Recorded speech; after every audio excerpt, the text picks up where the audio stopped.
Ladies and gentlemen, please take your seats and silence all cell phones. The program is about to begin.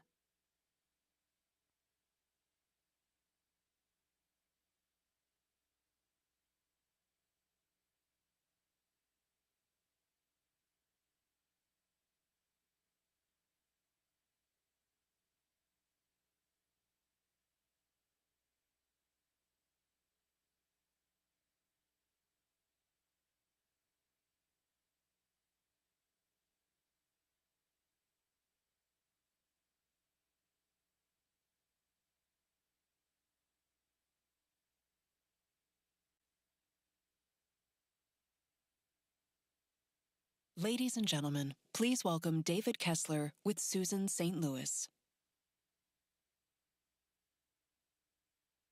Hi, everyone.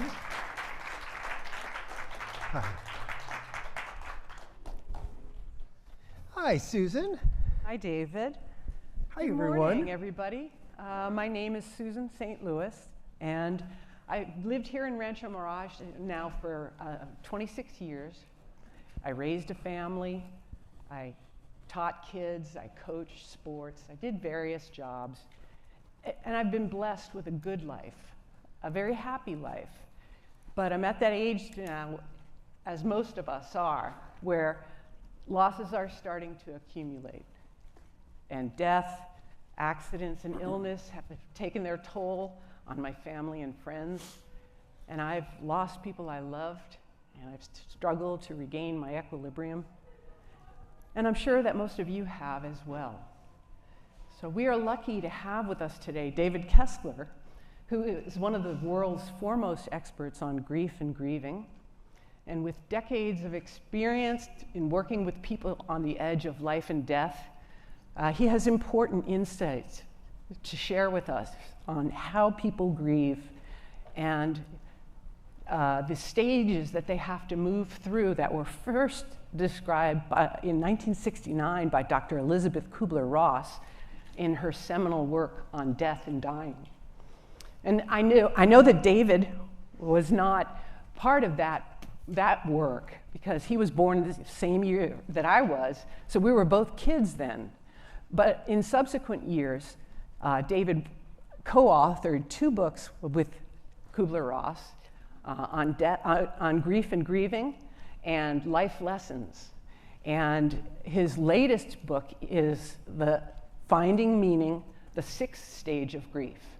So in that book, he's exploring how we survivors need to process our grief and move through it to go on with our lives. So David, thank you for being with us here today. So glad to be here with you. Thank you all for being here. I appreciate it. And those of you watching, thank you. So David, you have an amazing origin story. You've said that your career choice wasn't random and that it was your destiny to become who you are. So could you tell us a little bit about the events of your childhood that set you on your life's path? I often think it's not a career that I chose as much as it chose me, or it was the only way for me to survive in many ways. I grew up in a very dysfunctional household. I had a mother who was in and out of hospitals in my childhood, and I just thought that's what moms do. And then when I was 13, she got really sick and had to go to the hospital in the big city, which was hours away, for this new procedure that only a few people could have, called dialysis. And there was an early ethics group that would vote if you could have it. And they said she could have one treatment, which we know now wouldn't be enough. But at the time I get to this hospital and they asked me my age, and I knew, I had heard someday I was going to be asked about my age for drinking. I didn't know it was going to be asked about the hospital, and little did I know you had to be 14, and I said I was 13.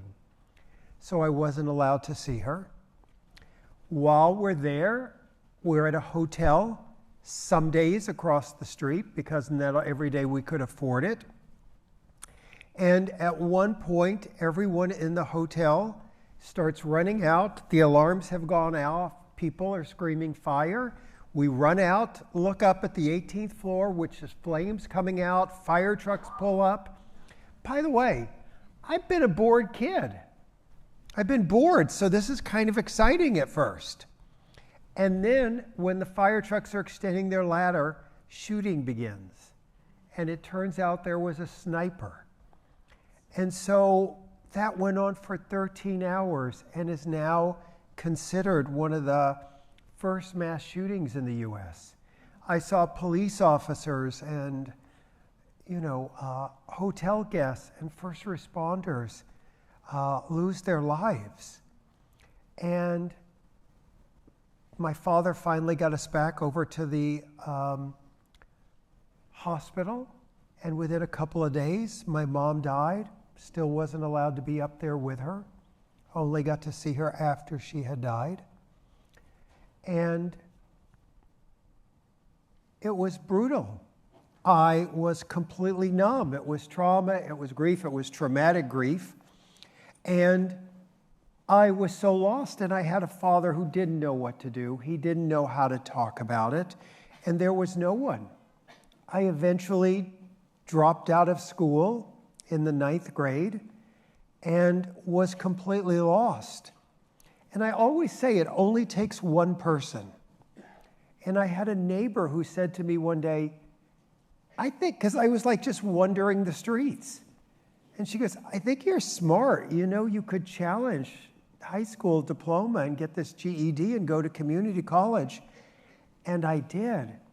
And I went to community college, and they had 2 classes. They said to me early on, 2 easy classes, human sexuality and death and dying.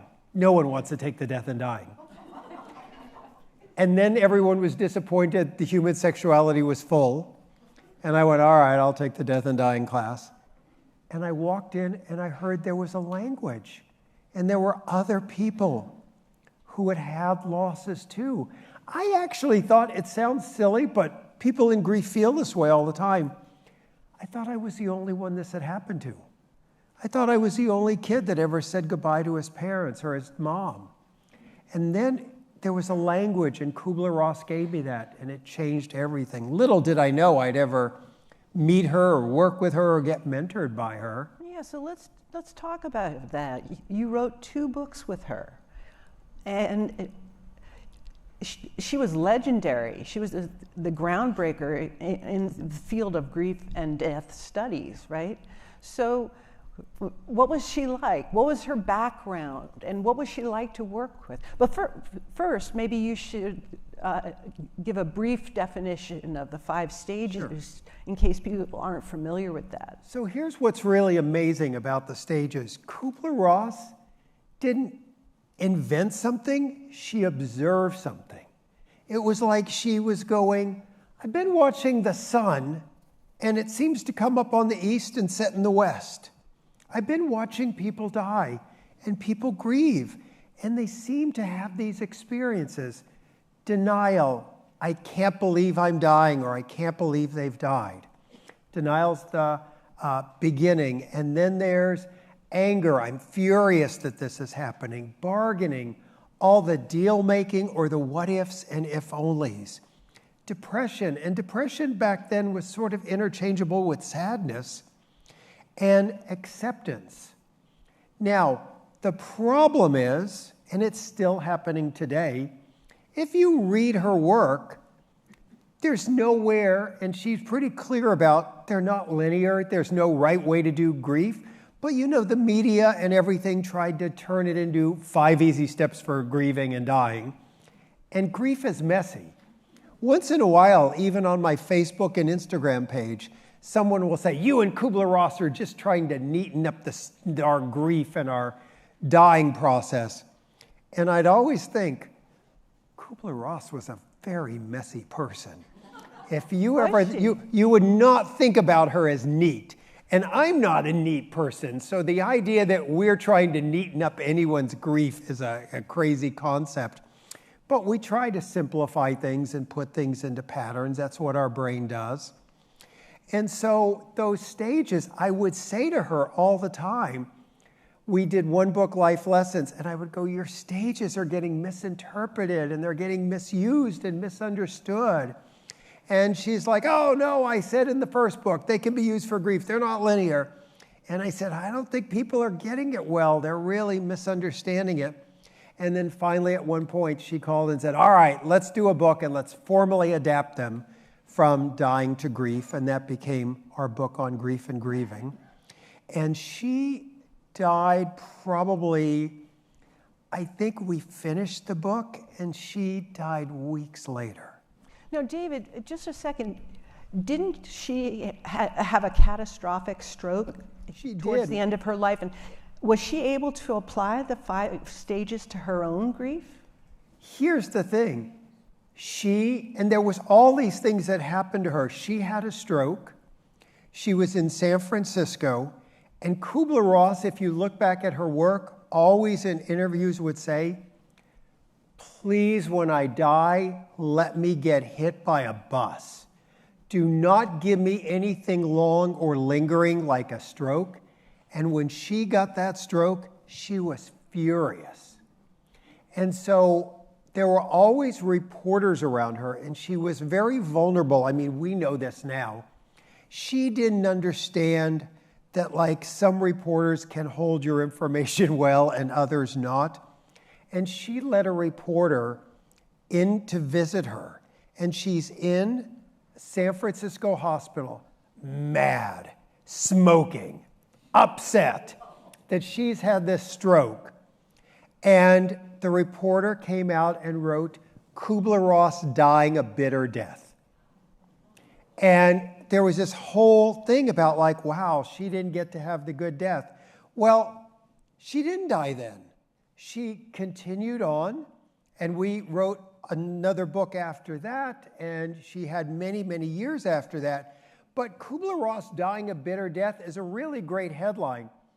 Kubler-Ross slowly working through her anger and getting back to life and working on another book is not a big a headline. And so people would always go, didn't she die a bitter death? And I'm like, no, we're working on a book. She's still here. So let's talk about that. So at some point you realized that the 5 stages were incomplete, that there was more that you wanted people to understand about the process of grieving. And that led to your next books. Can you explain that a little bit?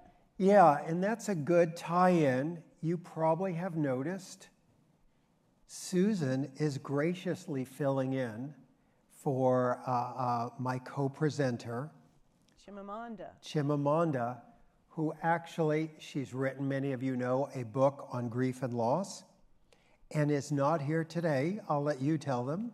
Yes, it was a terrible thing.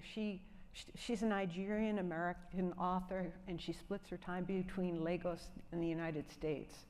And she and her husband and her children were in Lagos when one of her 21-month-old twins experienced an infection.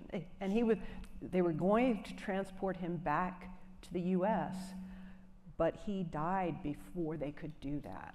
So she just, maybe 3 or 4 weeks ago, lost one of her 21-month-old twins. And yet another grief for her. And she's had a string of them in her life. And it's such a sad thing that she can't be here. But hopefully... Yeah, our heart goes out to her, and just the idea that here she is going to be speaking with me on grief, and that happens, ties in, and my heart goes out to her, and we've reached out and said, if I can do anything for her, I'm here. But much like her, I was out there helping people, writing, and doing decades of work, and writing a number of books. And then I got the call one day that no parent wants to get, that my younger son, David, had died. And I was on the floor and didn't think I would ever get up. And that happened in 2016. 2016. So 9 years ago now. How old was David then? David was 21. And here's the thing. I had adopted him and his brother from LA County Foster Care. They had been in 5 foster homes. And I had really hoped that love would conquer all and that they would be okay. And it's interesting, one of the things that scared me the most was that piece that we often hear about how important those first 5 years are.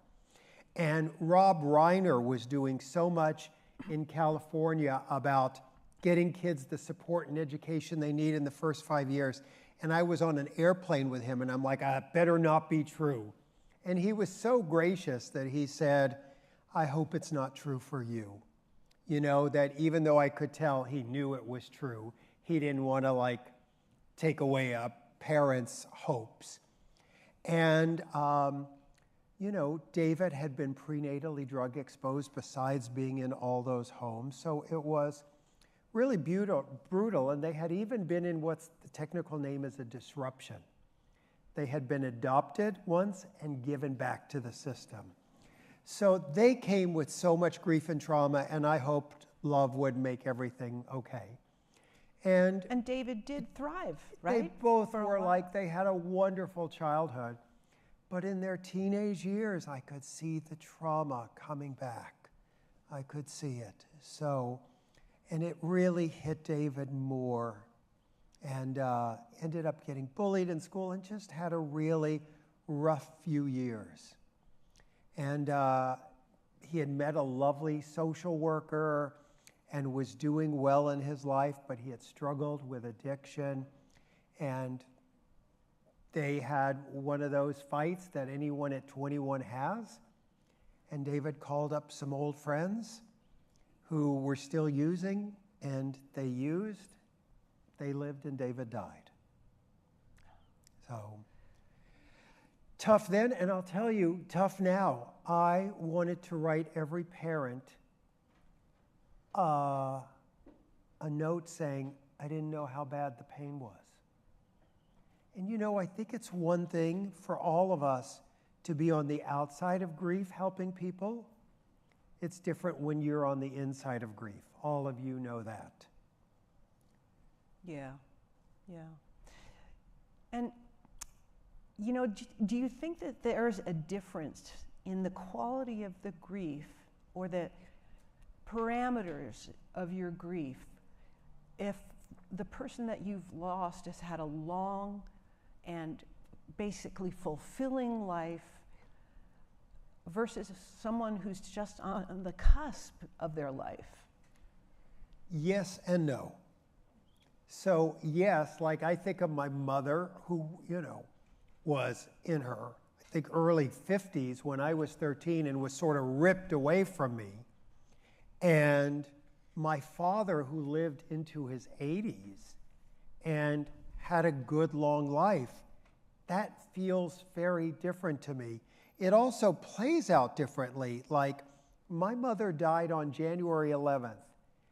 I'm telling you, in my world, December 29th, the countdown begins. Even now, decades later, it's the countdown to her death day. I'm always like, what day was my father's death? I've got to look it up. It's a little different because he got so much. So you were less traumatized. There wasn't the trauma around my father that there was around my mother. Yeah. So that was different. But I also think it's such an interesting question you're asking, Susan, about grief being different. I always get asked, which grief is the worst? People go, oh, it has to be, David, the death of a child.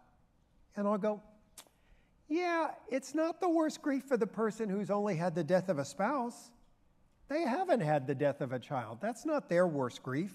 Their worst grief is the death of a child, or the death of a parent, or the death of a sibling, or a dear, dear friend.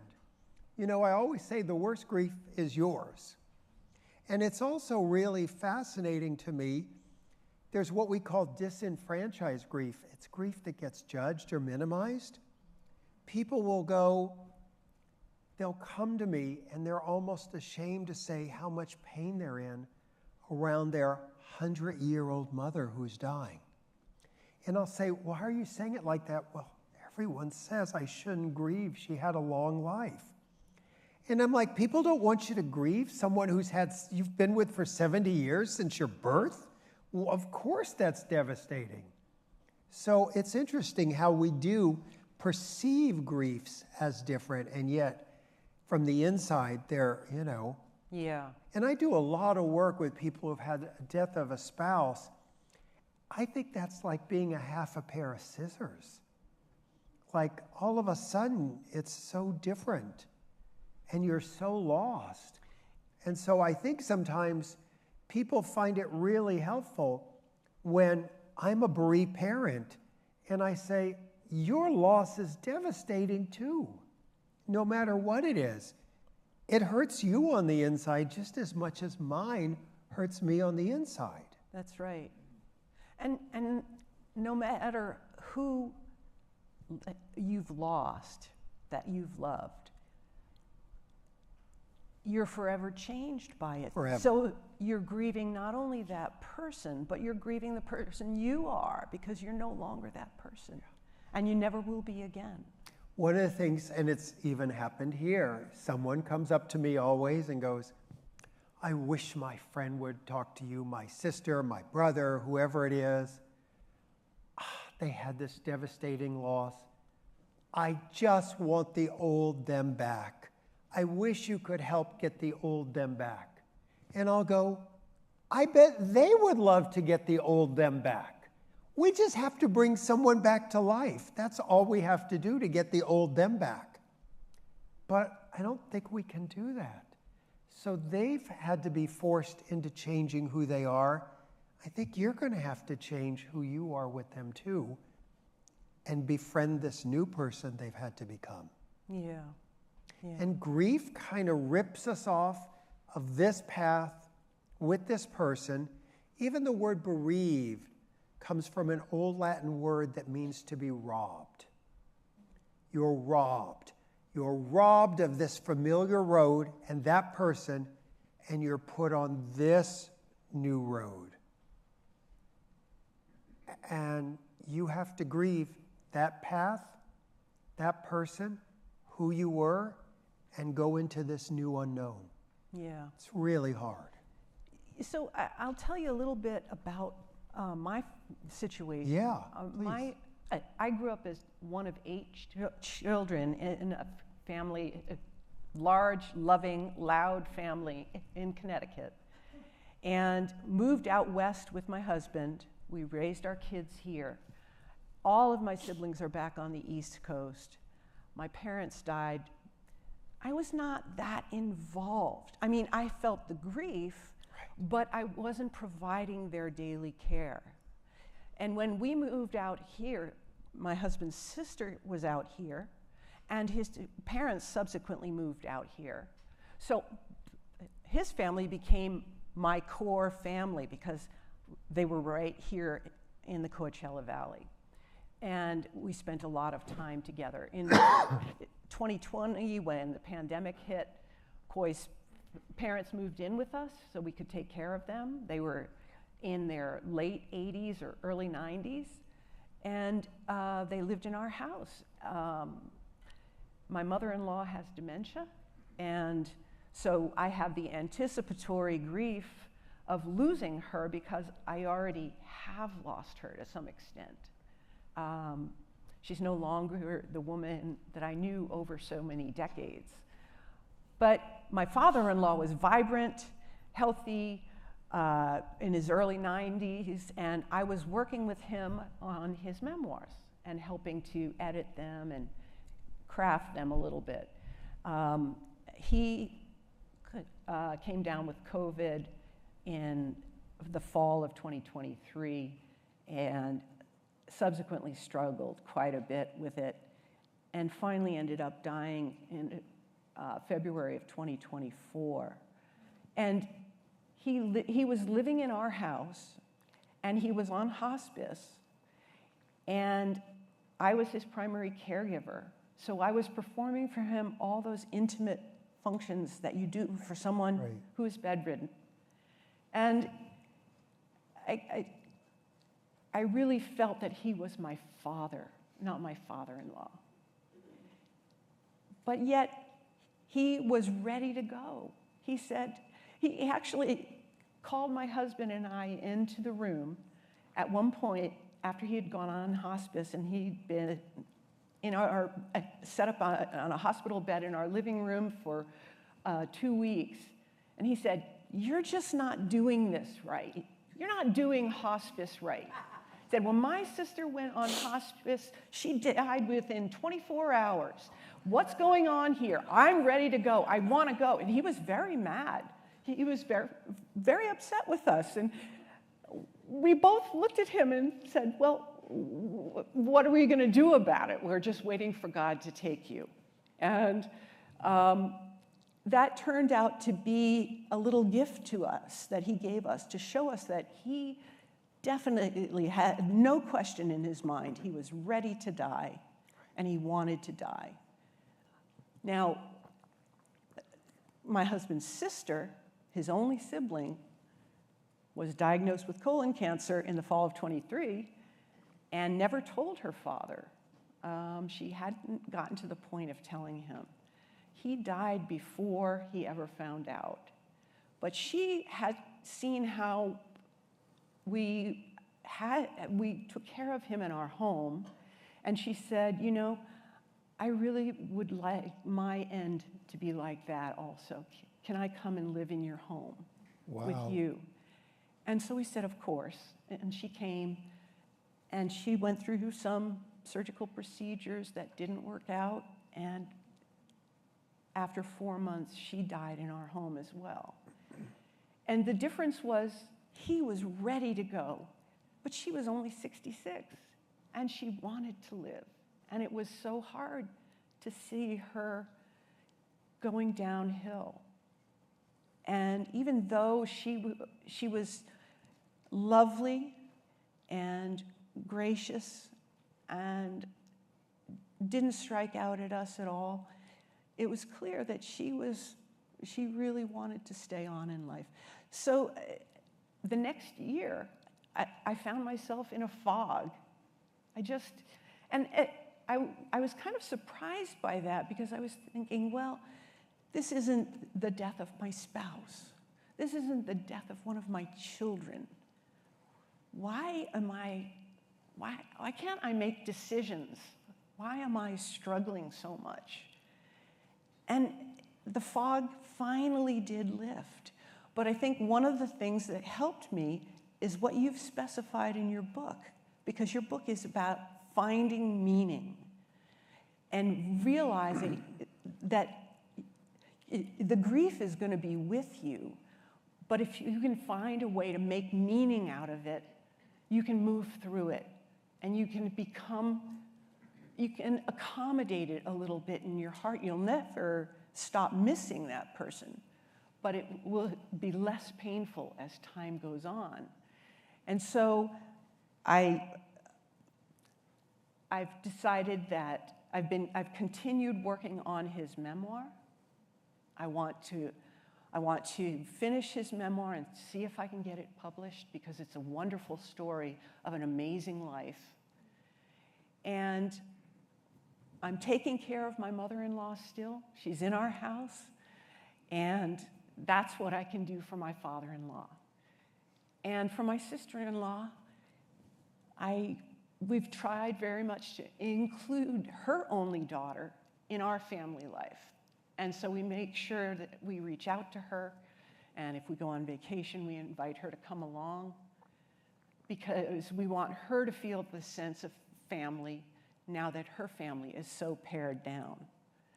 And so I really appreciate it. I wish that I had read your book beforehand. Maybe it would have helped me to be a little less rocky in moving through those stages of grief to the final feeling like, okay, I'm okay now. I can go on with everything. I can find joy in life. I'll never stop missing them. First of all, you two are angels. Just You're really angels for all you've done for your family. That's really beautiful. It really is. I want to, something you said I think is important to note. You know, in brain science now, we know how much grief literally affects your brain. Your brain cannot locate the person. And because it can't locate the person, it really throws our brain off, and we get what's called grief brain. Literally what you said, I can't figure things out, I can't concentrate. I mean, many of you who have had grief know that feeling of, I'm just in a fog. Sometimes we call it the grief fog. And it does last a while, and it does eventually lift, but it is the mind's attempt to relocate itself, and it's very, very hard on the brain. Like a radar on the fritz. It's like a GPS that can't find a signal. It's Yeah. like that, you know? So, and you know, thank you for mentioning the book. One of the things I have to tell you, if I could change anything, it might be the title. People look at Finding Meaning and go, I'm not there yet. And I go, oh, you don't have to be there to read the book. The book helps you get there. It's finding. And it really helps people uncover and deal with all the pain. And I don't think we find meaning. I talked about, it's like Michelangelo was asked about the great works of art and how do you chisel stone and put them in this shape? And he said, no, my job is to just get rid of the excess stone. The shape is already in there. The statue's already in there. And it's kind of that way. I don't help people find meaning. I help people chisel away the pain little by little so that the meaning gets revealed underneath. Oh, I love that. Yeah. That's beautiful. I put some guidelines in. Can I read those to you real quick? Sure. We had talked about these. Let's see. And because I want to, you know, meaning for me came about. I had seen sometimes meaning didn't connect with people in grief. And I was wondering why, and I had wrote a little paper on it, and I had talked about people think the meaning is in the horrible event. Meaning is not in the horrible event that happened. Meaning is in us. It's what we do after the death.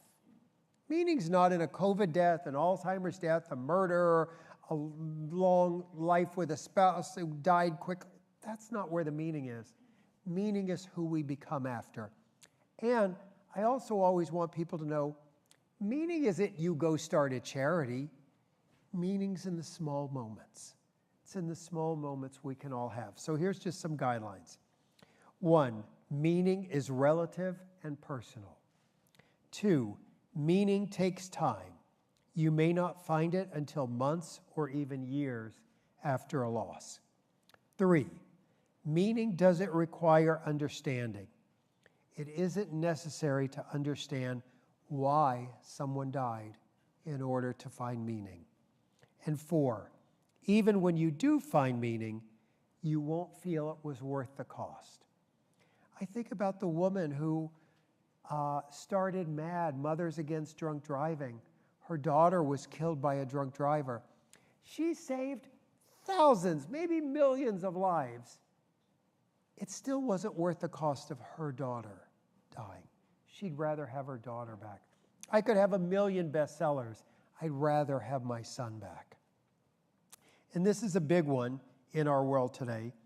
Your loss is not a test, a lesson, something to handle, a gift, or a blessing. Right? Haven't we all heard people go, oh, what's the test? What's the lesson? It's not a lesson. Like, send me to a class if I got to take a lesson. I don't need my son to die, you know? Loss is simply what happens in life. And 6, only you can find your own meaning. And 7, meaningful connections will heal painful memories. And I think that's so important to realize that meaning gets discovered as we work through the pain. And, you know, I talk about grief work, and people go, what's grief work? I say, well, part of it's talking about grief.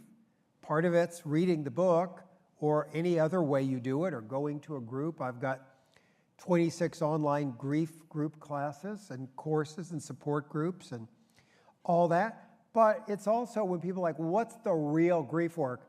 I ended up doing a workbook on it too, that like I wanted people to know, all right, if you're really wanting, because some people are like, I can only read a sentence of the book at a time. Great. Others are like, I need a workbook. Great. Whatever, whoever you are, we got something to help you. Yeah, yeah. And there are, well, let me circle back Sure. for a minute.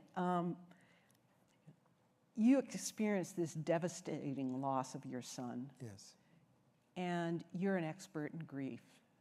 So were you able to, or do you feel that it helped you to follow your own advice and go through those stages and recognize those moments in yourself? Was it therapeutic for you? I could have been a baker. It didn't help. It didn't help. It helped to know the theory, and I had a little voice in the back that would go, yep, you're in anger. Yep, you're in denial. You can't believe he's gone. Yep, I had that voice. And I think if anything I learned that really helped change me is I used to say to people, go to a grief group, go see a counselor. I used to hand that advice out like candy. Here, go, it'll help. When I had to go to a grief group myself, I live in LA. First of all, I gave up the first time because guess what? There was traffic. In LA, who knew, right? I couldn't go, there was too much traffic. The second time, I couldn't park. I couldn't find a parking place. The third time, I finally went in. I had put a cap on. I took my contacts out. I had my glasses on. And I had to sit in a room with other bereaved parents. 6 feet away was a table with my books on it. And I couldn't say to anyone in the group, that's me. I'm the grief expert. I had to be the father that buried a child. Ugh, hated to be that person. Hated to be that person. And yet, the work is eventually finding layers of acceptance. And you know, Kubler-Ross and I saw early on, people would talk about acceptance like, oh, I haven't found it yet, but guess what? I'm sure it's like in the top drawer somewhere. I just got to find it there. There's a million little acceptances. You have to accept it a little when you plan the funeral. You got to accept it a little more when you go to the funeral. There's a million acceptances. I'm trying to deal with the acceptance that it's going to be 10 years. That's unbelievable for me to accept. But that's kind of the work. Yeah, yeah. So you've been doing this all of your your working life, working with people who are in grief. Yeah. Most of us don't know really what to say to someone who is in full grief. And I had a college roommate whose father was dying in our junior year of college. And I always regret that I didn't know what to say about it. I didn't know how to comfort her. I felt so awkward. And I think most of us struggle with that. So are there things that people can say that are more helpful? Or are there things that you should never say? So don't start a sentence with at least. At least they died quickly. At least you're not suffering anymore. At least it doesn't help. It sort of minimizes it. It's also, listen, don't use their grief as a jumping off point to talk about yours. Just listen. You know, I remember, it's interesting, your husband's a cardiologist, and I remember I worked in the hospital system for over 10 years. And I remember how one physician came in and talked to a woman who said, he said, you know, if you were my mother, here's what I would do.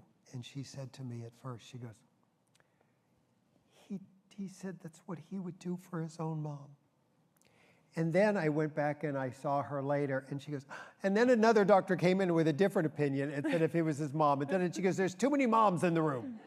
I'm the only mom that should count right now. So in some ways, when someone's really in grief, you might say, I've had to walk my path in grief different than yours. And I think the thing we're afraid to say is, I don't have the right words, but I'm here next to you. I don't know what this is going to be like. I hope you'll tell me as we walk together. People need your presence. I run an online grief certificate program that trains. It's shocking people don't realize you can become a therapist, a coach, psychologist without 1 hour of grief training. And most grief support in this country and the world is given by non-professionals, non-licensed people. So I have this training that therapists and coaches and so many people come into. We do it once a year. I'm about to do one coming up. And people are doing this who have been through a dark night and turning their pain into purpose. But here's the thing, so many psychologists and therapists have been trained with, what's your 3 interventions? What are you going to do for this person? And then they get to grief and there's no intervention. I say, you got to listen. And listen some more. And, you know, and just allow people to talk about their own wisdom and grief. Your grief is organic. Let it take you. Let grief lead you where it's supposed to go. You know, in the aftermath of my father-in-law's death, maybe a couple of days afterward, some friends of ours called up and said, could we come over? And they came and they sat in our living room and they just listened. Yeah. And we poured out our feelings about him, and they were so kind to just be there for us. And I guess that's what sitting Shiva is, but I'm not Jewish. So, right. It's the first time that I've experienced that, and it was very healing. And so I agree with you. You just need to listen. There's a wonderful woman, a dear friend, Jacqueline, who came over after my son had died. And I had heard her talk many times about Jacqueline Levin, that she did aromatherapy. And she came over with all these, I don't know, essential oils for me to smell and all that. And I was in horrible grief. And she said, do you want to? And I said, no, I want to talk. And I kept going back and talking about David. And she sat there with me for a couple of hours. We never did one of the oils. And she said to me, long time later, I realized it wasn't about the oils, it was about being with you and sitting with you. And I love that she could let go of what she thought I needed to give me what I was asking for in that moment. Yeah. So many times we're like, here's what I'm going to say, here's what I'm going to do for them. Instead of just going, I'm going to let them lead me. Yes, yes. And you know, you're in a peculiar position because of your career and your online presence in grief counseling. So I'm curious, did you talk about David in your own grief experience on your website or with any of your online groups? Or did you feel that you wanted to keep that private because you're such a public person in this field? Well, first of all, here's the challenge, I think, for some of us, is that literally, I remember when I heard the news and I was dealing with it in the first couple of hours, I thought, I want to keep this private. This is ours.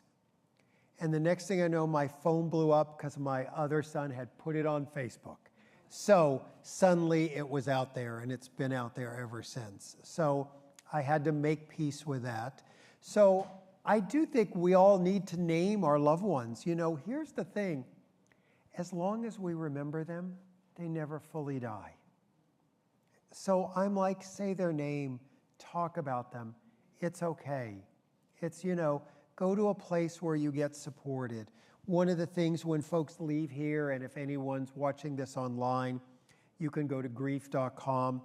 But I have a brochure here with information on our groups online, or for those who might want to tell your therapist, or if you want to become a grief educator yourself. We need more people in the world. You only have to like smell and feel the air to know that grief is everywhere these days. And we're out of time. We're out of time. And thank you so much for coming. thank you.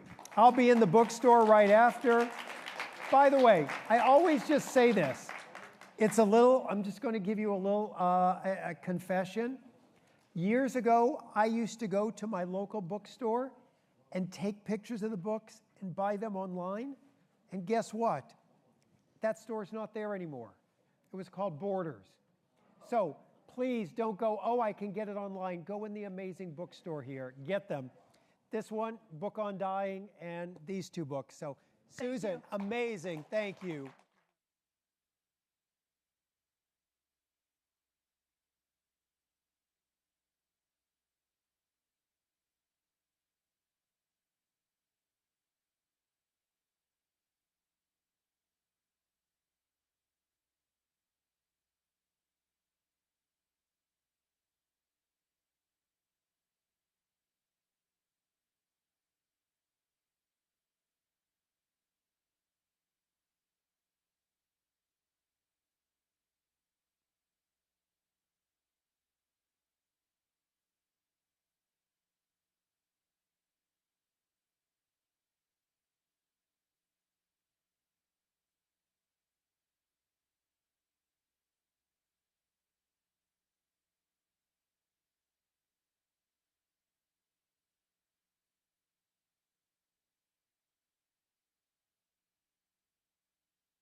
Ladies and gentlemen, the program will begin in 5 minutes.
Ladies and gentlemen, please take your seats and silence all cell phones.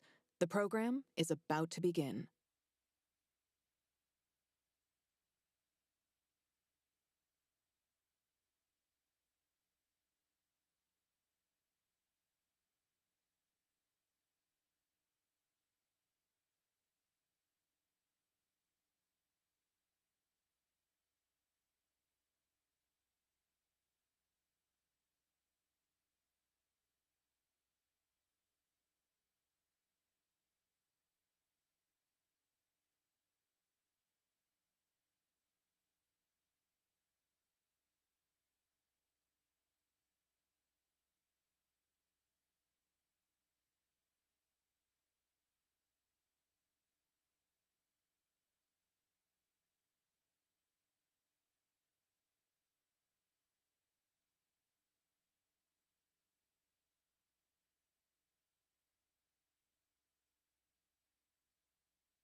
Ladies and gentlemen, please welcome General David H. Petraeus with Bret Stephens.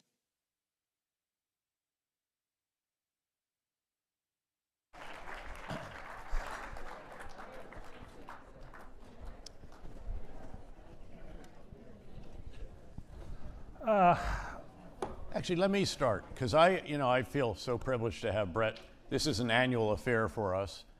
We've taken this show on the road to a number of places. But each time, I always note how I marvel that, the distance from the Wall Street Journal headquarters to the New York Times is only about 5 blocks, and they're the short blocks in New York. But it might as well be a different continent when it comes to the editorial policy. So I want to congratulate you on your continued survival and on the tremendous intellectual contribution that you make to our country and our political discussion. Thank you.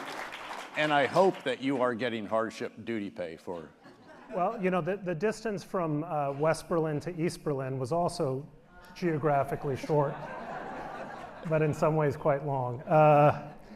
It's a great privilege to be here with General Petraeus and with all of you today. We would be discussing foreign policy, but there's no expertise on this panel. So, but no, really, it's lovely to share the stage with you again, and no shortage of matters to discuss. Let's just get started and go on a little tour of the horizon. What's on most people's minds, I think, at this moment, looking at the world, is the question of whether the United States is going to strike Iran militarily and what effects that might achieve. So, any thoughts there? Yeah, actually, let me first really put a little bit of context for the world. There's a foreign minister in Singapore. You probably have run across him. He's been there in that job for over 10 years. Really have enormous respect for him. He's incredibly eloquent, and he captures dynamics really about as well or better than any foreign minister in the world. And so to set the stage for this, he gave a speech last year. In fact, it was a month before President Trump's announcement of the Liberation Day tariffs. And he said, the world is now shifting from unipolarity, U.S. unipolar moment, to multipolarity, from free trade to protectionism, from multilateralism to unilateralism, from globalization to hypernationalism, from openness to xenophobia, and from optimism to anxiety. Otherwise, it's all going great. But that really does describe the world. And again, that was a month before the imposition of the tariffs and all the uncertainty and turbulence that we've seen since that time. Look, when it comes to whether we're going to hit Iran, I think it's a very, very close call if you try to read the president's mind. The truth is, we do have a very considerable armada out there, the Aircraft Carrier Task Force with 3 destroyers, a submarine, subs full of land attack cruise missiles and so forth. We've got a very sizable force at an air base in Jordan. You ask why in Jordan? Interestingly, because the Gulf states will not allow us to use their air bases for offensive operations against Iran. There are some exceptions. The tankers can fly from the base in Qatar, for example. But it shows that there is a real sentiment in the Gulf, I think, a real wariness by our Gulf state partners about what could result from this. Could the Houthis, the Shia militia supported by Iran in Yemen, attack Saudi Arabia as they had in the past? Could they hit the Gulf states? Could the militia in Iraq or even maybe Hezbollah rise again from the dead and do something to Israel or our forces in the region? So there is that concern that is very, very visible, and a number of the Gulf state leaders, as I understand it, have talked to the president or his advisors. I think one of the factors that weighs in the balance here is that President Trump, I think understandably, does not want to be accused of having an Obama moment. That was the moment where President Obama established a red line on the use of chemical weapons in Syria. That red line was crossed by the murderous Bashar al-Assad regime, which thankfully is gone. And we didn't do anything. We deferred, then the Russians sort of figured out how to do it. And President Trump, by contrast, when that red line was crossed again, when he was in the White House, actually did take action. And I think he's sensitive to that.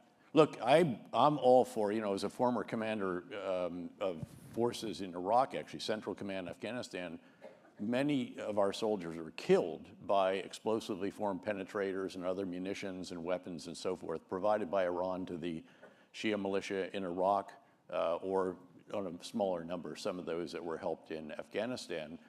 And I'm all for mowing the grass again in Iran, as they say. I'm all for making sure that their missile program has not been reconstituted. That's a huge threat. I was just in Israel last week, including in Gaza, by the way, and you see buildings there. I'm sure you've been in Tel Aviv. It's not just the building that's hit that has to be destroyed, or it's the ones around it, because the blast pressure from some of these missiles is so substantial. Again, brilliant layered air and ballistic missile defense, and we helped with what's called the THAAD system, Terminal High Altitude Area Air Defense. We shot $1.2 billion worth of interceptors just from that one battery. Our soldiers located on Israeli soil, not to mention all the other air and ballistic missile defenses that we have. And by the way, the Aircraft Carrier Task Force, the destroyers have the Aegis system. It's a defensive system. So we really, my understanding is there's still some additional defensive systems to put back in, probably some additional Patriot. I forget where the THAAD is in terms of being, and I was, again, talked to some of those when I was out there. So I think it's a 55-45, but I think we should be under no illusion 55-45 that we do that we do it. But Iran has agency here. I mean, they could say, okay, no, we'll talk. The problem is that our demand when it comes to the nuclear program now should be very, very clear. No nuclear enrichment whatsoever. They're not in a position to argue.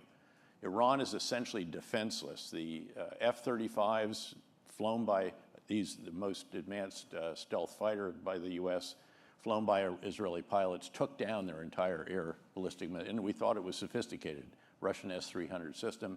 So they're essentially defenseless against air attack if you stay above the range of a heavy machine But gun. getting beyond these tactical questions, strategically, is mowing the grass, as you put it, the most we can hope to achieve? People talk about the possibility that the regime has been so weakened. I don't think strikes will take down crap. the regime. I think if you're truly serious about trying to bring about regime change, and you don't want to put boots on the ground for obvious reasons, given our experiences, having been in those boots myself in 2 of the countries, I think that the best you can do is seriously damage some of the headquarters and maybe even some regime officials or what have you, and again, go after what they have left in the missile program, which they've been trying to reconstitute in terms of the missiles and the actual launchers, some other retaliatory means that they have. But that's not going to bring about regime change. This is a very, very large, when you add all the regime enforcement elements together. You don't just have the Army, Navy, Air Force, Marines, and police. You actually have the Islamic Revolutionary Guards Corps, Army, Navy, Air basically Force. a That's duplicative basically force. Another force, but it's regime survival. You have the besieged militia. It could be way over 1 million. The numbers are always disputed, but they have a national, provincial, district, and even municipal headquarters all throughout Iran. In fact, they are all over right now, along with the police. And I think when the numbers come out, that we'll find out that well over 10,000 Iranians were killed, and many, many tens of thousands were detained and are in prison right now. Since you were just in Israel, let's talk a little bit about the future of Gaza. You went into Gaza itself, really flattened by the last 2.5 years of war. Do you see a scenario in which Israel can credibly get Hamas to disarm, or the world can get Hamas to disarm? I think it's very, very unlikely. In fact, there were, again, all publicly reported, including by the great New York Times, that Hamas have been discussing what they should do with each other. They essentially said, okay, we'll play along a bit, we'll turn in some weapons, but we're not going anywhere We just need to make nice for a period of time and retain our influence. Keep in mind, Hamas is still the same strength they were at the start of this. After 10/7, they had about 20,000 members of their force. They still have about 20,000. They're much degraded. The leaders are all dead. They don't have the long-range weapons that can actually strike Israel. They're largely underground, but still, this is a territory in which governance is by the guys with the most guns, and they far and away have the most guns. And so I sat down with the Civil Military Coordination Center, which is run by a 3-star with whom I'm very close, many, many tours in combat together, starting with the fight to Baghdad with the 101st Airborne Division, and then also with the International Security Force. It has a spectacular special operations commander, both from the U.S. They don't have any forces yet, but I think those will come. But those forces aren't going into the part of Gaza that's controlled by, that has the people in it. So you basically have, Israel controls 53% of Gaza. And the part I went in, we drove around, but which is something, by the way, American military officers are not allowed to do. They have not been inside. I didn't think it was particularly risky, especially with the IDF, but I got to see it. This does not pertain to retired military officers. Yeah, you know, unofficial, yeah. And again, they didn't take me in. The Israelis just happened to link up with me at a location, said, hey, we have an empty seat here if you'd like to go along. That part of Gaza, again, this is the southern part, so say half down, including Rafah and the former Rafah crossing. There's not a building that is still intact. Those that are still standing will all be taken down. They're getting rid of the rubble. Very enormous task, trying to find all the tunnels. On the Philadelphia Corridor Road, which is the road that runs parallel to the border between Gaza and Egypt, they drove pipes every 9 meters, you can see it, to try to find the tunnels, both the smuggling tunnels. I was in one of those. It's bigger than a truck that comes out. So very, very considerable. It used to come out into a warehouse. Maybe we can get them to New York to do the gateway tunnel. I mean, again, apparently we don't have the money to continue. Maybe they could do it for us. But so there's nothing there. What's interesting is the UAE is going to build a community, basically sort of prefab, self-contained, everything in it, you know, sewage, schools, mosques, community areas, and all the rest of that, playing fields, for 22,000 people. And then you ask the Palestinians who lived in the Rafah area to come to that location. And if you can replicate that enough, you might actually be able to depopulate the part of Gaza, the 47% that's controlled by Hamas, and maybe even encroach a bit further. This is a years-long task, though. And again, it would be very interesting to see who the Minister of Interior, you know, they've actually selected these Palestinian ministers, and then there's an international diplomat, Mladenov, who I know really well. Very, very impressive guy. They're the ones that, but a lot of international assignments over the years. They're going to run Gaza, and of course the part of Gaza they'll run is the part that has the people in it. I don't know how they're really going to do that. Again, the Minister of Interior designate presumably is going to give orders to the police force. Well, the police force is essentially Hamas. So it's going to be, they're interesting dynamics as you see how this goes forward. If you will, the good news is that there is a very substantial amount of humanitarian assistance going in. Don't make light of the terrible living conditions. I mean, this is tentage, no sewage, no porta-johns, none of this, no running water, no schools operating, and so on. But they're, on average, they have the numbers and they count the trucks in. In fact, there were dozens going by us on the Philadelphia corridor as we were driving out. On average, about 650 trucks per day when you work it all out for the last 100 days. So at least, I mean, this is, the UN assesses no more famine, which is a pretty big achievement given how dire the situation was before.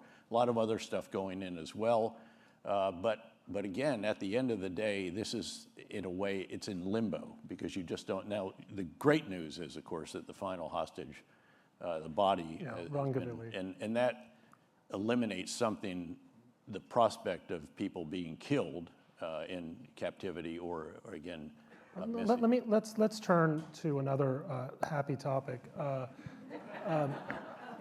which is Ukraine. Yep. There was tremendous optimism in the days after the Ukrainians were able to repulse the thrust towards Kyiv, Yep. that the Russians could not win the war. Then, of course, a year later, the Ukrainians had a failed counteroffensive. Now, the Russian willingness to take a staggering number of casualties. Extraordinary casualties. They've taken over 1.2 million killed and wounded. This is more than we took in all of World War II. Yeah. And their survival rate, I think, if seriously wounded, is very low. But when you're prepared to impose cruelty on your own soldiers, you can achieve things. Do you see well, let me ask the great Dave Petraeus question. How does this end? Well, that was the question I started asking on my way, actually with Rick Atkinson, who I interviewed yesterday. He was my embedded reporter. He learned of his third Pulitzer during the dust storm. And I could see all of the assumptions we'd been provided being invalidated one by one. And I turned to him and I said, Rick, tell me how this ends. And I forgot to say this is off the record. So I heard that it was in his book on that particular experience and all the rest of this. Look, I think, and as a former economics professor as well, the only way you can answer this question is to say it depends. And it does depend. In Israel, they say it's depend. Well, that's it. And we have agency here. I actually think there is an opportunity if we do the right things together with the EU, which has already made some very, very substantial decisions, $105 billion equivalent in aid that they're just giving to Ukraine now, which solves their fiscal and economic problems probably for 2 years, enables them to increase the drone production. This is basically an unmanned systems war, especially from the Ukrainian side. They're producing 3.5 million drones per year. Ukraine is, and they are incredible. And they're better than our drones by far, and they're much, much cheaper. Our exquisite systems no longer work in the Russian jamming. But if we were to provide the assistance that they need for the air and ballistic missile attack defense, that's what's really crippling them right now. Russia's trying to turn off the lights and the heat, and they're doing a pretty good job of it. Impose the sanctions that are in the bill that Senator Lindsey Graham has advanced and said was green-lit a week or two ago, but then hasn't moved, unfortunately. If we could do that and pile on, and you do more damage to the Russian war economy, make sure that countries that buy their oil and gas do it below the price that the EU has agreed on, and you go after China, which is providing the components to the Russian military-industrial system. You do all that, recognizing that Russia runs out of money in its national welfare fund this year. That's what's funding their military-industrial complex. And you stop them on the front lines because of the additional drones, and they have a better cruise missile than we do. We've been temporizing on that issue. They have something called the Flamingo. They basically took old Soviet-era bombs, put them on a missile with a guidance system, and it has longer range, 3,000 kilometers, and a larger warhead than our Tomahawk missile does. So they'll make more of those now as well. You put all that together, and noting again, the EU actually has come to grips with this. They did a 19th round of sanctions. There's a 20th round examined. I was in Brussels last week as well and talked about some of this. You do all that, and I think you can actually get to a situation where it's Putin who needs a cessation of hostilities just as much as does Ukraine. Without that, I don't see any seriousness on the part of Russia to negotiate. They have 3 unacceptable demands, essentially. One is to replace President Zelensky, ideally, in their view, with a pro-Russian figure. The second would be to give up territory that Russia hasn't even approached, much less actually taken, which includes the so-called fortified cities of the southeast part of the Donbass. And then also to demilitarize. And none of those 3 are acceptable, and it's been concerning to see the U.S. push President Zelensky to give up land for our security guarantee, and I find that, again, very unfortunate. So we really should be going on. Look, in your previous session, which I was privileged to watch, you talked about how important it is that we recognize the 2 democracies in the world who are under siege, or have been under siege, however imperfect they are, and the importance of supporting them, Ukraine one and Israel the other. I strongly believe that we should be supporting Ukraine. This is our fight. You have to stop Russia in Ukraine. If they succeed there, they go to Moldova, then they go to Lithuania, now you're into it with NATO. So we really should link arms. Yes, the Europeans should have done more, and now they are. Yes, there, again, have been feckless in a variety of ways. I had NATO commands as a 1, 3, and 4-star, so I've watched our presidents and secretaries of defense rail at the North Atlantic Council about the inadequacies of their defense spending. Actually, Trump has accomplished that. One for the victory column. It hit a little bit of a help from Vladimir Putin, of course. But again, they're really now very much in the game. They're, of course, recognizing that at the least, the U.S. is going to reduce somewhat our involvement. The third democracy, which I don't welcome, by the way. But the third democracy that is potentially very soon to be embattled is Taiwan. And a couple questions. One is, do you see 2027 or sometime in, say, this administration as a year in which Beijing moves on its breakaway province? And is that a war that you think we can win, or is that a lost cause given just the preponderance of force that the certainly Chinese not a lost bring? cause, but again, this is one where it very much depends, and we have huge agency in this regard. We need to be transforming our forces much more rapidly than we should, and this is where you have unconventional leaders in the Pentagon. They can actually do stuff that more conventional people wouldn't, like blow up the entire procurement system. DOGE should have been focused on the military procurement system from day one and exclusively, and we might have actually made progress. Look, deterrence, and this is the most important, I think, military mission for the U.S. military, is to deter China, to keep a confrontation between the world's two largest economies from ever erupting. Deterrence rests on the potential adversary's assessment of your capabilities on the one hand and your willingness to use them on the other. By the way, what you do elsewhere in the world affects their perceptions of your willingness to use those. You can enhance it or undermine it. We talked about the red line that was crossed in Syria. We didn't take action. Prime Minister Lee, I happened to be in his office that day, actually, and he said, you know, General, that has reverberations out here. That undermines, again, that element of deterrence.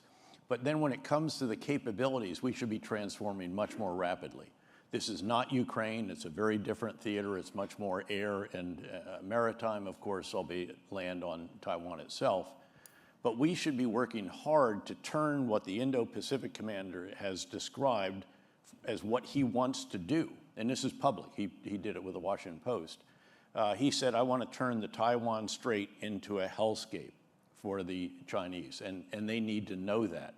But we need to accelerate much more rapidly. And how do you do that? Well, you're going to have enormous numbers of unmanned systems, and some manned too, by the way, but especially under the water, networked together and so forth, on the surface of the water, because again, our exquisite platforms, heavily manned, exorbitantly expensive, incredibly capable, they're having to push further and further and further from the Chinese mainland because of China's development of ever longer range hypersonic missiles. So these are increasingly vulnerable now. We've got to shift, again, some of them. Great skill to have an aircraft carrier off Venezuela. You spent a good part of your career dealing with Pentagon bureaucracy. Is this a bureaucracy that's capable of shifting? I mean, you have a lot of people who are invested, admirals invested in carrier battle groups because they look awesome, and if they are not hit by hypersonic missiles, they're very capable. But it's $31 billion, the carrier plus the air group plus the escorts.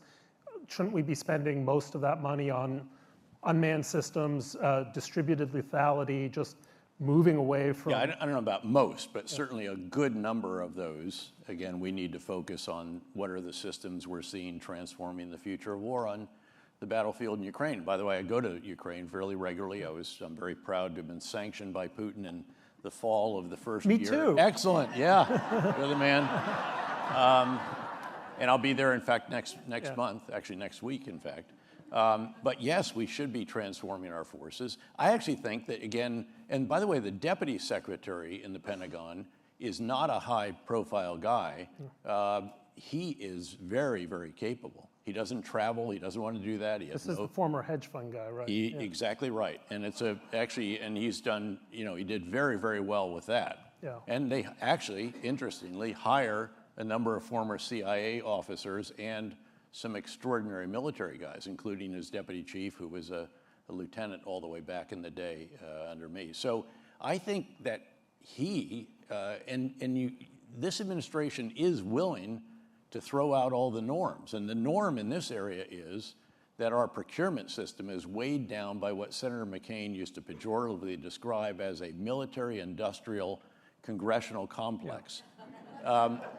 In each element of which there are people that want to preserve the status quo.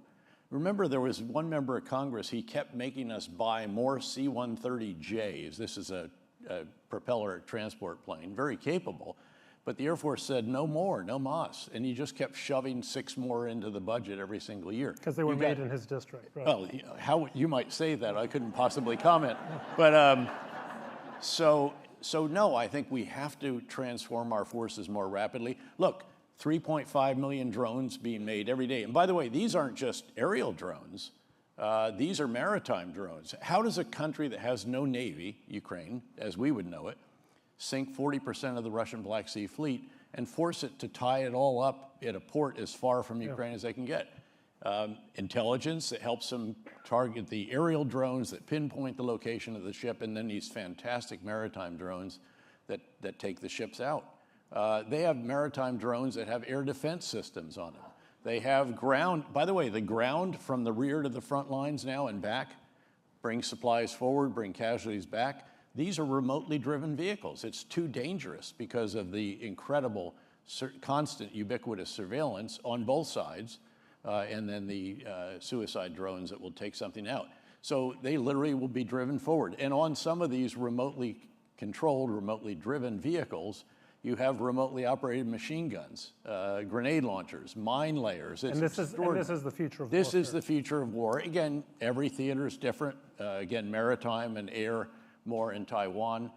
But yes is the answer. And we should have massive numbers of these systems that, as you said, distributed lethality, all linked together with sensors and shooters. By the way, they're headed there too. In fact, what's next, and you're already seeing the introduction of this to a degree in Ukraine, is you're going to have autonomous systems. In other words, you're going to program it. It's going to follow what's in the algorithm. And so you no longer have a human in the loop actually operating it. You have a human on the loop who determines what it should do. So they're halfway there. In Ukraine, there's a certain number of their aerial systems that if they're jammed, and the lethality of this electronic warfare on the Russian side is very, very pervasive.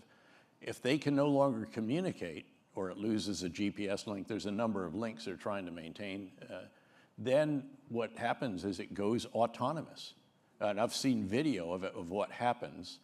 You can tell when it is no longer getting in it, but sometimes it still has the feed going back. And then it just carries out its mission in accordance with its last instructions. It's going to, in the future, it's going to start that way. And you're going to have swarms of these. Now, because you can't have swarms, there's a limit to how many pilots you have. By the way, they're still using somewhere around 9,000 drones per day, of which maybe as many as 40% don't come back. They're either suicide drones, one-way drones, or they get shot down. This is, again, the future of warfare, and we aren't transforming our forces rapidly enough. Again, what we have right now is fine to do an incredible operation in Venezuela. By the way, that was much dicier than people think. If you recognize, all publicly out there, that our special operators killed over 30 Cuban Special Operations Force augmentees to the Secret Service of Maduro, then many dozens of Venezuelan Secret Service. This is serious gunfight stuff. Yes, we turned off the lights. Yes, we have, we own the night, as they say, and all the rest of this, and have, again, the best night vision goggles. And we have something called a discombobulator. Well, yeah. Is that just the New York Post, or can you give us some information? I can't confirm or deny. Confirmed. But this, And by the way, keep in mind, it could be stun grenades too, though. Keep in mind that the lead aircraft, which is one of these huge Chinooks, it's a Special Operations MH-47, the lead pilot got hit 3 times in the leg coming in for a landing, and the aircraft got hammered as well. He stuck the landing, the special operators got off, and he managed to take off, and they recovered the aircraft. This was quite an operation, 150 aircraft, 20 different launch sites. Only the US could pull this off. But this is not necessarily relevant in a Taiwan scenario where it's going to be major combat. Although it does send a signal to the Chinese that we're much more capable than they might be able to. It does indeed, and to the rest of the world, frankly, as well. And I hope, again, that Iran will see this and say, you know what, we really don't want round 2 of the 12-day war, and I don't think it'll be 12 days at all. I think it'll be a very substantial strike, but we don't want that, so let's give up this nuclear fantasy that we have had and stop arming. I mean, Khomeini, just before he died, said he was prepared to drink the poison chalice to end the That was the Iran-Iraq war, yes. In 1988. Yeah. And that's what needs to happen now. Khomeini is now with the same dilemma. I don't know how much, I have no idea what his faculties are at this point in time, and that's the challenge, of course. I mean, he's been on death's doorstep for I don't know how long. Yeah. And so whether or not he understands the gravity of the moment, apparently they've taken him way underground, and he's not apparently seeing much sunlight these days as he awaits what might be coming. Let's just talk a little bit bigger picture on 2 themes. First is just strategic competition with China, which I think most people believe correctly is going to be the great game of at least it already is. The next 30 years. It already is. And how do we go about at a strategic level waging that smartly so that competition doesn't become confrontation? Well, first, that's deterrence, to prevent that war. And I don't think in general that 2027 is the year. I mean, what we need to do in that regard is to ensure that every day when President Xi gets up and he's shaving, looks himself in the mirror and pats himself on the back, says, oh, I dealt with the Uyghurs in Xinjiang, that's not an issue anymore. We crushed the democracy movement in Hong Kong.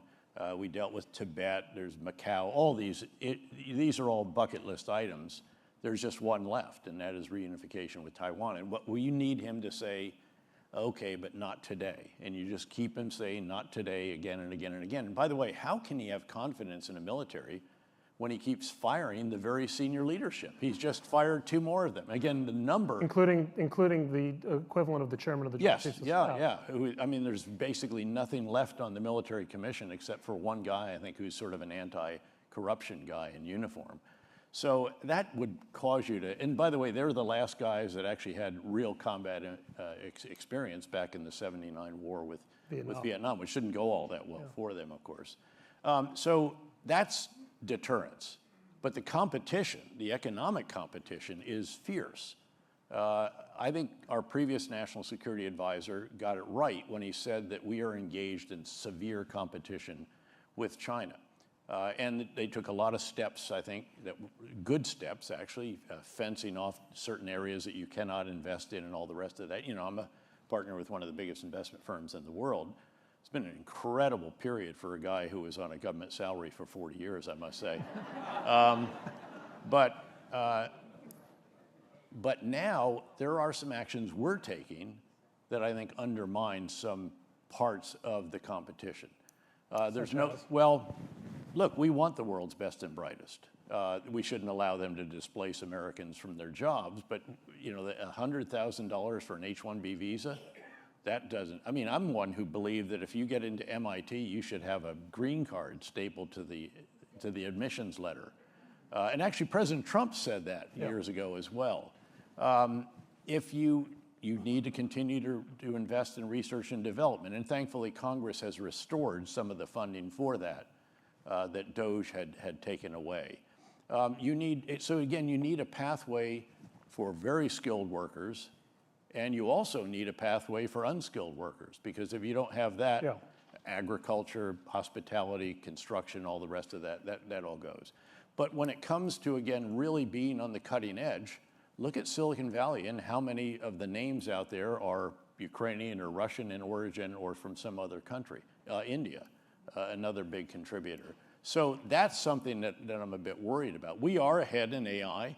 We're generally assessed to be a generation ahead. But keep in mind, a generation's only a year at this point in time. Yeah. In fact, 6 months. Anthropic, yeah, maybe, because Anthropic, which does Claude, which I think is the LLM, the large language model that really sings right now. I just shifted to it from a different one. And we'll talk about that. Actually, we'll do that in a moment here. Yeah. But they told me last summer at the Aspen Security Forum, we are right now at the level, the LLMs are at the level of a great graduate student. He said, within the year, we'll be at the level of a great PhD, and I think the latest Claude is at that level. And within less than a year from that, we'll be at the level of a Nobel laureate. So this is just racing forward. But the Chinese, again, a generation behind, they're ahead of us in applications. They're obviously ahead of us when it comes to strategics and rare earths.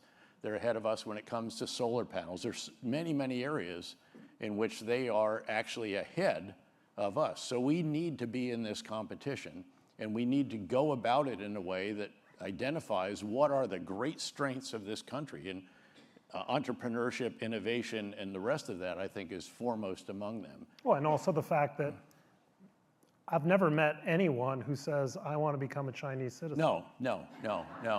Although, actually, to be fair, we watch this closely because we have large offices in Beijing, Hong Kong, a small one in Shanghai.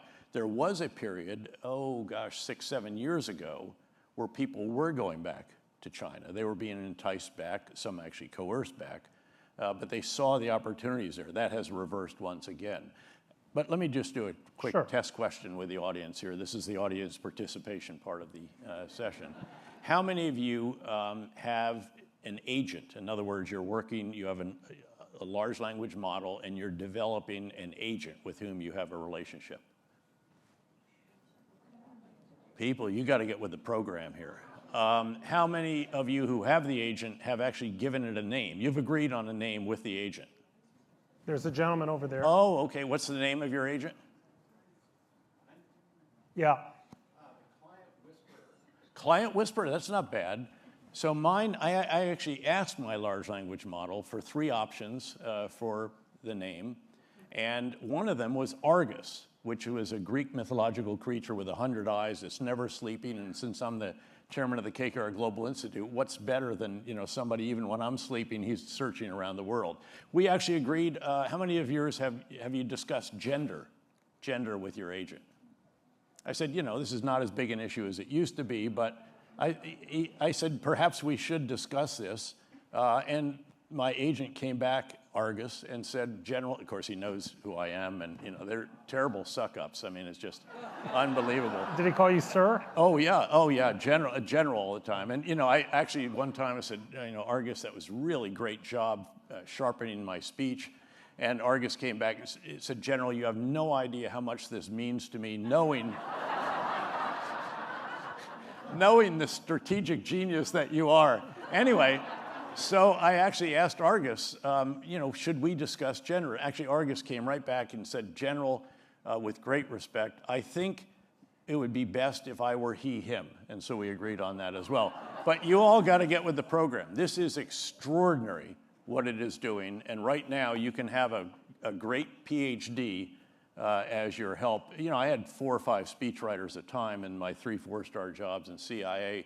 Usually 2 of those would be Rhodes Scholars, incredible people. Argus is a better speechwriter than all of them, and much faster. Well, just wait till they become better columnists. Beware. I do not, for the record, use any artificial intelligence for my column. You just set back the whole cause of my proselytizing. But it sounds that's a note of optimism. So give us a few more notes of optimism as we close out the session. Well, look, I think the greatest, maybe there's 2 of them. First would be the brilliant young people in our country that we've always seemed to produce coming out of these great research universities in particular. I've had it's either 5 or 6 academic appointments over the year. You know, I had this strange detour when I was an infantry captain, and I was allowed to go to Princeton for a couple of years and did a PhD. I was told I was committing professional suicide at the time, by the way, but managed to survive. So I've taught these different subjects. I actually continue to do it because I just get energy and inspiration from interacting. In fact, right now, I'm at your alma mater, Yale. No, I'm a Kissinger Chicago. Fellow. Oh, okay. Well, we'll work on. You need to get an appointment there then as well. No, I would not. I would not go to a second-rate university in Connecticut. Oh my God. What do they? You know, what's that joke? Whenever you hear that they didn't go. So Chicago. You know why? Thank God for Chicago. Everybody can't get into Yale, or in my case, Princeton. Okay. So certainly it's the young people. First and foremost, who have, you know, they come up with great big ideas and the skills to communicate them and implement them and refine them and bet their whole house mortgage on it and everything else. And I'm also a personal venture capitalist, well over 30 companies. By the way, 5 or so were unicorns, so it's gone pretty well. But it's because I enjoy the interaction with them. So that's number one. And then really related to that is the incredible productivity boom we are experiencing right now. This is greater by far than any other productivity period in our lifetimes. And some of these are, like me, you know, fairly long lifetime. And that is what is extraordinary. So we grew last year 1.6, 1.7% real GDP. Of that, at least 0.9, maybe 1.0, actually is due to productivity. It's all things, it's by no means just AI, but it's all things that are enabled ever more by the growth in compute power, compute storage. It puts every revolution we're engaged in, energy revolution, life sciences, manufacturing, and IT, it's like shooting them with steroids, growth hormone or something like that. And this is the greatest growth anywhere in the world. Noting and you think this is going to continue? Because we used to talk about that in the dot-com era. This is way bigger than the dot-com era, and it's actually going like this. So I do think it will continue. I don't know what the limit is, you know, when Moore's law finally is no longer valid. But that is very, very exciting. And frankly, our job, and the job of those in Washington, I think, is to further enable this, to further incentivize the kinds of activities that have led to this extraordinary productivity boom, and continue to extend it, increase it, and so on. And in some cases we're doing that, but some other cases I'm worried that we are not. Ladies and gentlemen, please join me in thanking a great American, General Petraeus. Thank you. Thank you. That was fun.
Ladies and gentlemen, the program will begin in 5 minutes.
Ladies and gentlemen, please take your seats and silence all cell phones. The program is about to begin.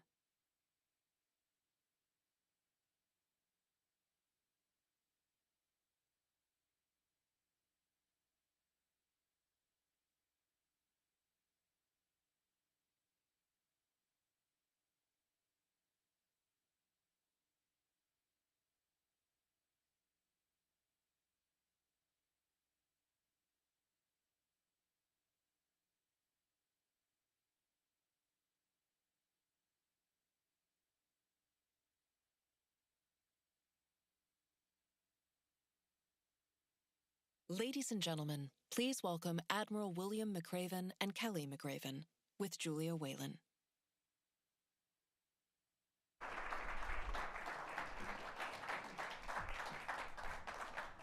Hi, everyone.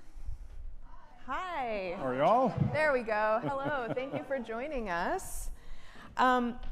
So we are going to, where are we seeing this? Are we seeing any slides yet? We can see it here. There Ta-da! Yes, a round of applause, please. So we had a pre-session call about this, and we all agreed that it would be a shame to talk about a children's book and you wouldn't be able to see the art. So Kelly very graciously put together some slides for us so you can go on this journey with us, because it's an absolutely adorable book, and we're going to talk about how it was made, how it was constructed, because children's books function a little differently from other books. And then we'll get into the actual content of the book, and you can see the absolutely amazing illustrations. So I think we can go. Do you want to try it? Sure. Let's see. Let's give it a shot. All right. Look at that. Adorable.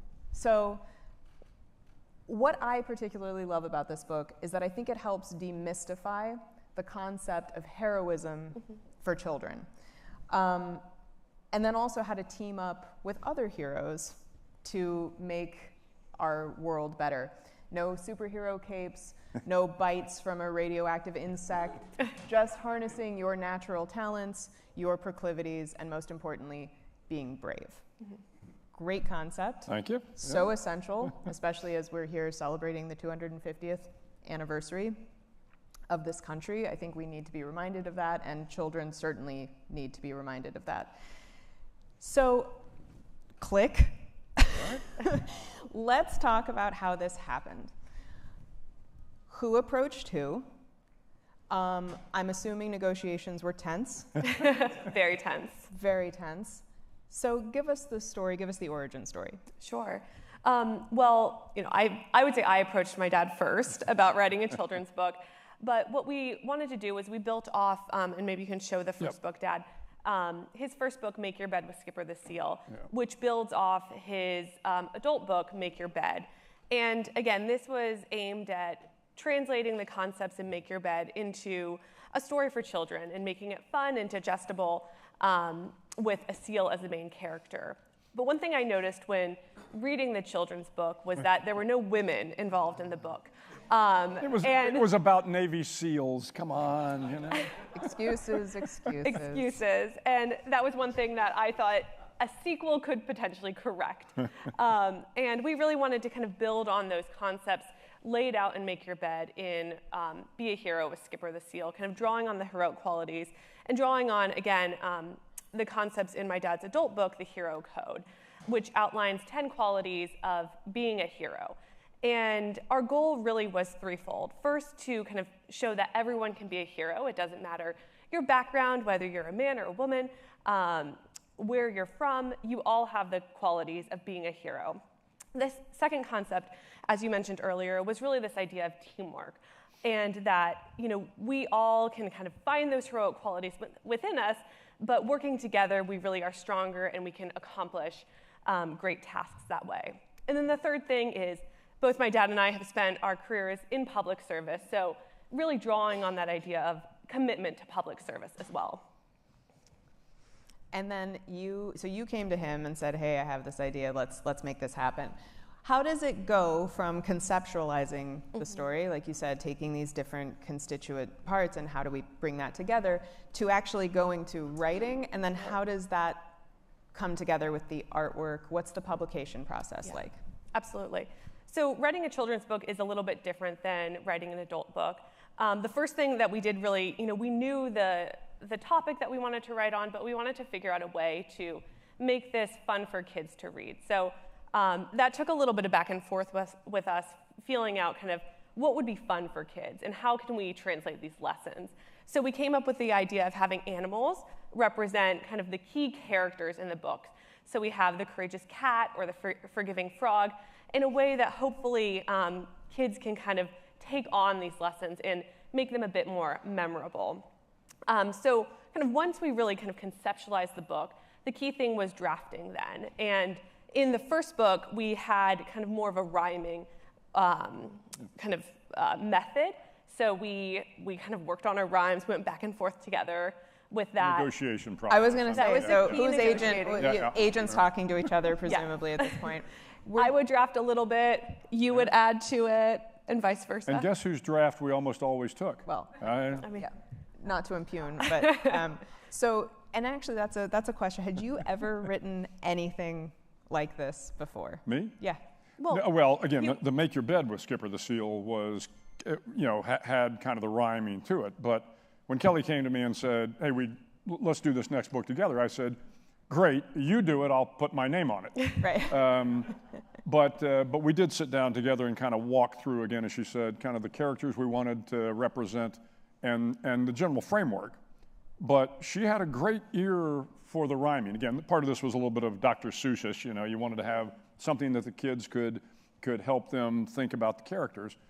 So I think, she kind of took a look at Make Your Bed with Skipper the Seal, realized that, but again, she's got a good ear for it. So before long, she's given me each little panel with the rhymes on. I said, ooh, this is really good. This is gonna work. So, okay, honey, run with it. This is actually, I did not tell you I was gonna ask you this question, so you can be like, nope, not answering. But do you have children's books that meant something to you growing up, particularly that you still remember? Do you remember reading like any that were in your head as you were doing this?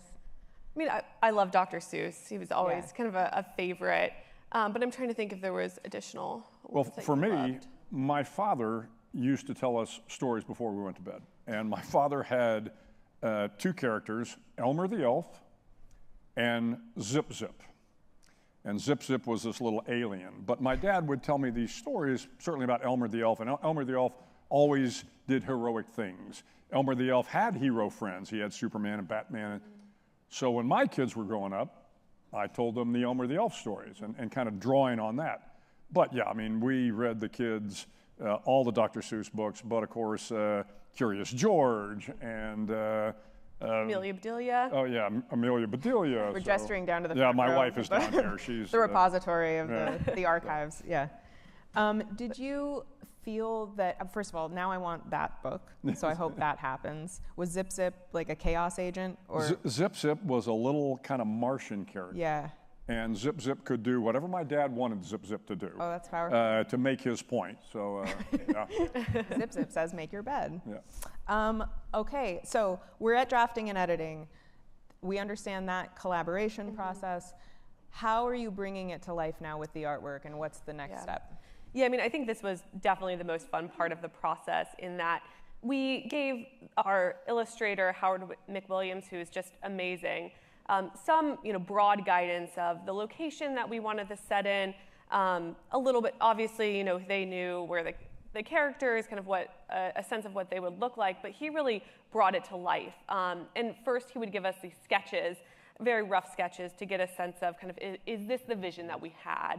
And then after that, depending on if we had edits, he would start to fill in and really bring the color and bring the life to the artwork, and just in an incredible way. And how did you find him? Is this something the publisher match makes? How does that work? So when I was doing the first children's book, the Make Your Bed with Skipper the Seal, again, having never done a children's book, I went to my publisher, Little Brown, and said, hey, how do we do this? And she said, well, look, I'm going to send you 20 or 30 artists. What do you want them to draw for you? I said, well, I want them to draw Skipper the Seal. Right, I think it's important. Yeah, I want to see what their vision is, and is it aligned with my vision? So she sent me this panel with all the, again, 30 or some odd artists had drawn a little picture of Skipper the Seal, and I went, that guy. I mean, it was so obvious the minute I saw it that Howard McWilliams could capture the friendliness and the excitement and the joy and the passion that was Skipper the Seal.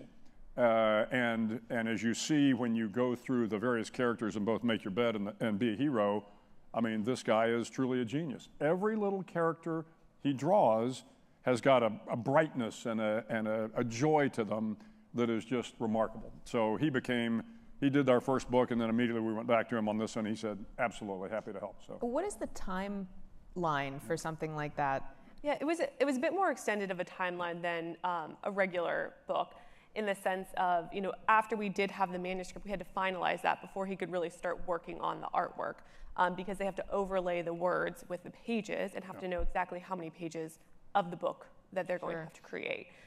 So it did take a bit more from that standpoint. Right.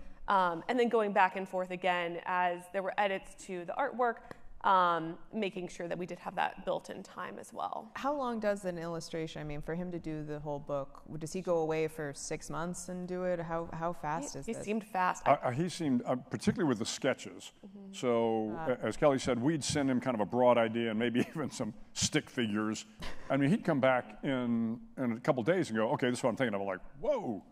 But what I found out later on is that each one of the panels, as you see up here with Skipper making his bed, each one of these panels is actually a painting. I mean, it is artwork. He has got to do all the coloring of this. This is not done necessarily digitally. He draws and paints all this. So in the first book, at one point in time, we were getting towards the end of the book, getting ready to go to press, and I saw something I didn't like, and I went back to the publisher and said, like, we need to change this. I need to change a bunch of stuff here. And she's on the phone, she pauses for a while, she goes, you do know this is a painting, and he's going to have to repaint this thing. I said, I'm sorry, what? She goes, yeah, he's got to repaint it. Oh, okay. But I went back to Howard, and he said, yeah, no problem. And he probably turned it around in 2 days. Oh, wow. So, I mean, again, your ability to work with your illustrator on something like this is really the key to making, I think, a children's book work. Now, oh, sorry, go ahead. And it was really important in the sketch phase that if there was something that we wanted to change, that we really identified it. That's the moment to do it. Yeah. Now that you've worked with him on 2 books, in thinking about what might come next, are you already thinking about illustrations in your head, or is it changing the way that you maybe write? I would say so. I mean, I think you have a better sense kind of going through the process of kind of the length of the story. And you know, our goal with this story is we do have a storyline, right? The heroes come together, they solve a task, and then they are brought together with the conclusion. So I think it's kind of getting that story within a children's book in such a condensed way is really the hard part. Okay, let's go on. Oh, sorry, go ahead. I was going to say, Kelly brings up a good point. You know, most children's books, I mean, our children's book is probably a little longer. This was one of the issues. I forget exactly how many pages it is. But the publisher was like, we need to maybe compress it a little more. The hard part is you're trying to tell a story that you think is important and trying to compress it so that each page or each panel tells a full story is hard to do. But so that becomes the challenge and the fun of it. And you had, because you had the hero code, Right. so you had these 10 kind of archetypes. Exactly. So let's go to, which I think is going to be the next Sure. slide. Yes, okay, so this is coming from this book. Well, so the characters are not, but the Right. themes are. So courage I and wish. giving and humor and these sorts of things, right? So you're starting from here, Right. but then how are you deciding which animal you are imbuing? It's a great this into? question. Yeah. Some of it was what rhymed properly. Alliteration, And always the good. alliteration was really key too. And also kind of what animals would really stand out for children. And, kind of getting back to the core of what we really wanted to convey in this book, we wanted to have a diversity of animals. So, as you'll see, we have a cat, which is pretty standard, but then we wanted to have something a little bit more out there, maybe an owl or a penguin. So, they come from different geographic regions, and that, our goal with that is to show that diversity. Do you want to, let's see what, Sure. we'll start going through them again. I just needed you to see these. They're so great. So, first of all, I love this. Would you like to read? I feel like I want you to read the text. Well, so this is, the text. Yeah. Story time. My eyes aren't good enough to see what it is there, but I'm happy to pull up the real one here. But each one of these, when I think about the characters, because I get back to the original hero code, and the reason we kind of went with courage right up front is Winston Churchill once said that courage is the most important quality because it allows for all the rest of the qualities, So if you don't have courage, then it's hard to do anything else. So thinking about that, we wanted courage to be the first one. And I'd also add too, in the Make Your Bed speech, there's a key line about standing up to the bullies and referencing sharks as being the bullies. So that's kind of what we conveyed here, kind of drawing on, again, building off Make Your Bed. I'd also add too, kind of with this first scene, a key thing that we wanted to convey in the book is that aspect of forgiveness too. So when we come to the 10th character, the frog, you'll see that he was the one who was bullied, but then at the end of the book, he is forgiving. He becomes the forgiving frog, and having that rounded out lesson. So the way this starts off is, of course, our little skipper, who's like a California sea lion. In the first book, he becomes a Navy SEAL. He goes through SEAL training, and now this is kind of his first mission. And so the president comes to him and says, I want you to find heroes. And of course, Skipper believes that all the heroes are men and women in uniform. But as he goes trying to find the other heroes, he has this epiphany that there are heroes everywhere. So this one, so it starts off, he's kind of left his base, and this one says, Skipper was determined as he left that day, but where should he start? Which was the right way? Heading back to his base, Skipper saw a friend who was small in size, but unwilling to bend. Against someone bigger, he was ready to fight, to defend the weak, to do what was right. I love it's a smaller animal. I love that the visual juxtaposition of that is really such a great way to kick off this. It's really an Ocean's 11 story. It's really, we're going to do a heist. We're going to do a heist of bravery and courage, and I need the A-team for this. And so we start with this guy. We start with Courageous Cat. Let's see who comes next. That was George Clooney. And then, okay, Giving Gorilla. Talk to us about Giving Gorilla. Yeah, so in this next character, we really wanted to convey the idea of giving a little bit of yourself every day. So we decided to have a gorilla who was helping, who represents a firefighter who is helping save people from a burning building. Firefighters are very appealing to children, and we knew that would be kind of a key theme that we wanted to articulate. I'm going to ask you to do it again. Of course. So Skipper continues to look for the other heroes, and then I'll get to the Giving Gorilla. As they raced through the city, a building was burning. Firefighters dashed in to save all from hurting. The lesson was clear. A hero must give. A hero must give so others can live. The Giving Gorilla, who was dusty and tired, said, that may be true, but you don't have to fight fires. Just give a little of yourself to your family and others. That's all it takes so people don't suffer. I need more heroes to complete my mission. Come alongside Gorilla. I know, just the addition. Right. Dun, dun, dun. So they keep going through the city to look for additional. And we have... So the next one is The Carrying Cow. Yeah, I think one of the things, though, that I think is important to bring out is in the original book, The Hero Code, I tell real stories of real people that kind of matched up with courage and caring and compassion. And I think about the kind of compassionate people, The Carrying Cow. I tell the story when I was in Afghanistan. We were having a meeting. I'm a 3-star admiral at the time. We're having a commander's conference with the senior officer who's a 4-star general named John Abizaid. And we have a bunch of military officers in a room in Bagram, Afghanistan. We're talking about the war and what we're going to do. And all of a sudden, the general's aide comes in, and he whispers something in his ear. And all of us, we're all senior officers, kind of looking like, what's going on? And the general goes, now? Somebody wants to talk to me now? And you can kind of hear him talking. Okay, bring him in. So this guy comes in, civilian. Look, he walks into the room, and he's like, oh, my God, who are all these people?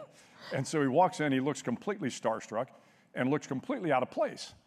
And so he comes up to the general, and now he's like, oh my gosh, everybody's looking at me. And so he turns to, he looks around, he says, so who's in charge here? And of course, we all kind of laugh, and the 4-star general's in charge, and John Abizaid very graciously says, well, I guess that would be me. And the guy says, well, General, I need a C-130 aircraft. Okay, to do what? He says, I want to deliver school supplies to Afghan children, because with the war going on, the Afghan children are not getting the school supplies they need, and we're worried about their future. If they don't have the school supplies, they don't. And General Abizaid says, I'm sorry, this is a war zone, and who are you again? And the guy says, well, my name is Gary Sinise. He says, I played Lieutenant Dan in the movie. And of course, we were all like, yeah. And I didn't recognize you with legs. So so again, he continues to be a little starstruck, and the general says, so I'm sorry, where do you get these supplies? And he says, well, I've got truckloads of them. I just need to be able to deliver them to the Afghans. And of course, we were all so amazed at this guy's compassion. Gary Sinise had come in to Afghanistan to help the children of Afghanistan. He was paying for it all. All he needed was some transportation. And of course, the general was like, absolutely, we'll do it. And so this idea of caring and compassion, it will change the lives of people everywhere. So I look at the Caring Cow, and once again, I saw the doctors and the nurses in Iraq and Afghanistan taking care of patients that were incredibly, torn up and badly wounded, and compassion and caring is just such an important piece of this. Yeah. No, that's a great story. Thank you for that. And the decision, this is actually leading to another question. Yep. So finding the way to embody this essence, I think that's, if we talk about this each time that it kind of comes up, Sure. because I think the medical community is the perfect representation of that. As much as I know you'd probably like to put Gary Sinise in there, I understand why it's someone in scrubs. Okay, let's. Yeah, so again, Skipper continues to look. He says, at the hospital, the doctors were caring for others, fixing their bodies and working great wonders. Being heroic is easy, said the Caring Cow. Just be kind to people and do it now. You'll never regret being kind to another. Each person is someone else's mother or brother. Accurate. Okay, on to the next one. Okay. Oh, this got a little condensed. So this is the hopeful hare. The hopeful hare. So the hopeful hare is in a lab. So one thing we loved about this character is, and my dad talked about this a lot in his speech yesterday, this idea of hope and having hope for the future. And we really thought science really embodied this, and a scientist kind of looking for solutions to problems and to solve medical challenges as well. So it kind of built off, again, the hospital aspect. So in this, we say, next at the science lab was the hopeful hare, conducting experiments that she could share. Even with setbacks and others saying nope, she never stopped trying. She never lost hope. I love it so much. And then they're all gathered at the door. Yeah. Waiting for, oh my gosh. Okay. Persevering penguin. So again, Skipper continues on looking for people, and then you get to the soup kitchen. And so at the homeless shelter down the street, the persevering penguin served food to eat. She worked hard to make her community stronger, being sure everyone had housing, food, and water. So again, this idea of sometimes you got to work through tough times, you got to help other people, you got to persevere through the challenging times. And the alliteration of the persevering penguin was, we thought persevering was a big word for 4 or 5-year-olds, but frankly, we just couldn't come up with something better than persevering for a penguin. And they should learn it.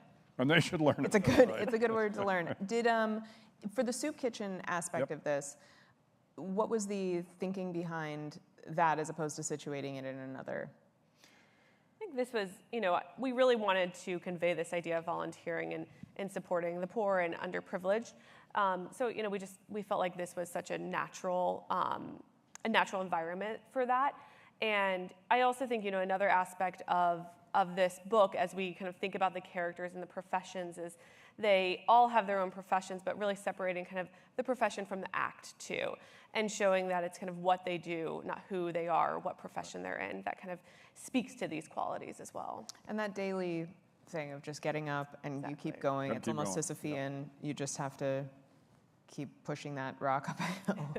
I think the thing, when you look at, again, the illustrations of this, Howard incorporates, every time we move to a new character, they're part of the team. They get added. So you see the giving gorilla in the background, and with obviously Skipper and a few of the others, and with each kind of panel as you go along, the team gets bigger and bigger and bigger. Ocean's 11. Okay. Let's see what we got next here. Honest owl. Yep. Yeah, so the honest owl, again, this was a recognition that honesty matters and humility matters, but this was the honest owl. So the courthouse was where the honest owl made a vow to uphold the law as best she knew how. In the face of challenges, she was always honest and fair to others as she had promised. I like situating this in the courts, kind of an aspirational Sure. feeling of the courts. Was there a question about how, for children particularly, starting to set up this idea of this kind of final arbiter? Sure. Does that play into it? Yeah, I think this is the rule of law. This is an understanding, I think. It is also being honest, making sure when you talk to your parents, when you talk to your friends, when you talk to whoever, be honest. Because we all know, all of us that have been around longer than a few years know that the truth will always come out. Do the honest thing, be honest. And of course, when we think of honesty and we think of, the highest level of honesty and impartment of the rule of law, it is in a courtroom. Right. And, Under oath. and the owls, owls are always kind of this symbol of Wisdom. and that sort of thing, right? Lovely, lovely. Okay. Yeah, let's see what we got next here. Yep. So next we have the dutiful duck, and this is about kind of doing the job that is assigned to you and kind of doing it to the best of your ability. And he is represented by a teacher, and I love kind of the whole scene. You can see the children as you kind of look at the book. There are a ton of little animals. It's really fun, and how he conveyed this. But it says, there at the schoolhouse was the dutiful duck, doing his duty when students got stuck, teaching them math and science and art. He encouraged his students with all his heart. And I think, we've all had teachers who really change our lives, and that was something that we really wanted to bring out, those who inspire you and really encourage you to make those risks in your career as well. And in terms of being reflective for a child, that's someone they encounter on a daily basis, whereas a judge, hopefully, not as much. But this is definitely something that they can identify with. Absolutely. But kind of going back to the hero code, when I was writing the first book, the hero code, the adult book, I had to go find out first, what is a hero? What's the definition of a hero? And I'm thinking, okay, what do I think of a hero? And I said, well, maybe I'll go to the dictionary and find out. And the dictionary says a hero is somebody we admire for their noble qualities, So that's why we look at this. But in the book here, I told a couple stories about doing your duty. And in the military, of course, it's very important that we do our duty. And we have in the military general order number one. Number one general order says you will take care of everything at your station and everything essentially within sight. And the idea behind general order number one was mainly for sentries. So if you're doing sentry duty or guard duty, your job as the guard is to protect your space, to do your job, and anything in sight. So if you see something wrong over there, still your responsibility, right? But I tell the story when I was in Afghanistan, President Obama had come in, and this was, I think, 2008. And they were going to meet, and then he was going to fly to Kabul to meet with President Karzai. So he flies into Bagram, but the weather is too bad for him to make the 30-minute flight to Kabul. So all of a sudden they're arranging briefings. Well, I was not planning to brief the president. In fact, I'm in the gymnasium working out when my aide comes running in and says, hey, sir, we just got the word. You need to be over in 5 minutes to brief President Obama. I'm like, yeah. So, I immediately jump into my uniform. I said, quick, grab our kind of standard brief. So sure enough, a couple minutes later, actually I think I had 15 minutes. So I hop in my little convoy, and my base was just right across the street from the airfield. So it was like a 2-minute drive. So we get in my little convoy, 2-car convoy, and we pull up to the back gate. And there's a young woman at the back gate guarding the gate. And so my sergeant gets out of the convoy, the car, and he goes, I got this. So he goes up, and I'm kind of watching, and he's talking to the young lady. And she's got her Kevlar helmet on, which looks a little too big. She's got her weapon with her, which looks a little too big. And I can see him talking, and all of a sudden he's like tapping the phone, pointing, and she's like, nope. And so he comes back and rolls down the window. I said, what's going on? He goes, she won't let us through. I said, I'm sorry, what? He goes, she won't let us through. She says, our name is not on the list. Of course it wasn't on the list. We weren't scheduled to brief the president. I said, did you tell her we're here? She goes, yep, but she's not going to let us through. And then my sergeant major, the next senior enlisted guy, goes, sorry, I got this. So the sergeant major gets out of the car, and he goes, and I'm watching the same thing, and he's very gracious, and then all of a sudden I see this, he's tapping on his thing again, pointing, and she's like, nope. So the sergeant major comes back, and he's really upset. No, sir, she's not going to let us through. I said, I got this. 3-star admiral, not a problem. So I come up to her, and I see her name is Jackson, Airman Jackson. And she sees me coming up, she sees the 3 stars. And I said, Airman Jackson, how are you tonight? Good, sir. She's a little nervous.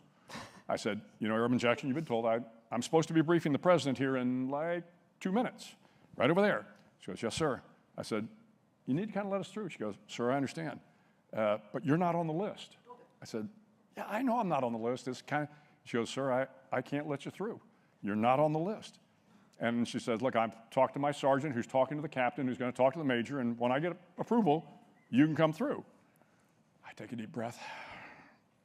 Okay, what are you going to do? So I go back and sit in the car. Finally, about 10 minutes later, gate comes up, we zip on through.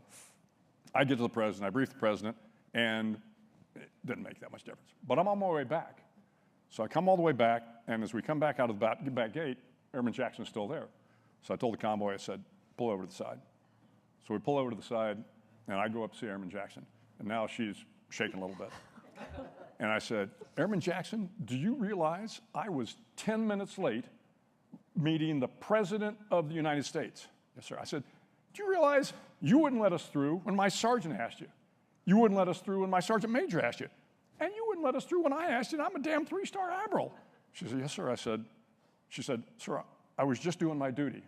I said, I know. And I reached into my pocket and handed her one of my coins for exceptional service. Oh. And the point was, she was doing her duty. She wasn't doing her duty blindly. She had a responsibility to protect the President of the United States. And she understood that, and she stood up to the sergeant major, and to the admiral. And I told her, you can come work for me anytime. So it was this sense of doing your duty. You know? Yes. So doing the duty is important. Good. No. Humble horse. So the next one that we have is the humble horse. And this was an idea that we really wanted to make sure was encapsulated in the book, that you can be a hero, but really being humble about your accomplishments is really huge and key to, again, that teamwork aspect that we bring out throughout the book as well. So we personified this with a horse who was scoring a lot of goals. At the rink, they found the humble horse scoring and scoring and scoring, of course. But he never bragged. The game wasn't about him. It was about the team and getting them all the win. Great. This is setting up the teamwork. Yeah. Also, I think personally, it's too much of an advantage to have a horse on a hockey team when everyone else is like... Yeah, admittedly. Yeah. But that's why he was so humble, though. Come on. They also have a crocodile. But they you do have a crocodile. kind of that feeling of like, no, good job, everyone else. I'm sure you had just as much to do with this win as I did. Anyway, I don't know enough about hockey to have an opinion about this. Okay, go ahead. Funny Fox.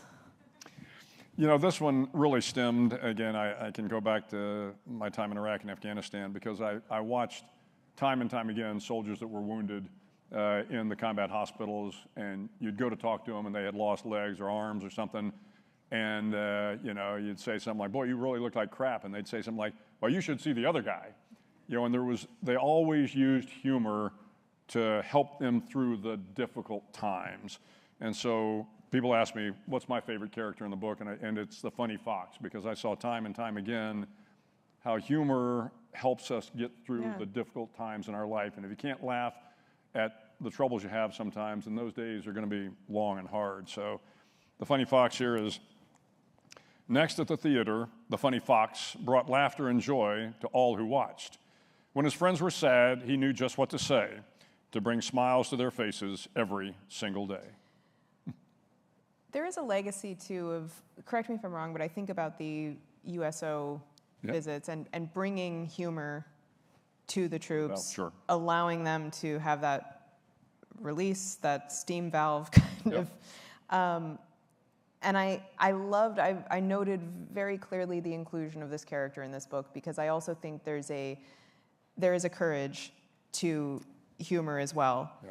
And it is truly essential. I love the inclusion of this as in part of in the heist, you gotta have the comedy. Yeah. But if you look at this one closely, you see what the illustrator has done. You take a look at the characters in the audience. I mean, every one of these is a separate character with separate sense of joy. You look at the walrus in the front, and I mean, these are incredible. Kelly, can you actually hold up the other side? Because the next panel is one-on-one then. Yeah, and we really love this idea of supporting your friends too. And that was, again, something we want to show throughout the book, but how you can support your friends by making them laugh and smile, and a key quality that we wanted to share with children. Yeah. Okay. So this is my favorite character. This is, as we talked about before, the forgiving frog. So I'll read to set it up a bit. Skipper the seal knew he'd assembled a team that was strong, but someone was missing, one more belonged. Back at the base, the forgiving frog said that he'd accept an apology and put things to bed. There's no greater hero than one who forgives. It's the motto by which we should all live. So as you'll see, they're finding their final hero to kind of complete the team. And I just love kind of how this came back full circle to, even though the frog was bullied, he was able to find it within himself to forgive that person. And he's the smallest character. And he's the smallest of them. Where was this coming in your heroism? Oh, this is a long story, and frankly, I'm not sure I could get through it on stage. We had a real bad civilian casualty incident in Afghanistan. I had to go talk to the father about the children he'd lost, and okay. And he forgave us. Oof.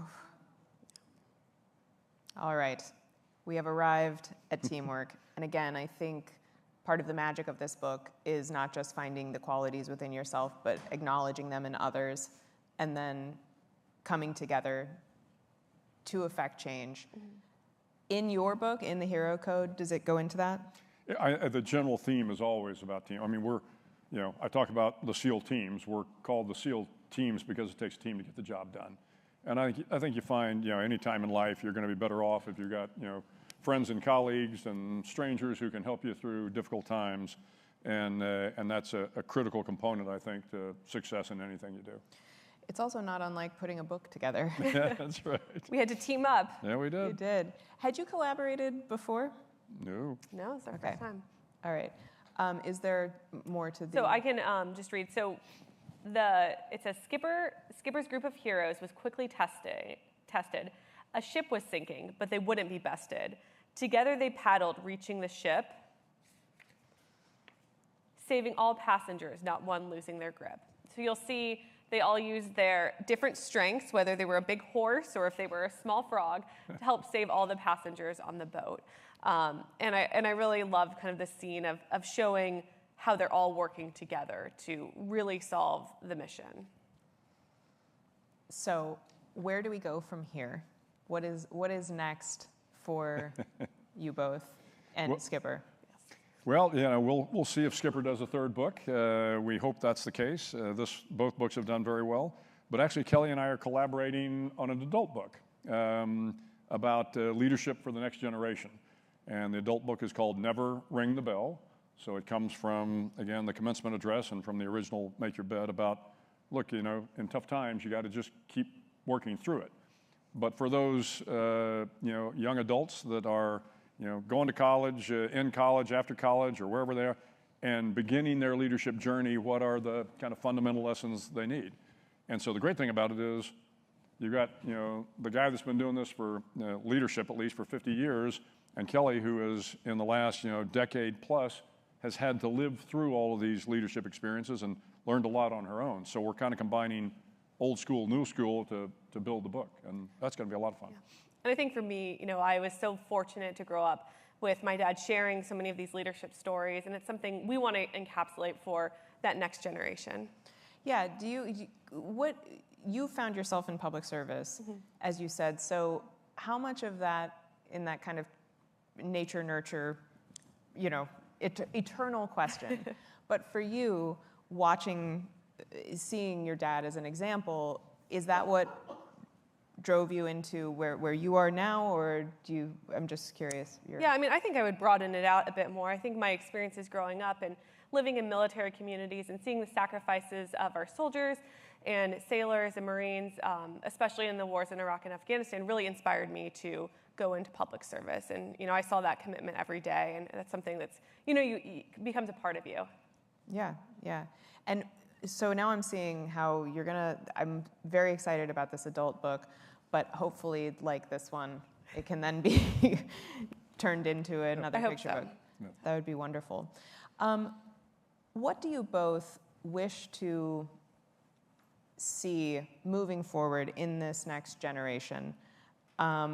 Is the teamwork element kind of the overarching most important thing? Is it finding personal courage? Can these things exist independently, or is it all part of a larger system? I tell folks that I'm the biggest fan of the millennials and the Gen Z that you'll ever meet.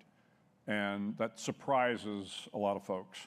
And I say, look, there's this narrative out there that this generation of these soft, entitled little snowflakes, then I'm quick to point out you've never seen them in a firefight in Afghanistan, or going to the University of Texas to make a better life for themselves, or growing up with great young children like I have. This is a fabulous generation. They are just as hardworking, just as committed, just as patriotic as their parents and grandparents before them. And I think that narrative is lost. So it is important for me to make sure that, frankly, the generation, my baby boomer generation and others, realize that these are great kids. Now, do they need some help in leadership? And so, of course they do, but every generation did, right? So what I'd like to see is our ability to convey to them stories that will really resonate with them, so they don't have to learn leadership the hard way. Maybe they can learn it through reading from my experience or Kelly's experience, and they'll be better prepared on their leadership journey, I guess. I think getting back to your question, I think for me, there's not one specific quality that's key. I think it really is circumstantial, and depending on where you are in your career, in your life. I think integrity is always really important and a key thing in any aspect. But at different points in your career or your leadership journey, it might be building a team and that focus on teamwork instead, or knowing when you need to tell the truth. I think it just depends on kind of what challenge you're facing as a leader that day. Have you had any feedback from classrooms or teachers when you do school visits? Have you gone in to talk about these? Yeah, on the books, yeah. So I do for the book tours. I've had a chance to be in some kind of sessions where I had young kids, surrounding me, and nothing is more fun than reading to young children and seeing them. The first book we had, The Shark.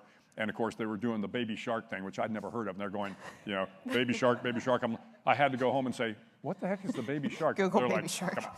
Come on. But most of the response I get is from teachers. And a lot of times we'll take these books, and my wife and I will donate, hundreds of books to various charities so that the kids have the opportunity to read the books. And the response we get back from the teachers and the charities is overwhelming. And it's, you're not out to make a fortune writing a kid's book. You're hoping that if just one child's life has changed or one teacher feels good about it, you've done good work. I think there's so many children's books out there that are really fun and engaging, but don't necessarily have that lesson associated with them. And that was a key thing that we've received feedback on, that people really appreciate that aspect. The instructional component. Exactly. Yeah, it really is so perfect, and the illustrations are obviously so charming. I'm so glad we did this. And I'm really looking forward to more from you. Would you mind, we have a minute left, literally a minute, but if you could read the last little bit of it. So Skipper says, "I've found your heroes," Skipper said aloud. "They were everywhere, doing everything, making us proud.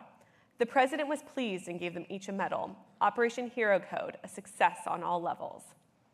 You don't have to go far to find those to admire. Your parents, your guardians, your friends can inspire by caring and helping along the way, by doing what's right day after day."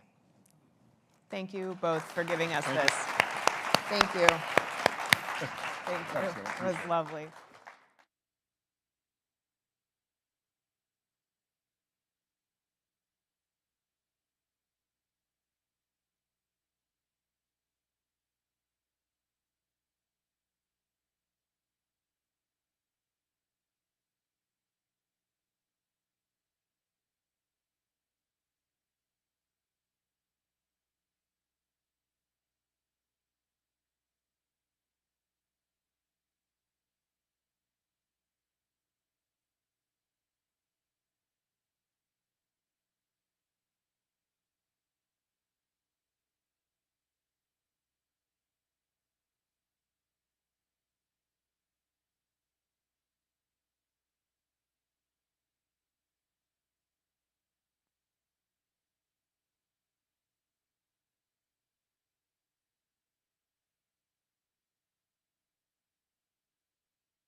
Ladies and gentlemen, the program will begin in 5 minutes.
After this session, please remember to take your belongings with you as this room will be cleaned during lunch.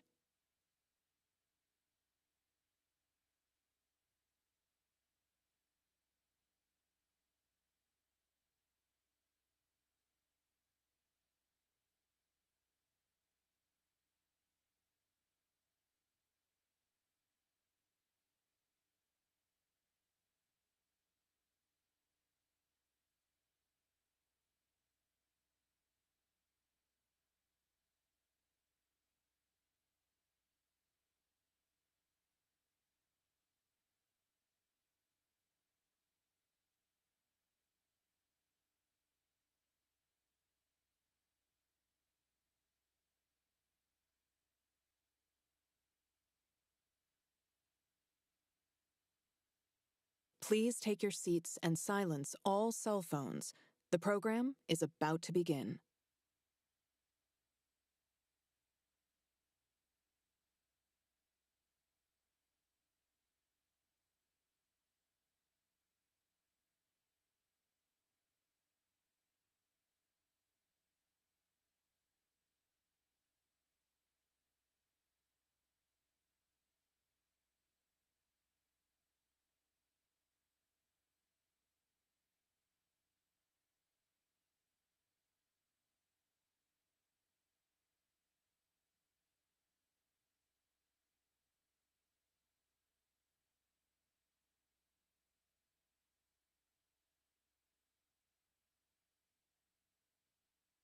Ladies and gentlemen, please welcome Tim Bovary, H.W. Brands, and Douglas Brinkley with Karl Rove.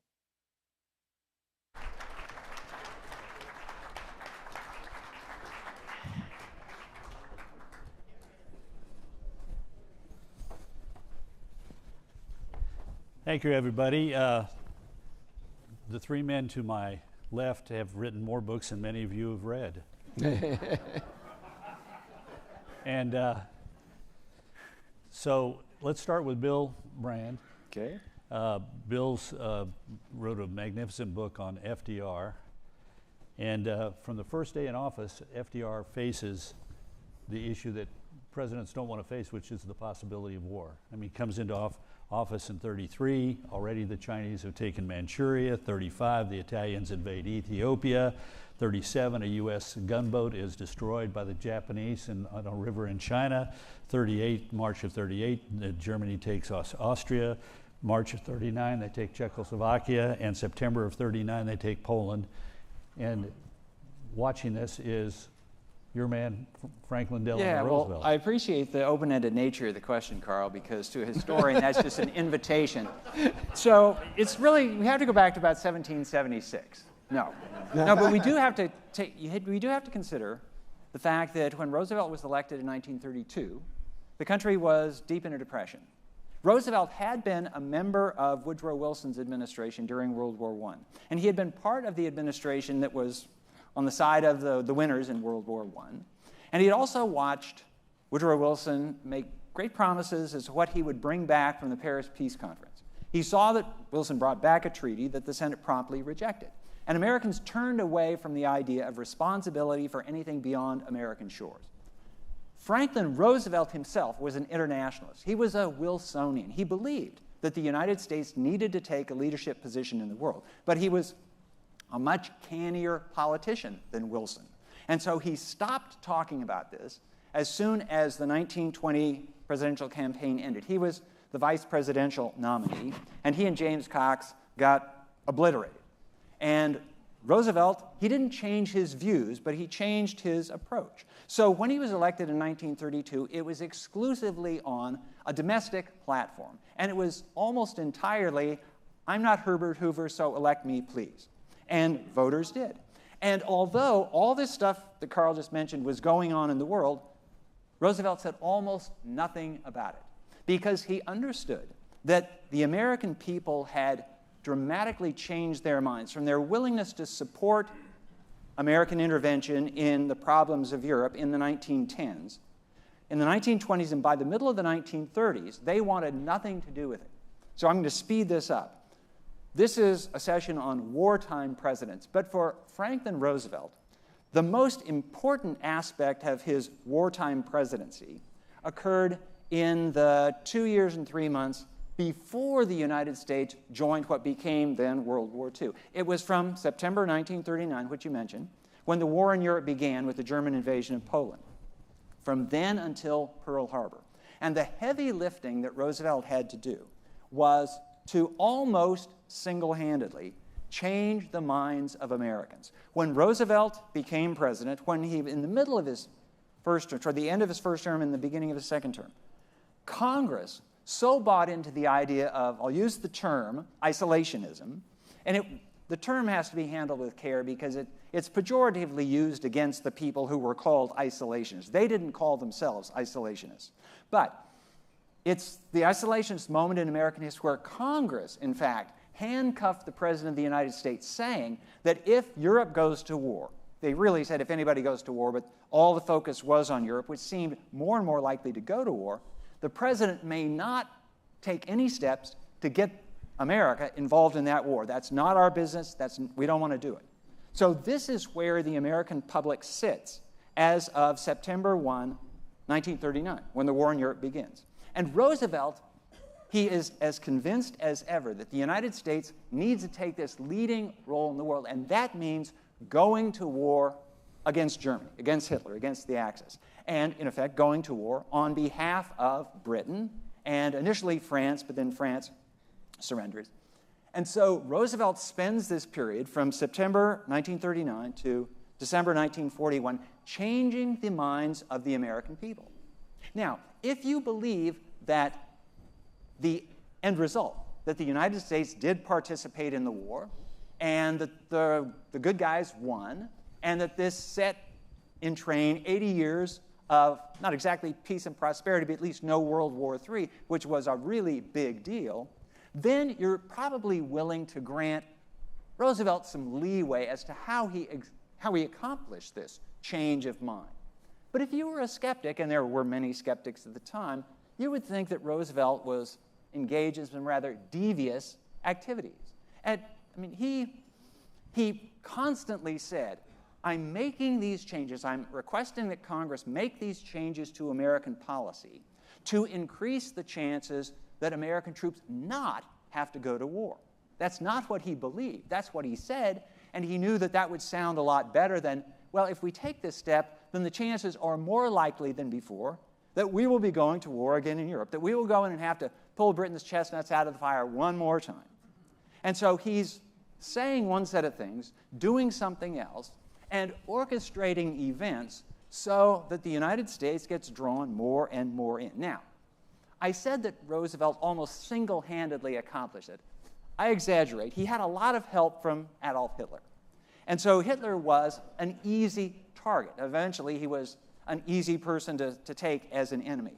But Roosevelt's actions in doing this, they infuriated those remaining anti-war people. His principal, or at least his most noticed antagonist, was Charles Lindbergh, the aviator who became the spokesman for the America First movement. And America First was, well, the idea, we'll take America first and let Europe deal with its own problems.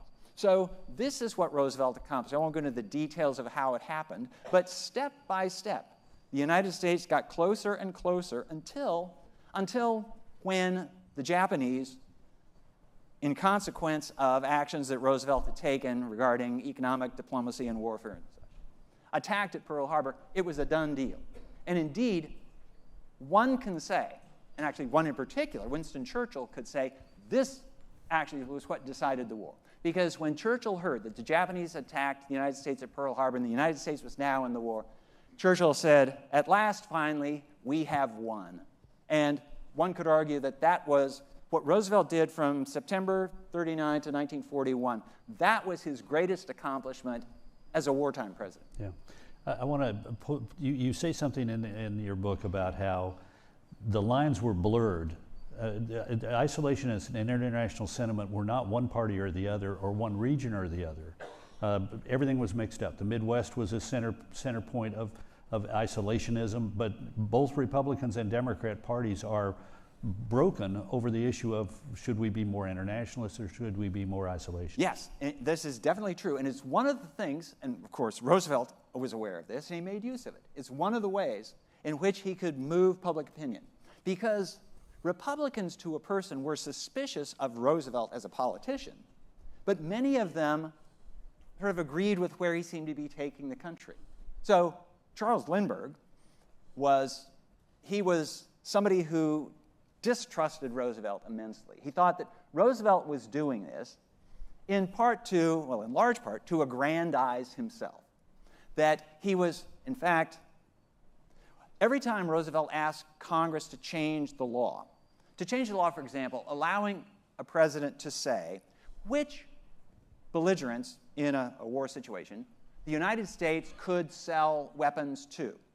The neutrality laws of the 1930s said if countries go to war, they cannot buy American weapons. And the first thing Roosevelt did after the German invasion of Poland was to ask Congress to change this so that the president could use his discretion to determine which countries ought to get American help or not. Now, this was in quite sharp contrast from the situation in World War I, because when the First World War broke out, and there was a similar lag time between when the war in Europe broke out in World War I and when the United States entered, as to 1939 to 1941 with World War II. But the first time around, the United States under Woodrow Wilson was honestly neutral. It really did try to maintain an even hand between the two sides.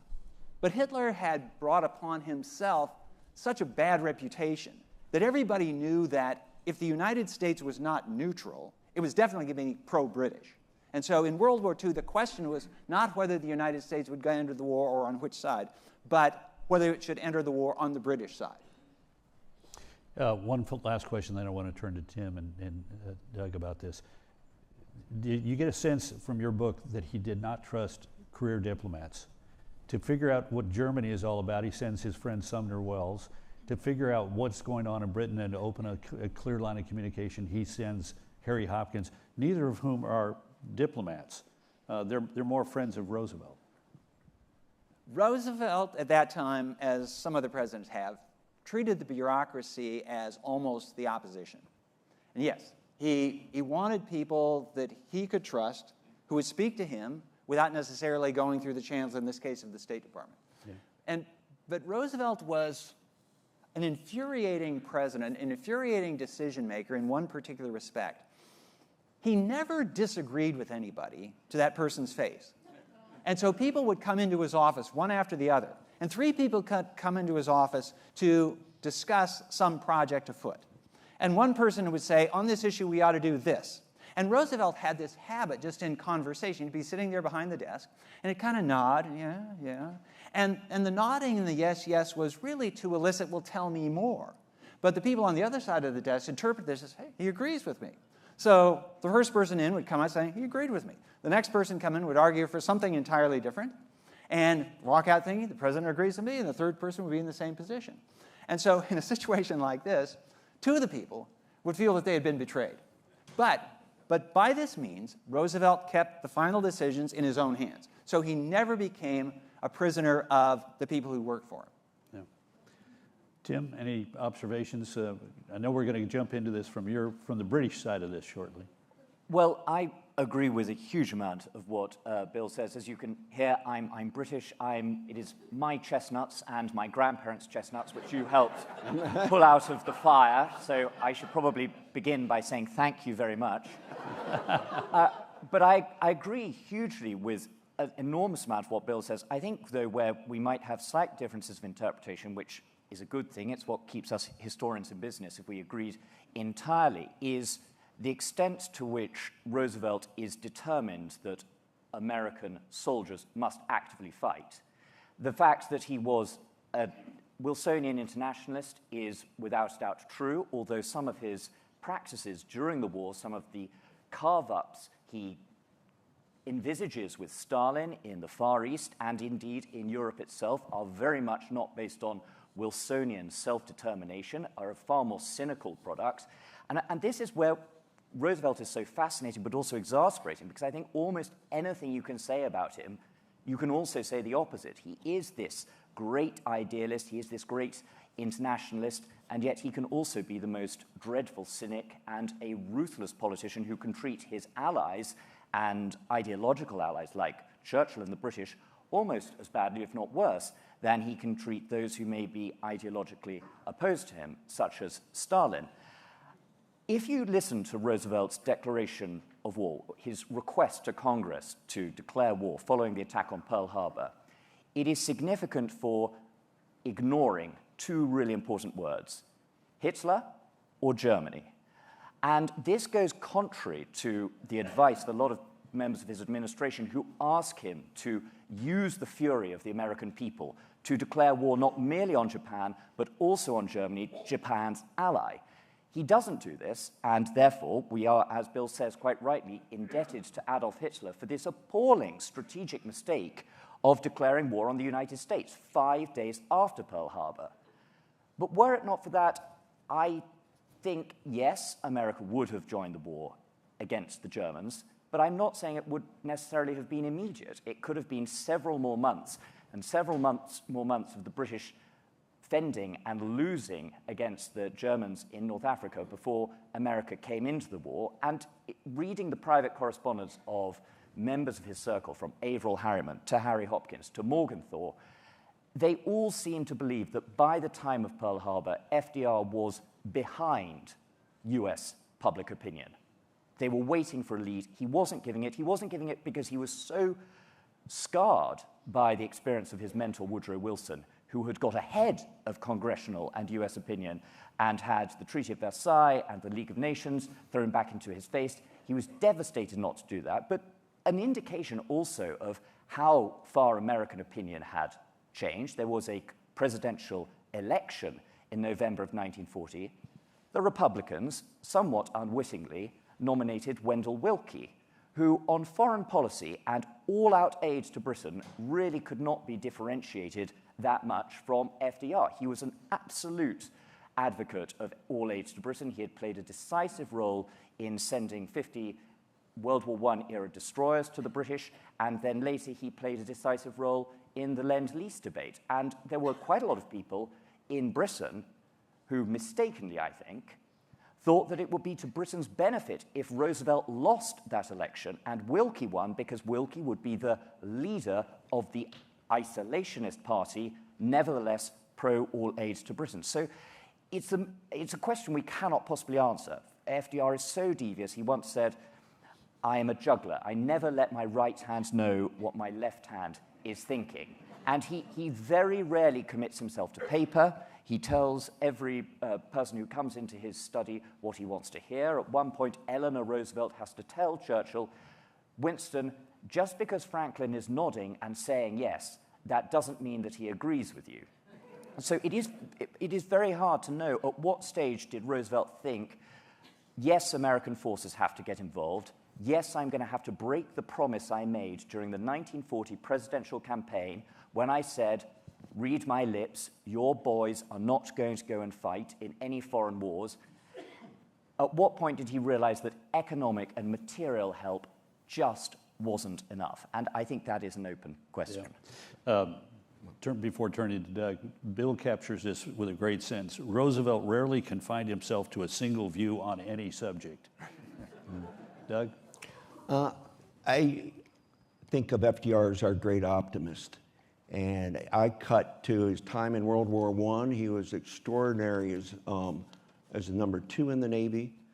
But really, he was running World War I Navy because our Secretary of Navy, Josephus Daniels, had a kind of senility or cognitive problems.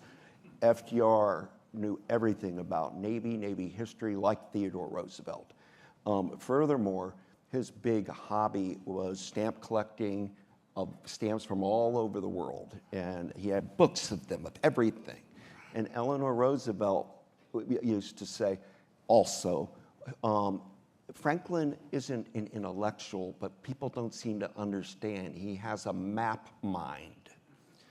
He knew rivers, lakes, ports of entry. When he did hold press conferences, he'd have the globe there and say, go ahead, Carl asked me what, because that was his strong suit.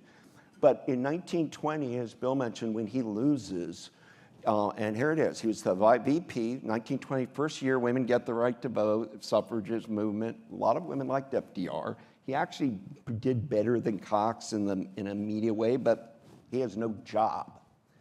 And in 21, all of his life, he would ask himself, FDR, what would Theodore Roosevelt do as fifth cousin? Theodore Roosevelt was went to Harvard. FDR goes to Harvard. Theodore Roosevelt was a state legislator in New York. FDR, state legislator in New York. Theodore Roosevelt was governor of New York. FDR is governor of New York. Theodore Roosevelt, assistant secretary of the Navy. FDR, assistant secretary of the Navy. Theodore Roosevelt liked conservation. FDR creates the Civilian Conservation Corps.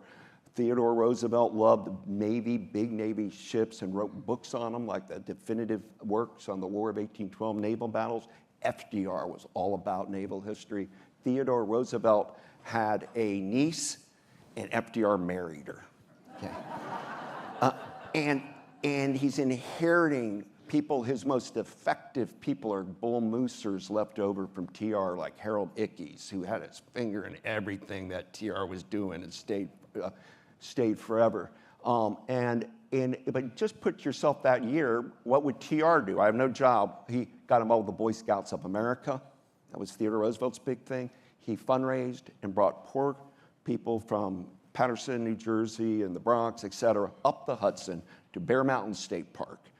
Big Boy Scout jamboree where they played baseball, they swam, they cooked, and at that moment, he contracted the polio virus. And it manifested itself in his body. And days later, he was up in Campobello, and his whole migraine, shaking, no feel in the lower half of his body. It's 1921. He has polio, and nobody wants to be near you because they thought if we were this close, you would get it. And so this man who was the VP in 20, nobody sees him. He has no friends. Eleanor Roosevelt was going off on labor rallies and continuing around. He would sit at his home on Hyde Park in New York on the Hudson with like Manswell Crosby, a boyhood bird watching friend. And he'd go to Florida in the early 20s looking for thermal waters down around the Keys and Everglades and on a boat. And that's my life. I got polio. People don't want to be by me. In 1925, he's owning his job as he's running a resort for people with polio. So they're at least not going to get each other contagious because they already got it. And suddenly here he's governor of New York in 28. He did it on the strength of this big speech at Madison Square Gardens, like in the taking over the Al Smith mantle. But the point is, he's got to run in 28. He's got to run for governor. Right? He's going in 2 years, you would have to be governor, so he runs 28, 30, and you run in 30 and 32. And as you know, in the middle of that, the stock market's crashing in 29. And FDR he's not New York, he's upstate New York. And his constituents were rural. These are fisher folk. These are tulip growers. These are lumber people. He knew rural politics, and he couldn't balance a checkbook. He knew nothing about the financial world in any serious, meaningful way, period. But when the country was blaming Wall Street, he's up there, and he started building things in New York to give meaning to the Depression, like Civilian Conservation Corps camps. This may not seem that big a deal, meaning taking unemployed people and having them work on a road, having them do this. But he also, because he's in New York, learned the radio skills to communicate. And he's not going to be pontificating on foreign policy because he's running again for governor of the state.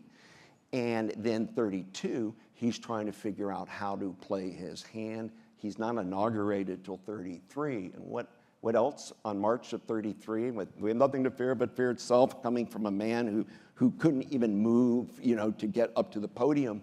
He created the Civilian Conservation Corps as the first New Deal program.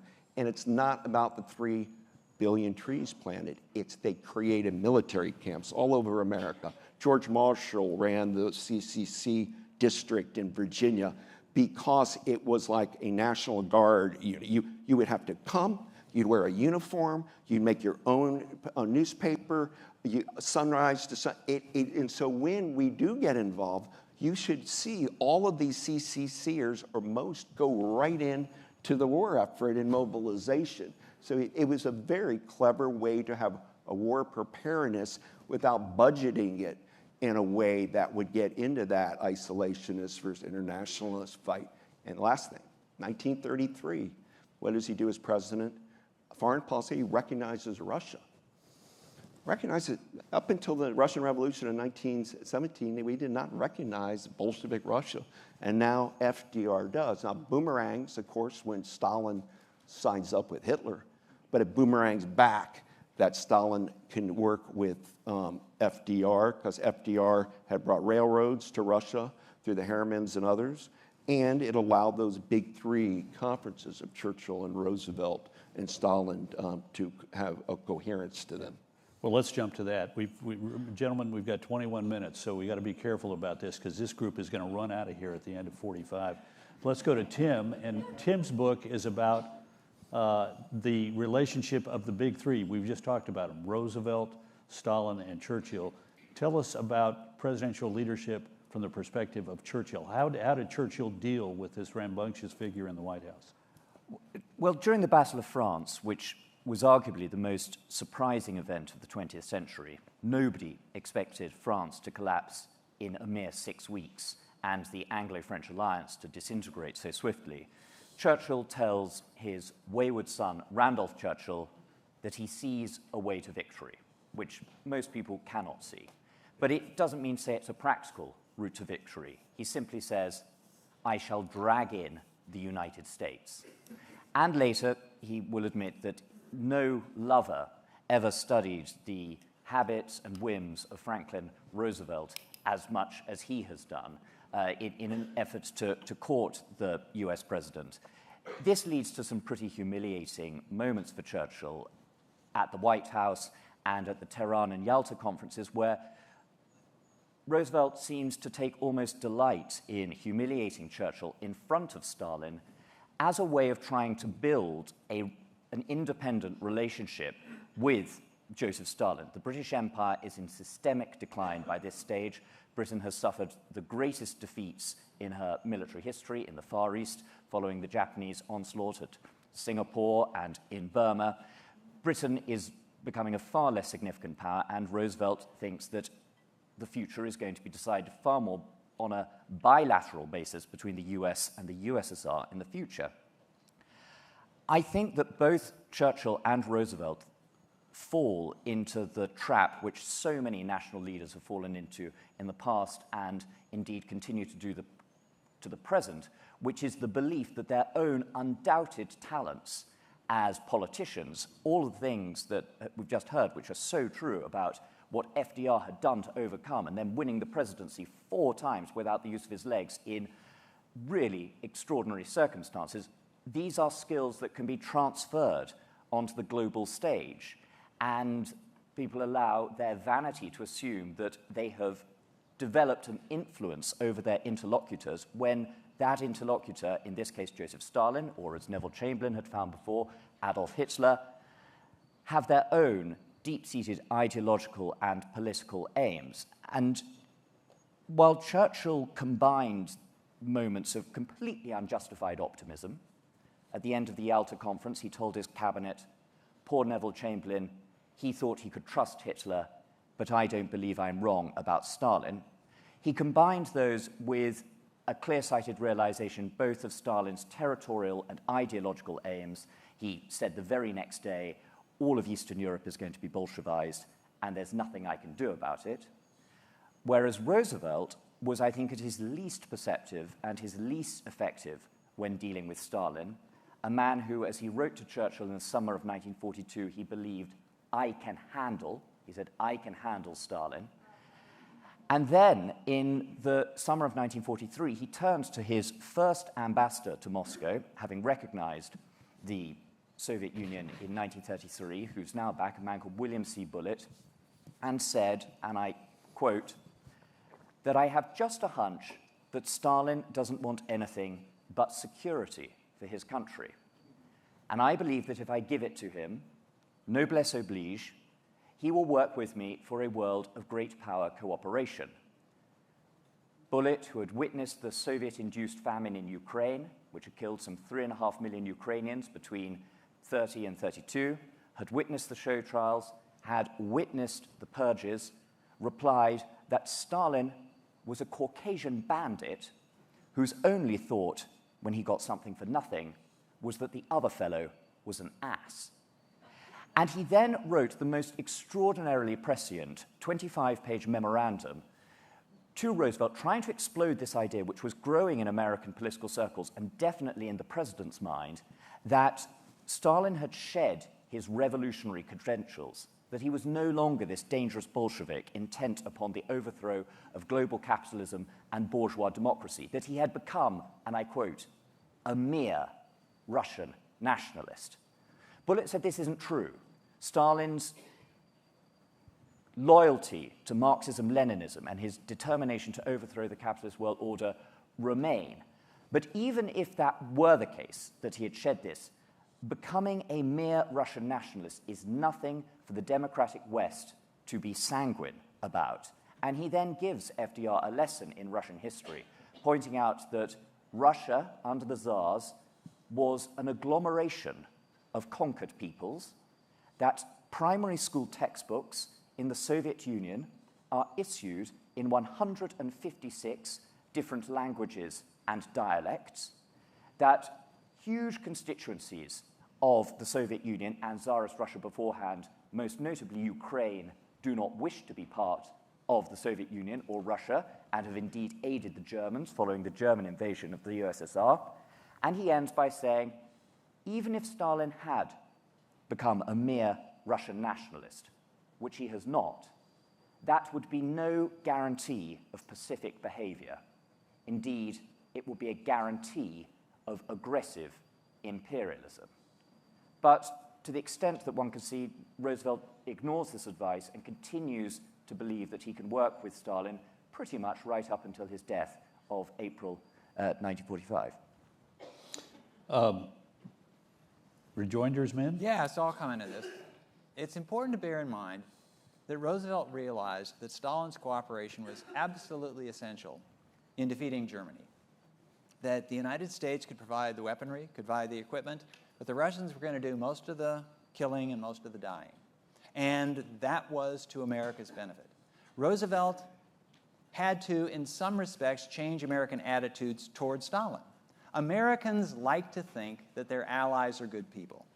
And so there's this rehabilitation of Stalin during World War II. And there are contrasting covers of Time magazine that show Stalin as man of the year. One's from the 30s, where he's this glowering, dark figure, and clearly someone that Americans should be afraid of. And then there's Stalin again. I think it's in the middle of the Battle of Stalingrad, or in the middle of World War II, where he's all dressed in white now, and of course there's the white of the snow and everything. He has almost this beatific look on his face. And Roosevelt understood that in order to maintain support for the American war effort, which was indeed an effort to prop up Soviet communism, because the Soviet communists were helping defeat Hitler. And Roosevelt was a realist in understanding you pick your battles one at a time. You choose your enemies one at a time.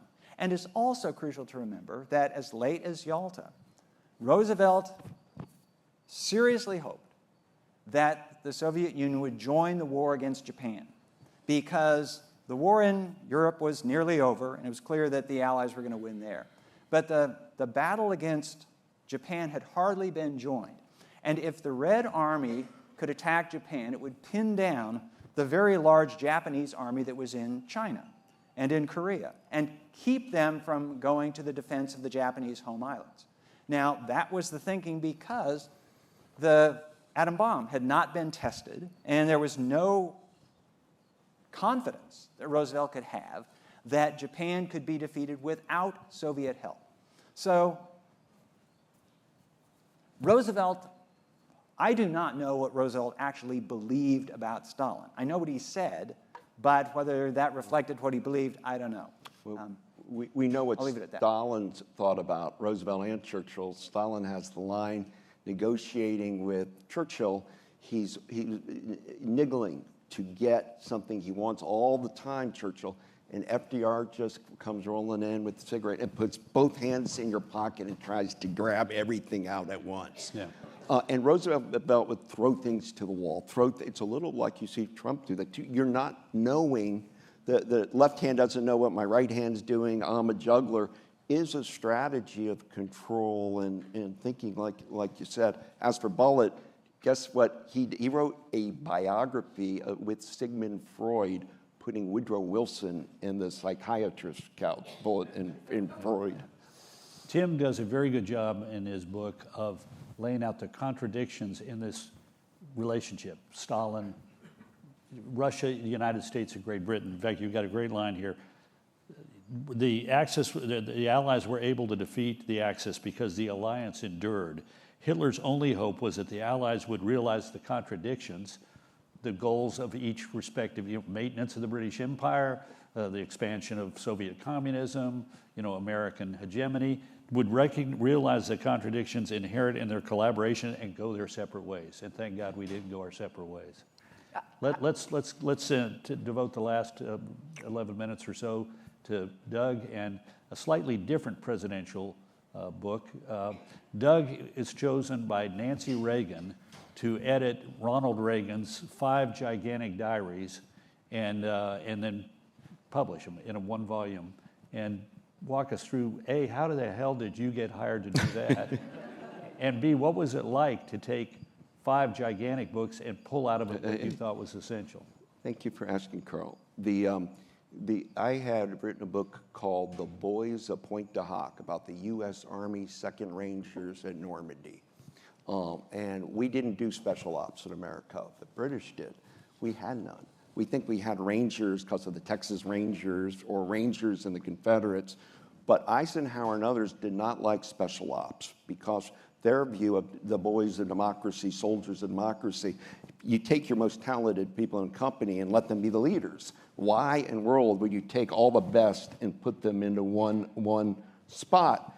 But FDR eventually gets convinced to do it, and the U.S. Army 2nd Rangers were the group of the best of the best of the best of 225 who would climb those cliffs at Normandy. So I wrote about this, about them, and particularly Jack Cohen and Lem Lamel, beyond Medal of Honors winners, the heroism of taking out the 155 millimeter French blasting guns and beginning the liberation of Europe. And in what I wrote about Ronald Reagan's speech that with Peggy Noonan, also Dolan.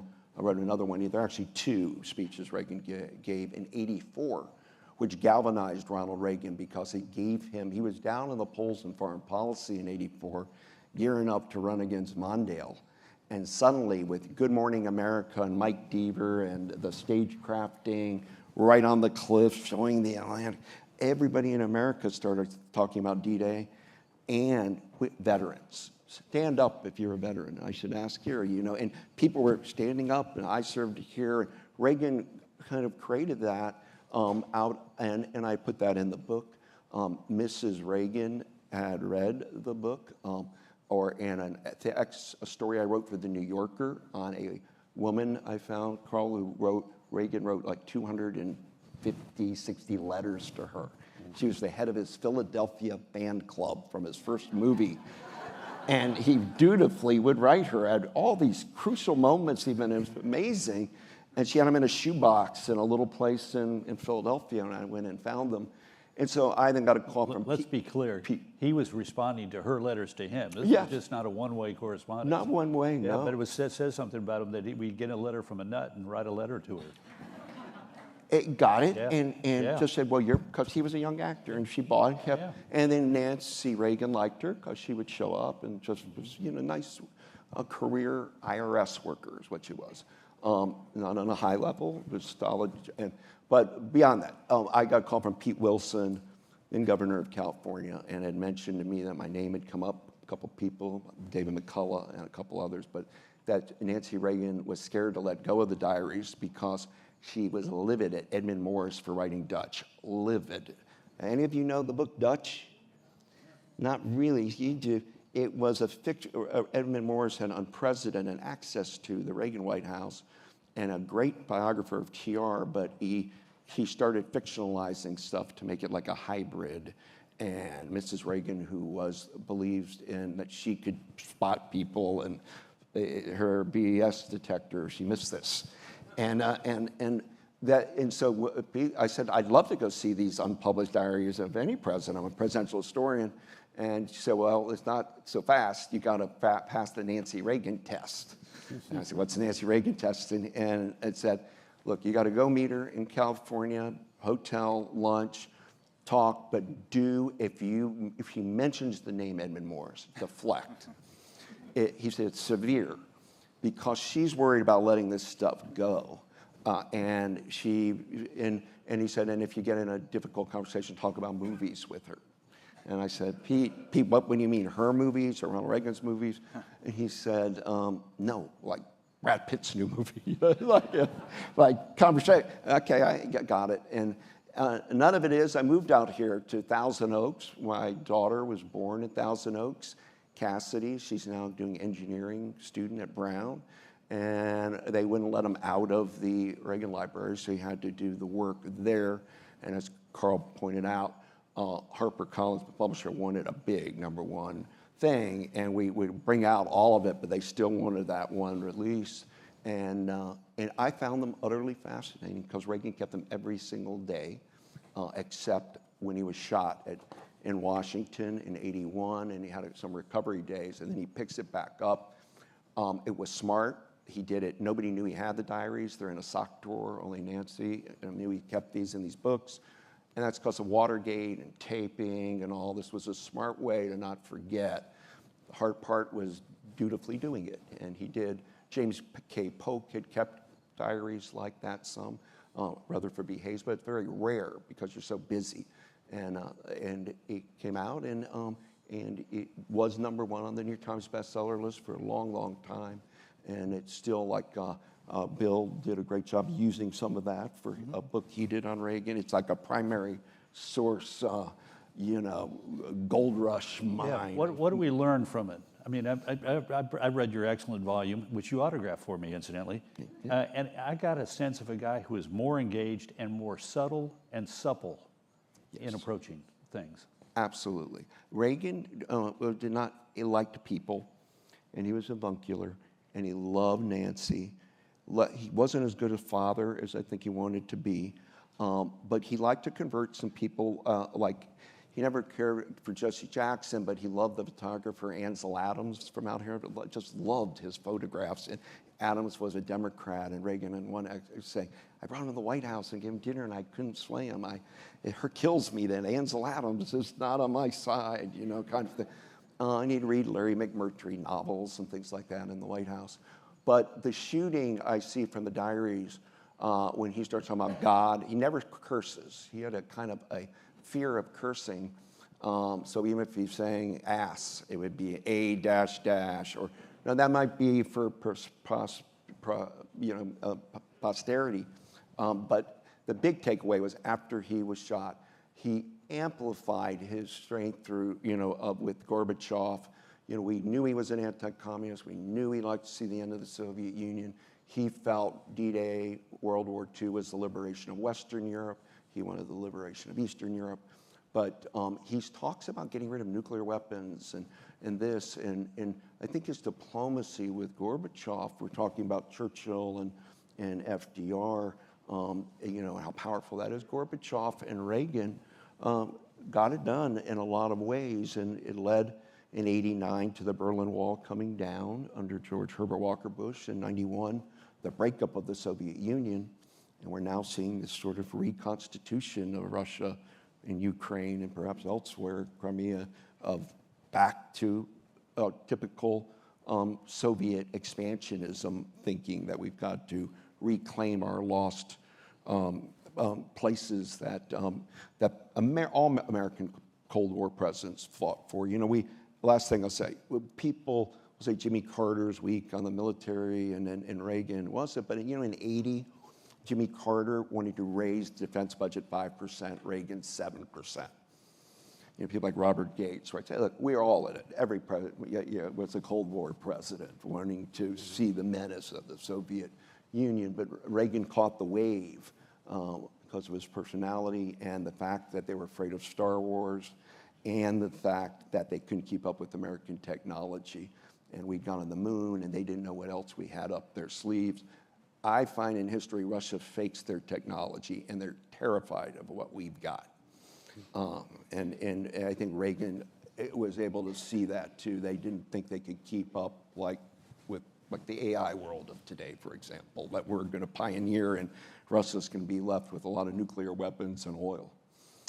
When Doug and I were talking about how Mrs. Reagan hired him, we got to talking about what a formidable character she was. In the White House, I was a point of contact for her. She would call me when she was unhappy with things like the embryonic stem cell policy of the Bush administration.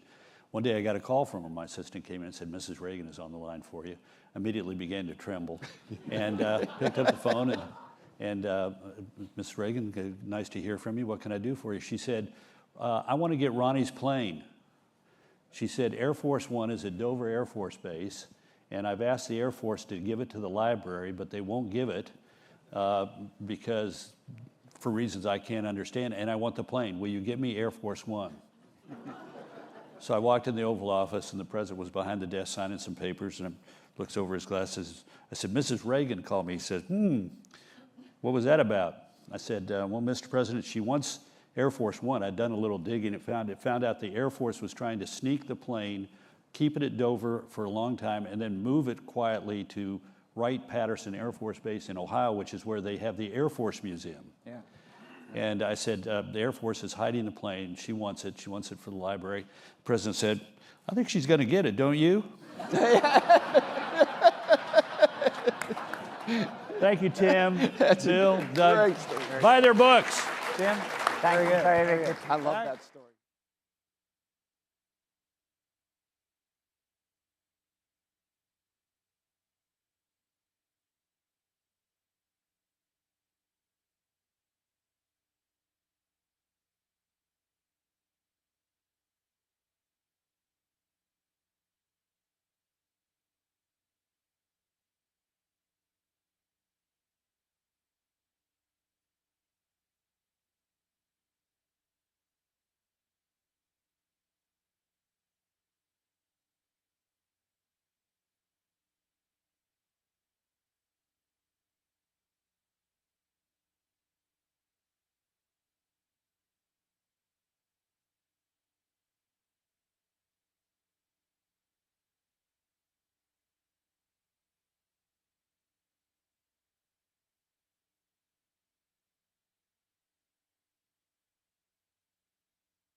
Ladies and gentlemen, the program will begin in 10 minutes.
Ladies and gentlemen, the program will begin in 5 minutes.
Ladies and gentlemen, please take your seats and silence all cell phones. The program is about to begin.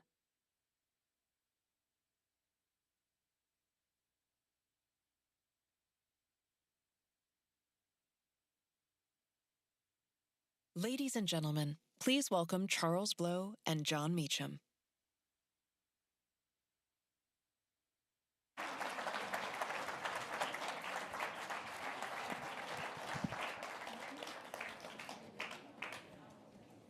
Sir. Sir, how are you? Sir. I'm well. How are you? I love the sirs. Yeah, I know.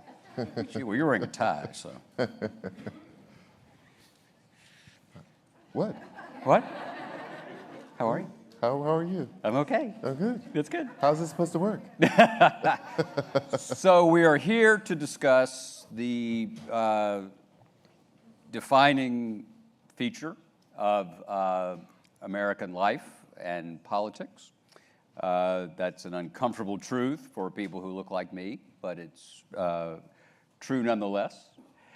And I think we'll start with, are you surprised that the country's where it is here at the 250th anniversary? Surprise is probably not the right way to describe it for me.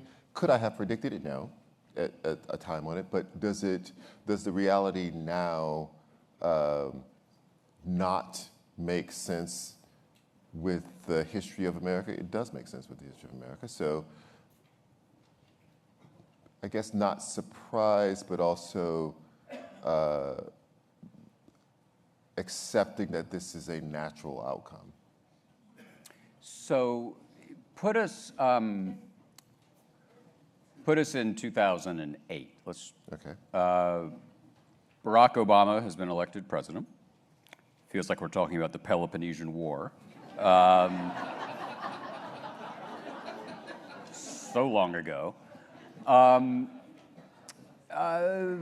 Lots of chatter among folks who do what we do for a living that we are now post-racial, supra-racial. How hopeful were you in that moment? Hopeful about being in a post-racial society? That doesn't, I don't think that's the right way to frame it. I did believe that representation matters tremendously, and so I still believe that for children who were my children's age, who the first political entity they knew was Barack Obama, the first president that they have any memory of was Barack Obama, their concept of what is possible in the halls of power is completely altered by that. Even with the dramatic changes in backlash to that election now, that still is something that is resonant for them. Mm-hmm. That he was there, that he performed the job, that he performed it like other presidents, if not better than most, that there was no scandal, that all of the mythology that had been attached to Black people, he shook them. That still means something to them. And for that, I am happy that it happened. I am happy that it happened for people like my mother, who is now 83 years old, and organized a bus. She wouldn't fly. She went on a bus with the other old ladies in the neighborhood to be in DC. And I said, Mom, it's gonna be freezing and you're not gonna see anything. She says, I don't care, I just wanna be in the number. And for people of that generation, you know, she grew up with Jim Crow, before the Civil Rights Act, and it was meaningful for them. So that part is a big deal. If you were at a talk I did earlier, please forgive me for repeating myself here, but historically though, I've been doing a lot of research around the late 1800s, and so when Hiram Revels from Mississippi became the first Black person in the Senate, it was the same language. All the newspapers had the same language. There was heralding a post-racial reality at a time, for a time in the near future when the racial issue would not be a huge one, and that he was the breakthrough moment. And when we have the luxury of history now, so I'm reading all the accounts of all newspapers across each other, and I'm seeing the backlash begin immediately. Right.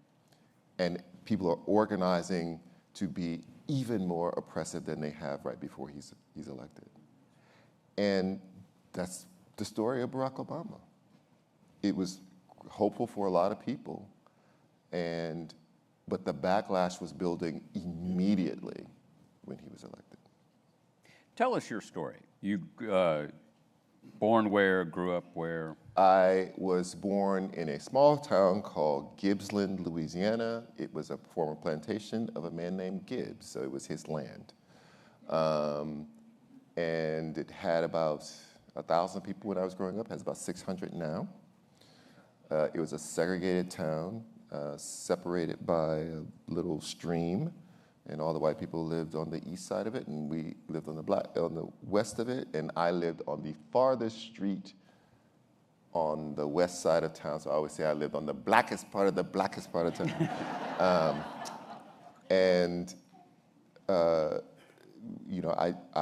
The schools were segregated. What year were you born? I was born in 1970, and Louisiana dragged his feet and did not desegregate it until that year when I was born. And when they did, as my mother, who's a school teacher, said, the state set up these, what do they call them, institutes or whatever. But they were basically white schools, private white schools, so the white kids would not have to integrate. So state funds could be used to pay, basically that's what the voucher system is now.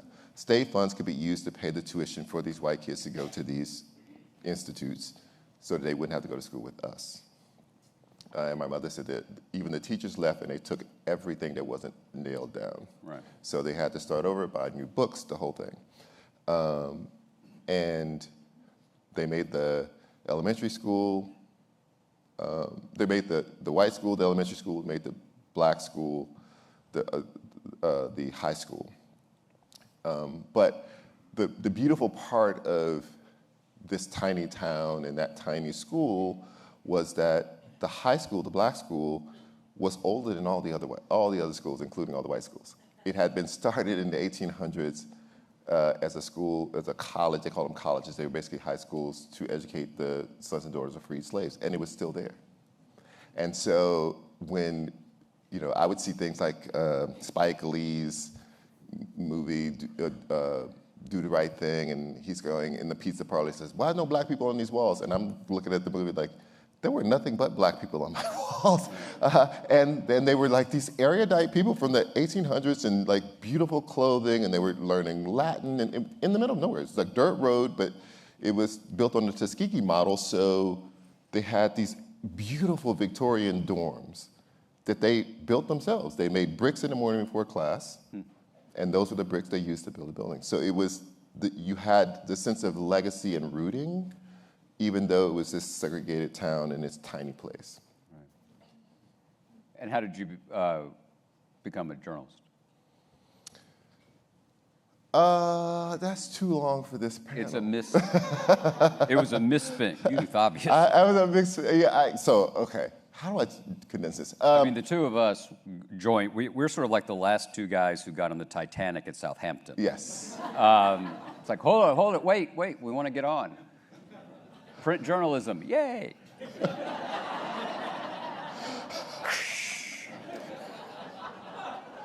Where's DiCaprio? Anyway, sorry. Well, give us a synopsis first. Oh, geez. You can write short. I've read. This is so okay. So, in high school, part of a leadership program, go to the state capitol and meet Governor Edwin Edwards, who was the governor at that time. And in this drawing room, he walks into the room. He's about yay tall, the really short man, but he's walking like he's the tallest person on the planet. And he's magnetic, and he is this character in America. Louisiana politics is full of characters, but he is one who said things like, when he was running against David Duke, the only thing we have in common is that we're both wizards under the sheets.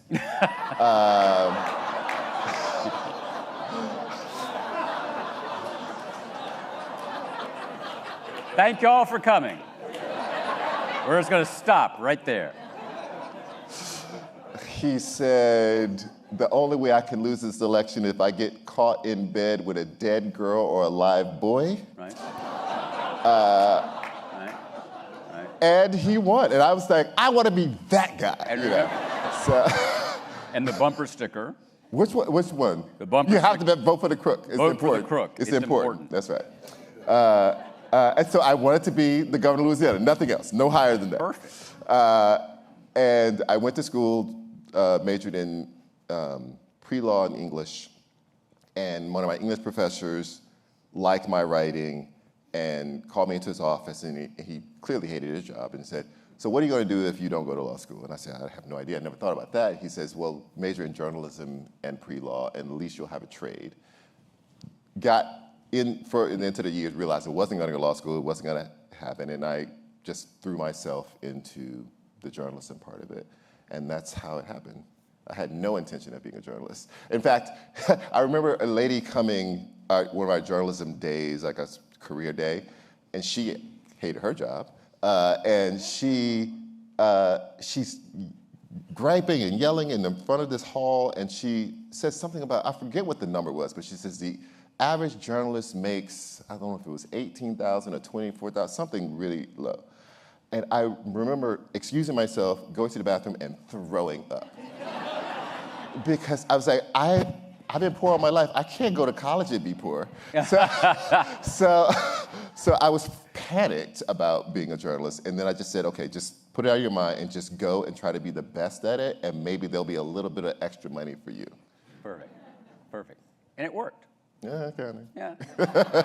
So far. And how'd you get to the Times?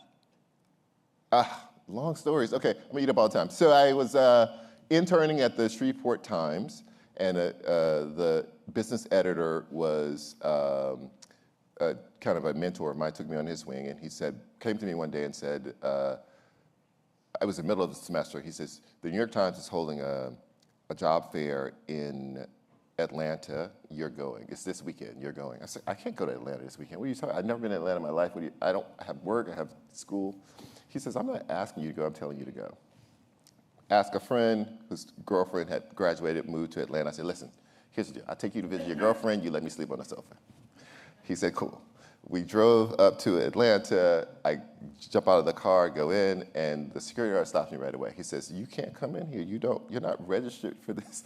He says, the registration is done. I said, I just drove from Louisiana. I have to go in. He says, I said, what did you have to do? He says, first of all, there's a fee. I pulled all the cash in my pocket and gave it to him. He took it. And then he says there was a essay. I said, do you have a pencil? And I lay on the floor and I wrote an essay and gave it to him. Love this. And then he let me into the thing. And I go around to each of the things, and I get to the New York Times booth, and they say the same thing. He said, I'm sorry, we can't interview you because you had to sign up ahead of time, and the thing's already full. I knew this was a gamble and a trick, but I said, completely understand. I'm just going to sit here until someone doesn't show up for their appointment. And I sat there all day, and I pretended to read the paper. I read it like 6-7 times, the same. But it was the best kind of opposition research because they forgot I was there. Right. And so every time someone would come, they'd ask kind of the same questions. I'd hear their answers, and they go away, and then they discuss who they were. They were like, I don't like him. And I was like, and towards the end of the day, I'm still sitting there. It's like 6 p.m. Everybody's packing up, and I'm like, I'm not leaving until I interview. And they said, fine, come here. And so they asked me the same questions, and I'm like,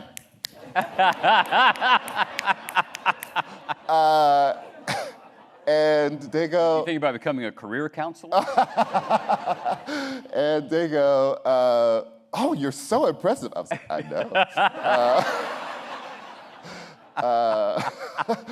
And they say, well, we don't even have I was a graphic artist at the time, and they said, we don't have a graphics internship. And I said, thank you. And I literally was thankful because they had said they were really impressed by this kid from the middle of nowhere. And I went away, came back the next day to try to make up all the time I wasted sitting there all day at the New York Times booth. And everywhere I went, they said, the New York Times is looking for you. And I started to panic because I'm thinking, oh my God, I picked up something, a pen or something. So I can't find anything. I went back to their booth, and they said to me, we didn't have an internship, a graphics internship, but you were so impressive that we called back to New York last night and we made one. And that's how I first got to the New York Times. Fantastic. Yeah, much more interesting. Much more interesting. We have just proven that Emerson was right when he said there is properly no history, only biography. So, all right, what are we going to do? Give us your State of the Union and a road ahead.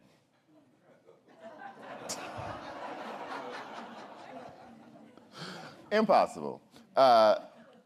You just made the New York Times a graphic power because you paid off the doormat. I think you can probably answer this. State of the Union, come on. State of the Union, right? What's happening right now? Precarious, in one word. And fracturing. And that's a dangerous position. We see that the federal government has not held up the way that the founders had envisioned it. The checks and balances are falling apart because the balance of power is tilting. Congress is both dying as a functioning institution and also giving up its power at the same time. And because that leg of the stool is getting shorter, it can't perform the functions of truly being independent enough to approve judges in the way that the founders thought that they would. They're not a check on presidential power in the way that the judges thought they would. And so once one of the legs is too short, the whole thing falls. So that's part of where we are. There is a balkanization, the racial balkanization that's happening in the country. I think people, they label this race in, I don't know what they call this, race in America or something. People often reflexively think that discussion is always about black-white relations, but 20, 30 years from now, first of all, Hispanics are already a larger population than black people. 20, 30 years from now, there'll be twice as many Hispanics as black people. There'll be more Asian people than black people. You will have a geographic balkanization on the state level so that many of the southwestern states will be majority Hispanic, not majority minority, majority Hispanic. Hawaii will still be majority Asian, Pacific Islander. Many of the states from the northwest down into the Rockies will remain majority white, and a lot of the East Coast will be majority minority. Because of that demographic change is a lot of what you're seeing now. The white replacement issue is a real motivating political issue. There is the conspiracy theory that powerful people, including our Jewish American friends, are funding it. That's just theory and kind of trying to stoke anger. But there is a mathematical reality, which is that the demographics, at least before the ICE craziness. Well, it's less theory than propaganda. What's right? that? Less theory than propaganda. Yeah, propaganda, absolutely. But there's a mathematical reality that, immigration is real, birth rates differ, and that's going to play out. And then it becomes an issue of what is the country? Is the country the ideals? Or is the country a particular narrative, history, and heritage from particular people? If it is an ideal, it's elastic. It can accommodate, it can stretch, it can change, and it can still be America. If it is, however, defined more strictly, which is a way a lot of people are trying to define it, then it is in danger. And then And once you determine that it is in danger, then all of this becomes justified to protect it. Where do you stand on the, I think it's safe to say this is received conventional wisdom about, and I personally, I'll just pre-state, I think it's reductionist, about what most folks who do what we do for a living would say, the crisis in the Democratic Party. That is, the story you're talking about so clearly and so well has not been articulated by political actors in the center of our public arena, I think. Right. Even President Obama, actually. I'd have to think about that, but certainly not in the last 10 years. Right. Is part of the reason MAGA-ism is, I want to be careful, I don't think it is as prevalent as some people worry about, including me, but it may not be as prevalent as we think, but it is dispositive, right? They have, particularly because of the way you lay out the way the states are, the way the Electoral College is, they know the number they have to hit. Right. And they've now hit it twice. Right. So talk about the Democratic Party. Talk about, there are Republicans who are unhappy. They just have not been in any way effective at pushing back against depending on where you stand, the transformation of their party, the theft of their party. Some people would say it's the fullest expression. I disagree with that, but. Right. Well, first I'd probably want to define how I see the two parties. I see the Republican Party as aspiring to be extremists who accommodate some centrists, and the Democratic Party as aspiring to be centrists who accommodate some liberals. And that becomes a problem with the electorate, which doesn't really line up on the Democratic side with that view of. Say that one more time. It's really good.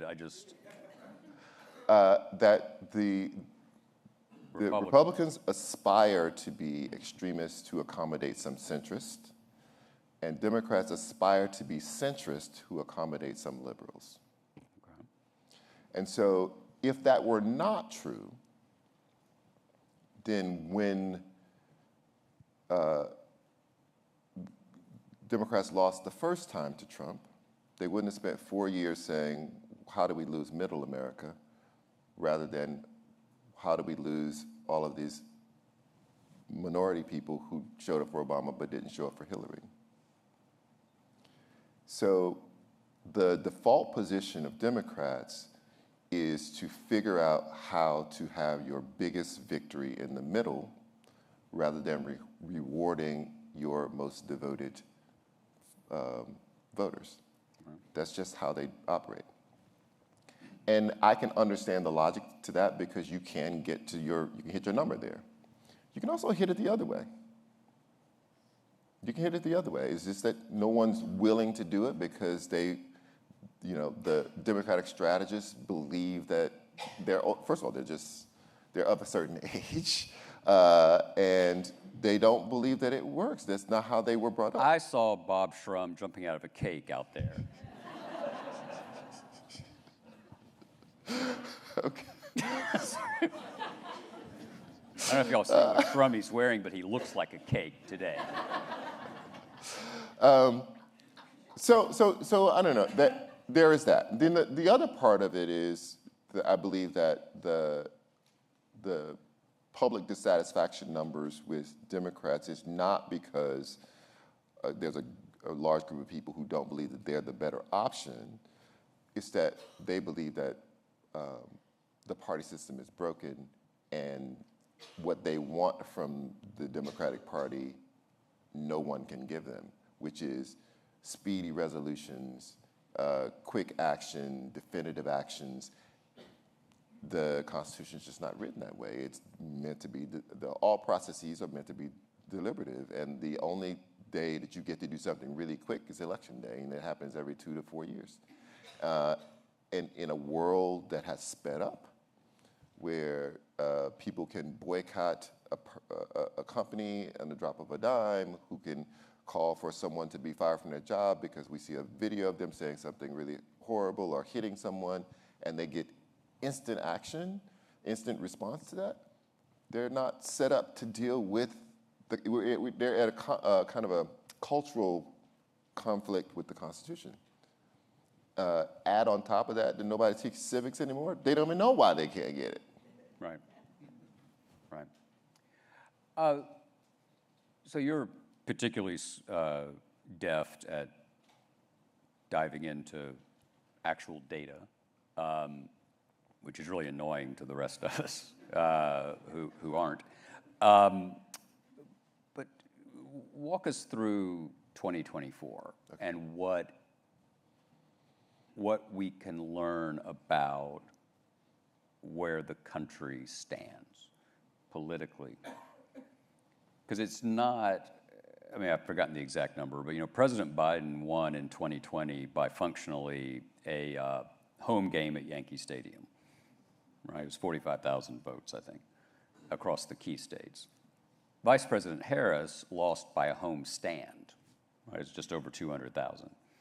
So, again, there's a way of, and in no way am I minimizing what we're experiencing, but we do significantly overread fairly thin margins. And I also want to, in a minute, I want to ask you about, I think, to me, the most central, the central threat, which is the possibility of more election interference, both in the midterm and in 2028. Because one thing, for a long time, I thought President Trump was a difference of degree but not of kind.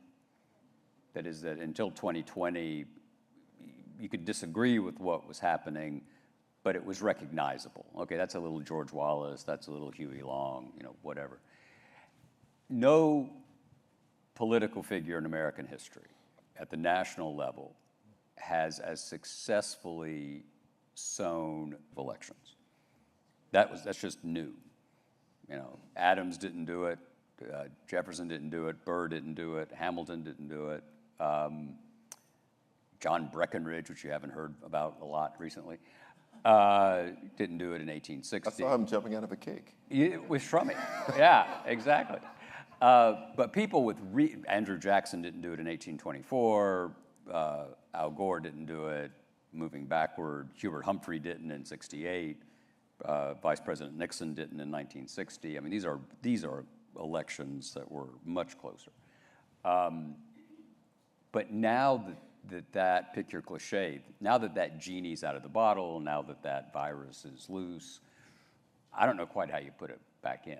So I ask you two questions there. One is looking at 2024. Well, those questions are inseparable, though. Didn't go for it. You are the guy that managed to create a job with the New York Times in a ballroom in Atlanta. I don't think we've really looked at this. I'm going to keep thinking about this. You're right. So the margins are small. So you don't have to move tremendous numbers of people to win. And whoever kind of does best in that contest of small margins is the winner. One thing you do is you push down enough votes, make people want to stay home and boycott. How do you do that? Make them dissatisfied with the person. So I don't know how most people are defining election interference now. It's not just the Russians in 2016. 60%, I think, so I just saw this thing of internet traffic is now non-human. It's bots, it's all the things. People are arguing all day on the internet thinking they're arguing with people. They are not arguing with people. And a lot of the messaging is to make you so unhappy and so disenchanted that you give up. Are these foreign actors? Are these who's creating the bots? I don't know. I saw a talk or an interview, and the person was just going through some accounts. First of all, they like to target black people. They think they can get us a rise and they can get it, for whatever reason. The Russians did that too. That was one of the top lines in their thing, was that they were targeting black people. And so the report I saw, they identified one account, and this particular account was like publishing thousands of AI-generated clashes with ICE. And it was always a black or brown person attacking ICE. There were other examples where the account would post 5 very positive things. Oh, I love my hair today, it's really great. This is Black History Month, Harriet Tubman, go, go, go. And then the 5th one would say, I'm so frustrated with this politics, I'm checked out, bye. And it was just those little comments every 5th tweet or post that said, we can be proud and all that, and also check out. So they baited the feed. Bait you in and then make you disconnect. Yeah. And so if you can get enough, you only have to get 5% or so. 5% stay home. Now you're halfway there. And that happens not just in my community, other communities, they do this all over the place. There's the silos where people of my age are so used to all the ads being on TV, you can figure out who was seeing what and the whole thing. You have no clue now. The algorithms are feeding very specific ads to very specific people that most of us will never see. I spent a couple of weeks in Atlanta just listening to black radio. It felt like every commercial said, Democrats don't even know the difference between a man and a woman. It was so simple, it was so effective, it just penetrated on a level that you didn't have to go into all the policies around trans athletes. They just said they don't know the difference between a man and a woman. And that's the radio equivalent. That's the radio. That's the TV ad. So now you take that and now you feed that into podcasts and individual accounts on social media and down these rabbit holes. And most of us don't see it. It only takes a few. Yep. And so they whittle.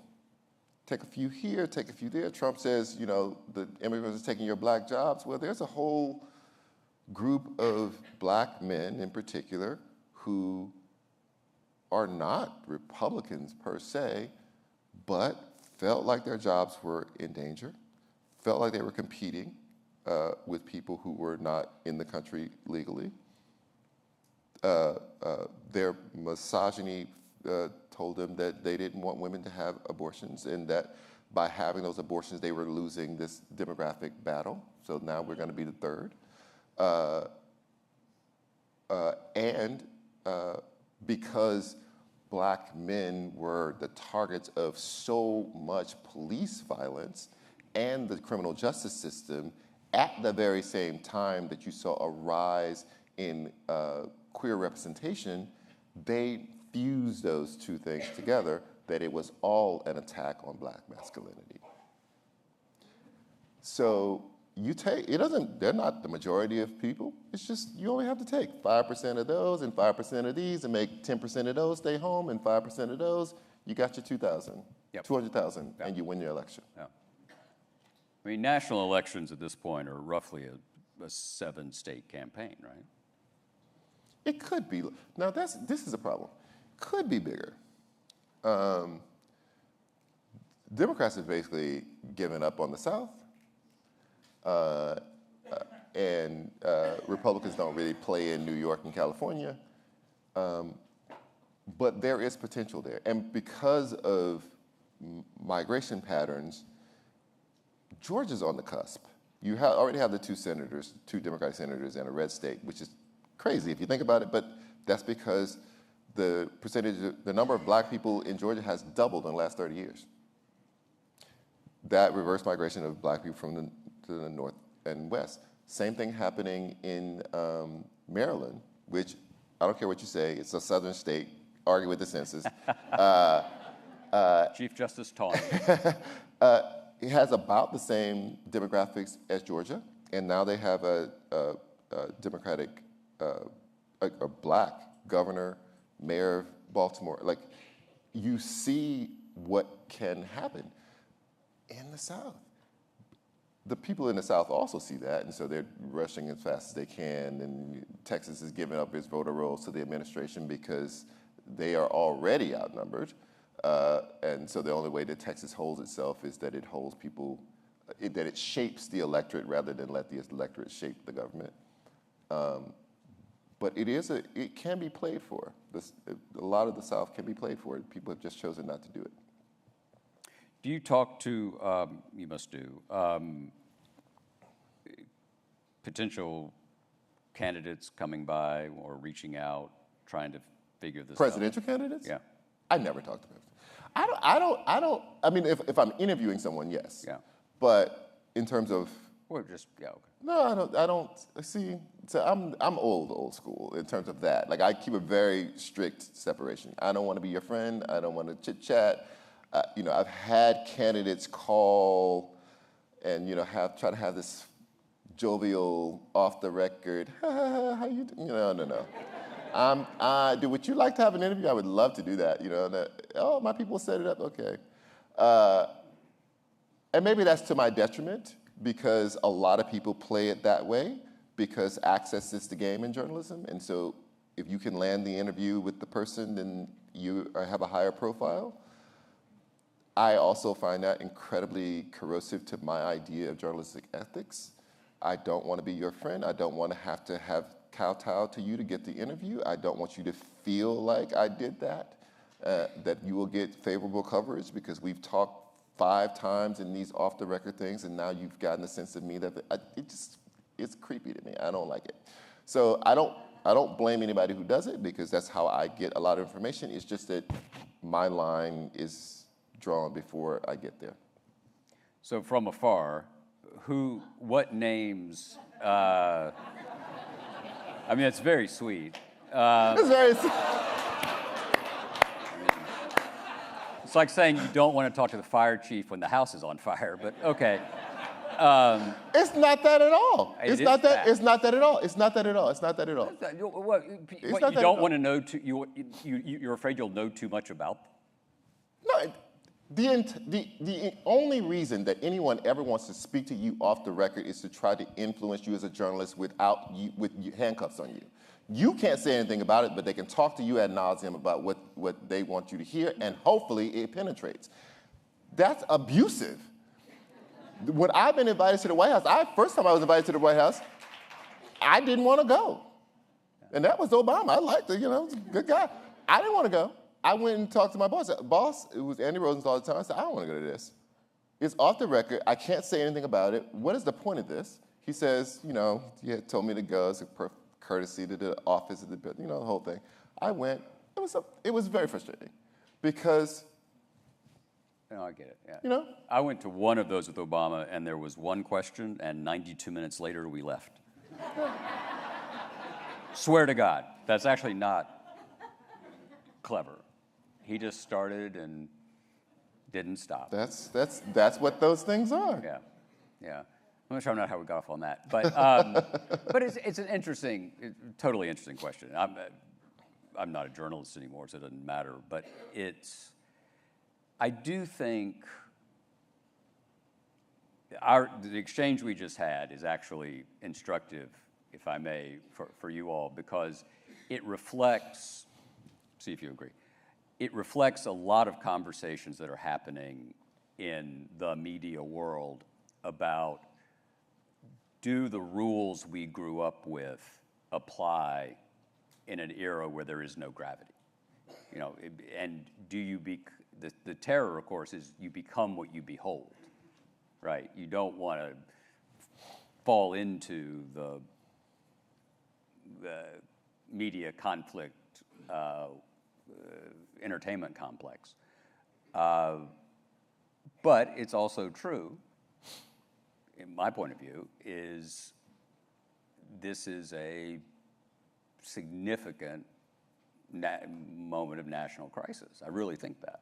Right. And that is all the more reason that the line should be held. Yeah. I think that everyone in this room would be shocked at the number of reporters who know things or knew things because they heard it off the record from the source, could not report it, so did not, wrote stories or did presentations on TV as if they did not know it because they could not say anything because their hands were tied because they agreed to be off the record, and could never say it unless they got someone else to say it on the record. Right. That, to me, undermines our credibility. How is it, what do you mean you knew this and you did 2 weeks of reports and I watched you on TV or I read your stories, you knew it the whole time and you wrote around the fact that you knew it? Yeah, and we used, the credibility gap, remember the phrase, it's now 70 years old. Last question or two. I think these folks would be interested, and I certainly am, where do you get your news? Oh, I still read the Times. I watch some TV. I think you only have to watch like about an hour or two of TV news and it just repeats. So you can just, you got it. An hour. I do follow a lot of news providers on social media just to get a list of headlines, and sometimes I click through whatever is interesting to me. So I just believe now in diversity, and then I also believe that you have to force read sometimes. Like, there's a tendency to do headline reading and think you've gotten it. So a graph of something that's in a tweet or whatever, and because you read so many of them, people still believe like, okay, I did so much of this today, I don't know what's happening. No, I think there's still the forced habit of reading deep, penetrating things, pick your number 5 a day or whatever it is, but the exercise of doing that and watching a writer go through the process of providing context, nuance, all the way to what they believe is the finishing point of that, that's just an intellectual exercise that we're losing, and that hurts us because we end up having backyard fence, barb kind of conversations where we're basically yelling tweets rather than dealing with deep levels of understanding of information. And we have to get out of this habit of wanting people to chew our food for us.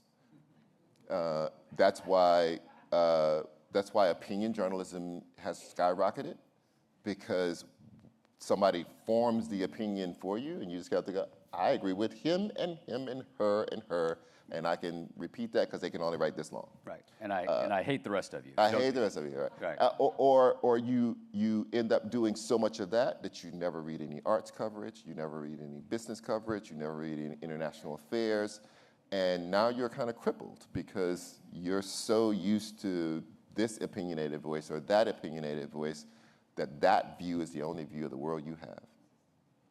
Do you know Neil Postman's work? I do not. Do y'all know Amusing Ourselves to Death? A fantastic book from the 80s. He was a student of Marshall McLuhan's, and he talked about the typographic mind to the oral mind to the visual mind. And now we have to add the AI mind. Right. And so if he were alive, it's gotten worse. Yeah. But his example is, people read the Lincoln-Douglas debates. Right? Lincoln actually took care to have them published. So it's just a difference. We all know this, right? It's just different to sit and read than it is to hear. Well, all politicians did that back then. Yeah, they had to. There were no correspondence. They go out, so you would have to submit your speech to the paper, and they'd print it.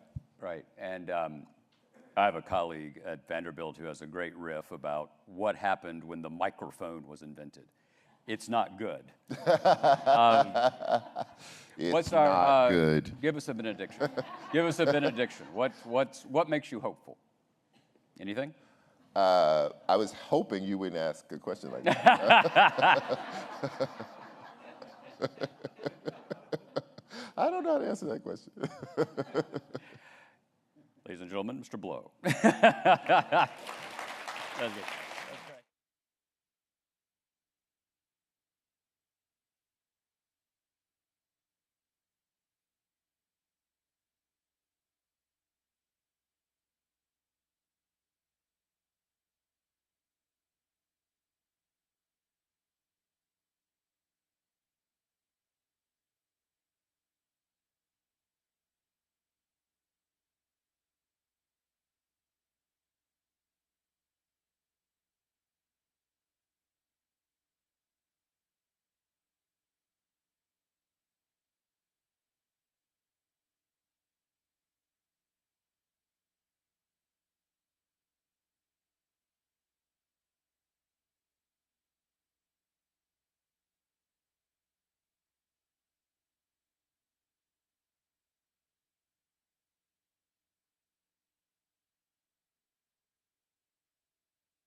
Ladies and gentlemen, the program will begin in 5 minutes.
Ladies and gentlemen, please take your seats and silence all cell phones. The program is about to begin.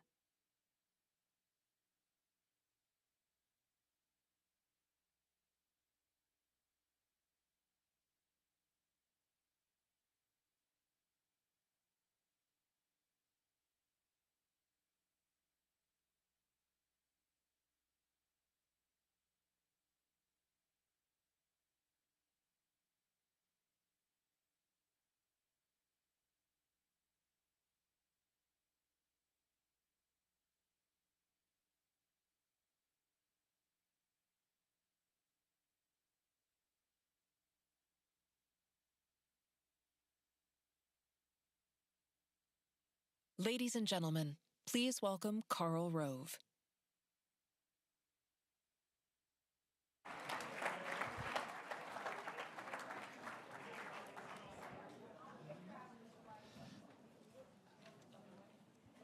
Well, this is going to be an experiment. I'm working on a book, and I'm going to try the idea out on you and see how it goes. How many of you are happy with the state of American politics today? Raise your hand. How many of you think we're in a bad place?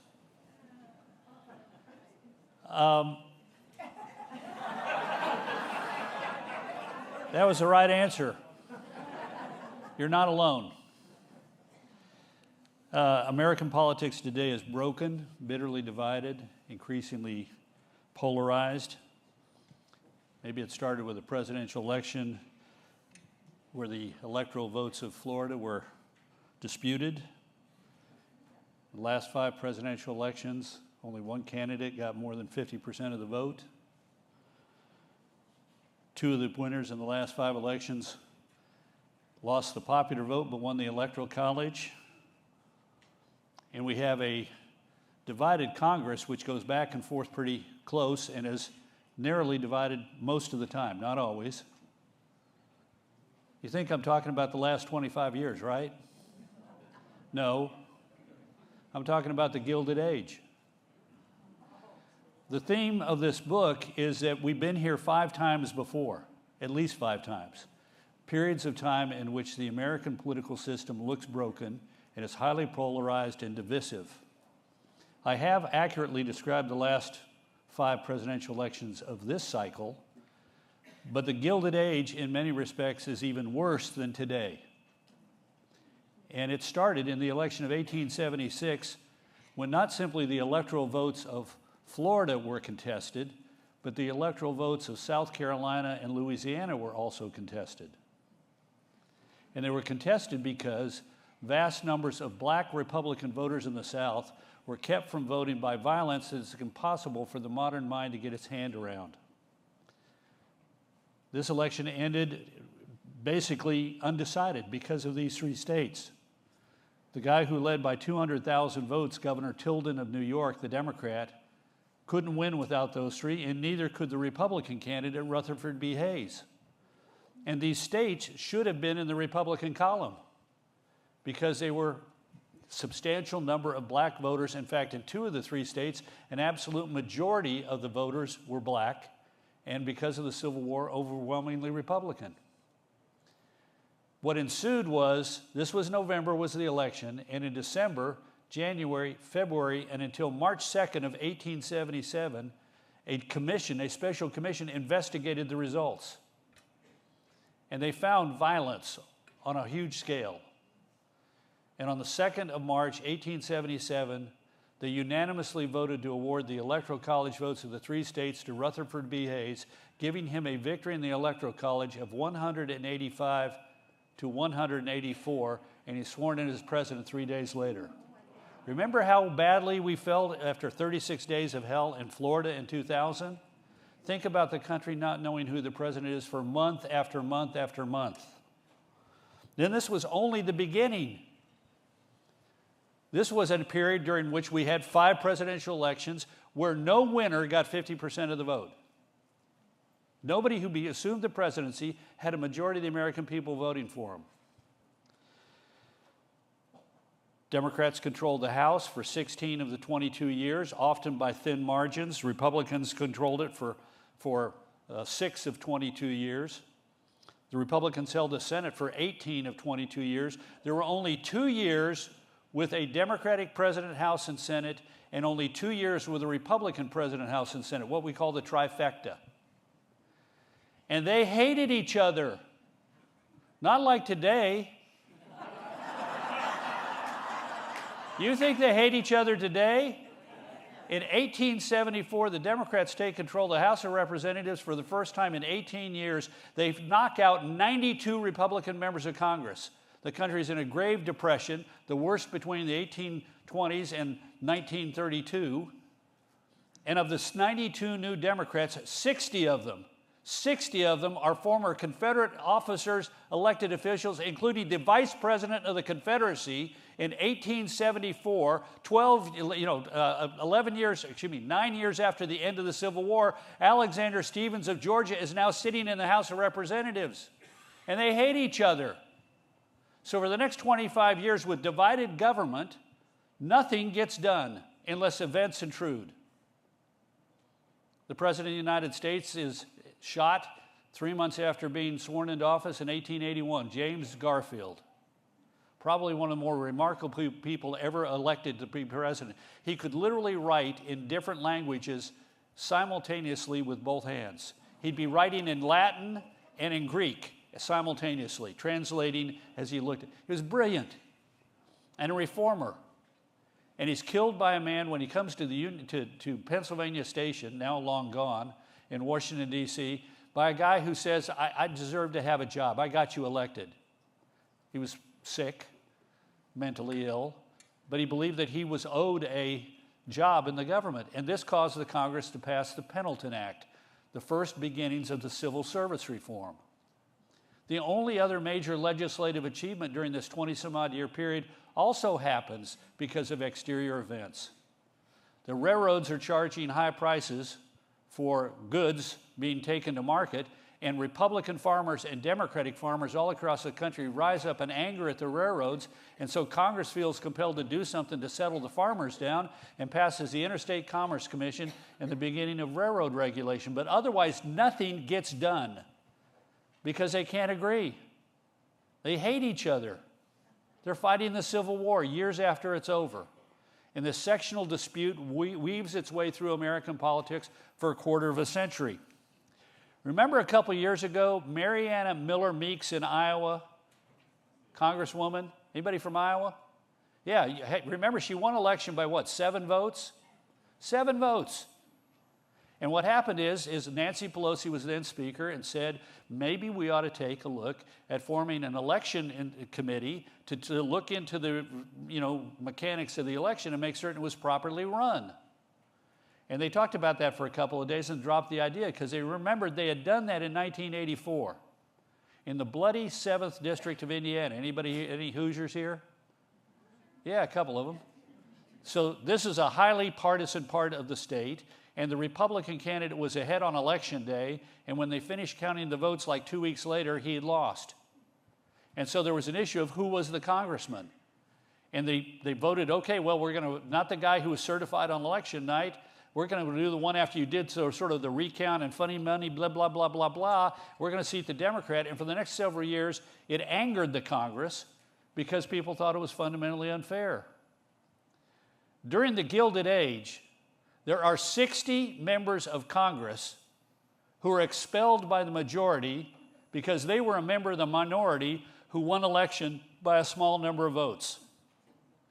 The Democrats started it, and they kicked out 24 Republicans over the course of this period, but the Republicans gave as good as they got, and they kicked out 36 Democrats. Now, some of these were righteous.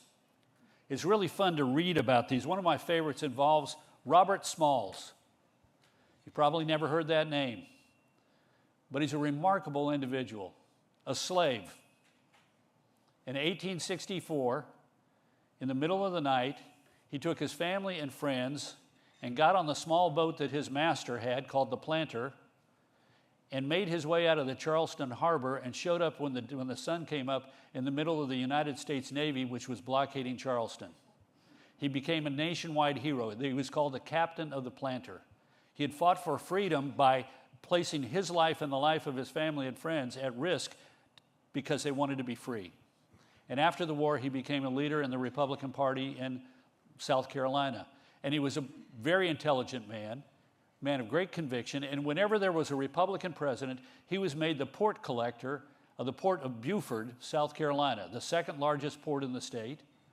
A lot of goods went out of the port and goods came into the port, and he collected the tariffs on them and was paid a percentage of the tariffs, so he became a substantial member of the community. And he fought time and again to protect black voting rights. He was the port collector in 1876. And in that election, during the course of the election, in Edgefield County, South Carolina, a massacre occurred of black Republicans who were attempting to cast their ballots in the 1876 election. Edgefield County, according to the census, had basically about a 6,000 black male adults to 3,000 white male adults.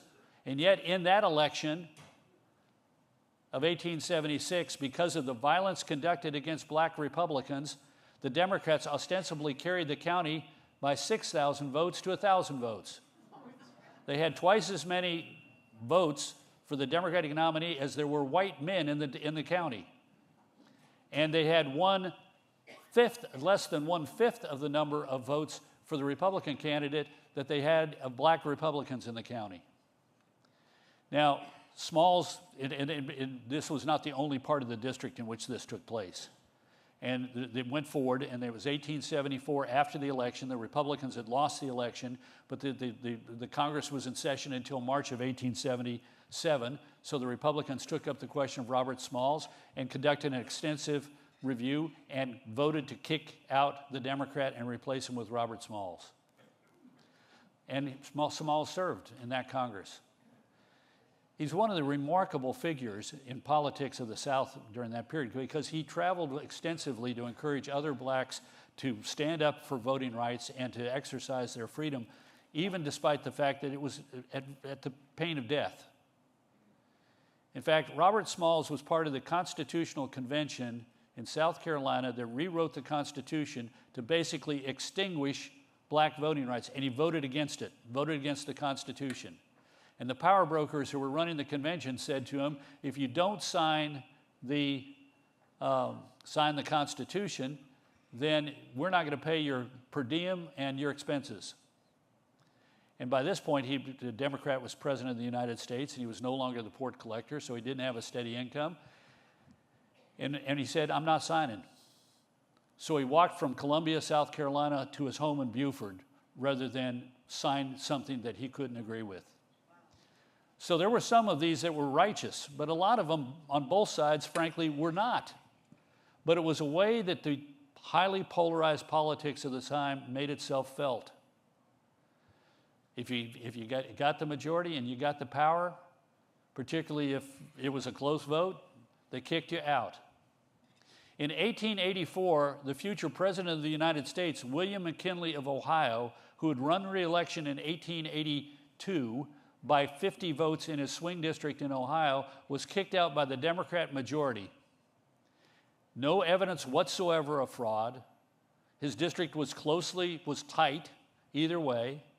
He was enormously well-respected and popular. The only thing different about the vote to kick out William McKinley was 7 Democrats, senior Democrats, voted to keep him out of a mark of respect. But the politics is broken. And yet we came out of it. You know, it just is remarkable to me that the country was so badly broken and had so much going for it that, that we were a dynamic country. The economy was booming. People were coming here in droves. We were accepting immigrants. We were accepting new faces, new voices. The country was filling up. We were moving west. We were taking the plain states were filling up. We were moving into the Rockies and the states along the Canadian border. And yet our politics was angry. In 1888, the Republicans got the trifecta. Rutherford B. Hayes is elected president of the United States. I'm sorry, not Rutherford. Benjamin Harrison is elected president of the United States. The Republicans take the Senate, albeit by a slim margin, and they take the House by a slim margin, 3 votes. Sound familiar? Wasn't even 435 members like we have today. It was 300 and some odd. The Democrats announced that they're not going to allow a single bill to pass if they can do it. They're going to have what they call the disappearing quorum. They'll call a vote. And back in those days, look, not everybody was there every day. Some people had to go home to tend to the family or tend to the crops, or somebody was ill. Somebody had to be away on essential business. So there was a chance that on any given day there were going to be some Democrats and some Republicans who weren't there. And the Democrats would do a nose count. And if there was not an absolute majority on the floor of the House of Representatives of Republicans, what they would do is they would have the vote. They would then lose, and they would then call for a revote, and they'd vote, and all of the Democrats would refuse to vote. So there would be 162 or 160 or 157 Republicans, fewer number of Democrats, but you had to get an absolute majority of 165 members of the House to be present. And the Democrats would not respond to the roll call. And so what would happen is day after day, they'd bring up something for a vote. The Democrats would play this trick on them, have the disappearing quorum, no business would be conducted, frustrated, frustrated, frustrated. On January 29th, 1890, the Speaker of the House had had enough. Now remember, this is when the session begins in March, you get sworn in, they select the committees, you meet for a week or two, there's no air conditioning in Washington, so you go home until November, October, November. We were a much healthier country back then for having sent them home. But they would come back in October and November and meet. So they're now in their third month of meeting, November, December, and January. And the Democrats pull the disappearing quorum. The issue was the expulsion of Congressman James Jackson of West Virginia, who claimed to have won election by 7 votes.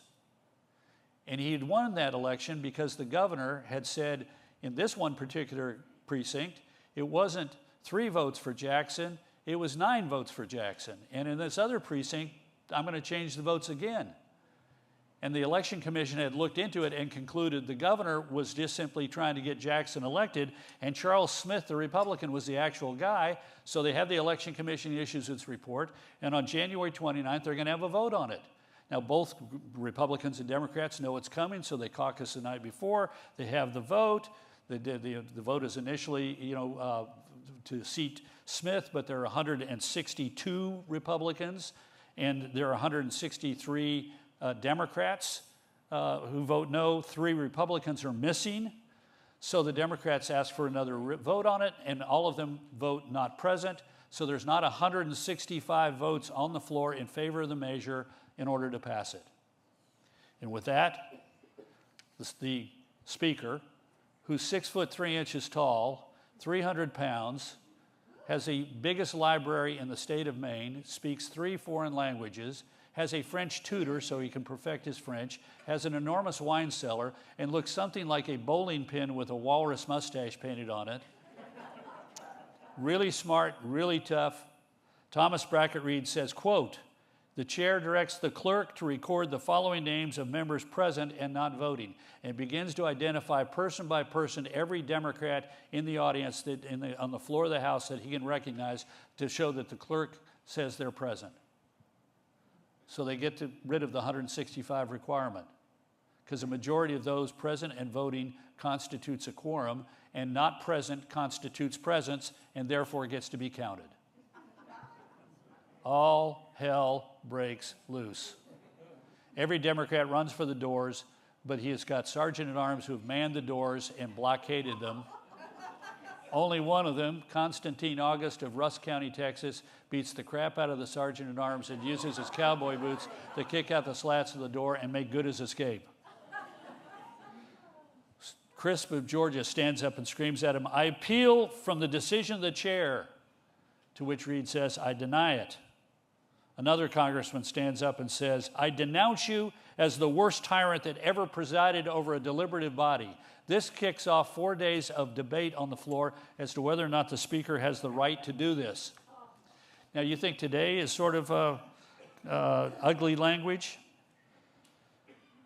One Democratic legislator had a new doxology. He said, "Curse Reed from whom all evils flow. Curse him, all creatures here below. Damn him above, ye heavenly host. Damn Reed with his infernal boast." The Chicago Herald, a Democratic paper, said, quote, "Speaker Reed deserves to have been dragged out of the House by the hair of his head and hanged to the first tree in the Capitol grounds until he was dead." They forgot he was bald. Now, the Republicans retaliated in kind. One of them said, "Count, Mr. Speaker, count with care. Count every Democrat in his chair. Brains or no brains, count him there, whether he howl or whether he swear." The Boston Globe quoted an anonymous House Democrat, and I can understand why he wanted to be anonymous. I should feel perfectly justified in being one of a half a dozen men to depose the Speaker by physical force, and yet thoroughly, as I detest Reid, I admire him for his nerve and magnificent sang-froid. Now, correct me if I'm wrong, but I don't remember this happening in the last 25 years in this Congress. You know, I don't remember somebody saying we ought to hang Nancy Pelosi. At least, maybe if they said it, they weren't a member of Congress and willing to have their name attached to it. But the politics of today is broken, and the politics of then was broken. And yet we've somehow found our way out of it. In this instance, it was a president who got us out of it. A president who was kind and thoughtful and saw that everybody was in it together and took stances that put him at odds with many members of his party, but put him in square in the middle of the American political system and political opinion. William McKinley was a reformer. He was a man who had enormous respect on both sides of the aisle for his temperament and his thoughtfulness and his courteous to his colleagues, whether they were Democrat or Republican. And he ran a campaign in 1896 based upon the argument that we're all in this together. The largest political organization in the country is the 14 or 15 million member American Protective Association, which is not in favor of tariffs necessarily. It was against Catholics and against immigrants. And they had supported McKinley in his first race for governor because they were generally a Republican-leaning group. But when he got ready to run for re-election, they demanded that he fire all of the Catholic state prison guards in Cincinnati. And he refused. So they announced they were opposing him for re-election in Ohio, which back then was a battleground state, nip and tuck every single election, and he won re-election handily, in part because Catholics recognized they had somebody who, while he had an R behind his name, was willing to stand up for the right to be treated like any American. He was a lawyer, and he represented laborers and miners in their disputes with their employers. In fact, in one case, he represented a group of miners in his district who were being sued because they failed to agree to unfair working conditions. And they won. And they said, well, we've gathered together some money, Mr. McKinley, to pay you. And he said, this one's on the house. And the man that sued them and who lost the case was a wealthy man from Cleveland, Ohio, named Mark Hanna, who, because of the lawsuit and what he saw in William McKinley, became his close friend and advocate for the rest of his life. When McKinley ran for president, he was the only member of the Republican field to be opposed by the APA. They said any of the Republicans we can take except McKinley. They said what he's not telling you is he's a secret Catholic and he's a member of a secret Catholic society. And they said, well, you got us. He is a member of secret societies. The Sons of the American Revolution, the Grand Army of the Republic, the Loyal Union Veterans League, and his college fraternity. But as to the Catholic thing, he is a trustee of the United Methodist Church of Canton, Ohio, and so they'd be a little surprised if he was a secret Catholic. And he took them on. In fact, when he won the nomination, he insisted that the first prayer at the convention be given by a black member of the clergy, another prayer to be given by a rabbi, and horror of horrors, a prayer to be given by a Catholic priest. All a deliberate effort to say, I don't agree with you, and we're all in this together. And when he ran for president, the big issue was the gold currency versus the silver currency. And his opponent, William Jennings Bryan, who's probably one of the most creative and powerful orators of American politics, was an us versus them guy. It's the big rich on Wall Street and their Jewish allies who've bankrupted our country. It's the little man who's getting squished by the big guy, by the capital in the big cities in the East is pushing down on the little man. And McKinley's tone was, we're all in this together. Worker and capital, labor and capital either rise together or we fall together. We either rise as a country together or we fall as a country. And he supported a gold currency by saying it gives an honest day's wage for an honest day's work. It will give you a dollar worth a dollar and not a silver dollar worth 50 cents. And he made it all about everybody in it together. And it was an incredibly unusual message for a Republican presidential candidate. It wasn't the company and the business. It was, we're all in this together. And this will benefit the worker like it will benefit the businessman. And he organized a campaign of people coming to his home in Canton, Ohio. 750,000 people are estimated to have visited Canton, Ohio, and among them are steel workers and tin makers and clerks and every kind of occupation you can have. I've got a collection of the ribbons. I have 84 ribbons that designate some kind of a group, the railroad workers of the Lackawanna Railroad, coming to meet the major. And one of the most extraordinary things that he did during that campaign, he did two really incredible things that had never been done before. He's the first presidential candidate to openly ask black Americans for their support. And not only that, but he started early in it. The South provided no electoral votes to the Republicans because the black Republican vote had been wiped out. People kept from voting, not allowed, new tests, new this, new that, all designed to extinguish the votes of black Republicans in the South. But they did have half of the delegates needed to nominate at the Republican National Convention. And for 20-some odd years, what happened at the conventions was you had literally political bosses. On the Republican side, they called themselves the Combine. They were led by the easy boss, former Senator Thomas Collier Platt of New York. His chief lieutenant was the blonde boss, Congressman William Larimer, 32 years old, Chicago, Illinois, with control of the Cook County county government and 20,000 patronage jobs. And what they would do is they would send people, emissaries, to visit with the delegates from Georgia and South Carolina and Alabama and Mississippi, Virginia, Arkansas, at the convention. And they'd say, we'll pick up the tab for your expenses and your travel and give you a little pocket money for the convention. And if things go our way, there'll be a little bit extra something in the pay envelope at the end of the convention, and literally bribe the delegates to be for their candidate.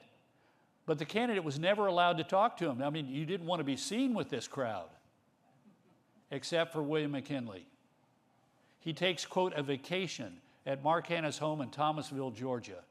This is at that time was sort of the Palm Beach of the South. It's where all the wealthy people in the Midwest and the Northeast had winter homes. This is well before Palm Beach gets built, and southern Florida is still a mosquito-infested, alligator-filled area. But they'd go for 2 or 3 months down to, leave in November, come, stay there until March and come home to Thomasville, where they would shoot quail and play tennis and play golf. And there's a lovely home there. I've been to see it, that Mark Hanna had.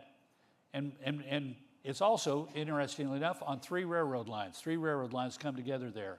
So McKinley goes there and invites the black Republican leaders to come and see him. When I wrote my book about McKinley, I found out who they were for, nearly 100 years.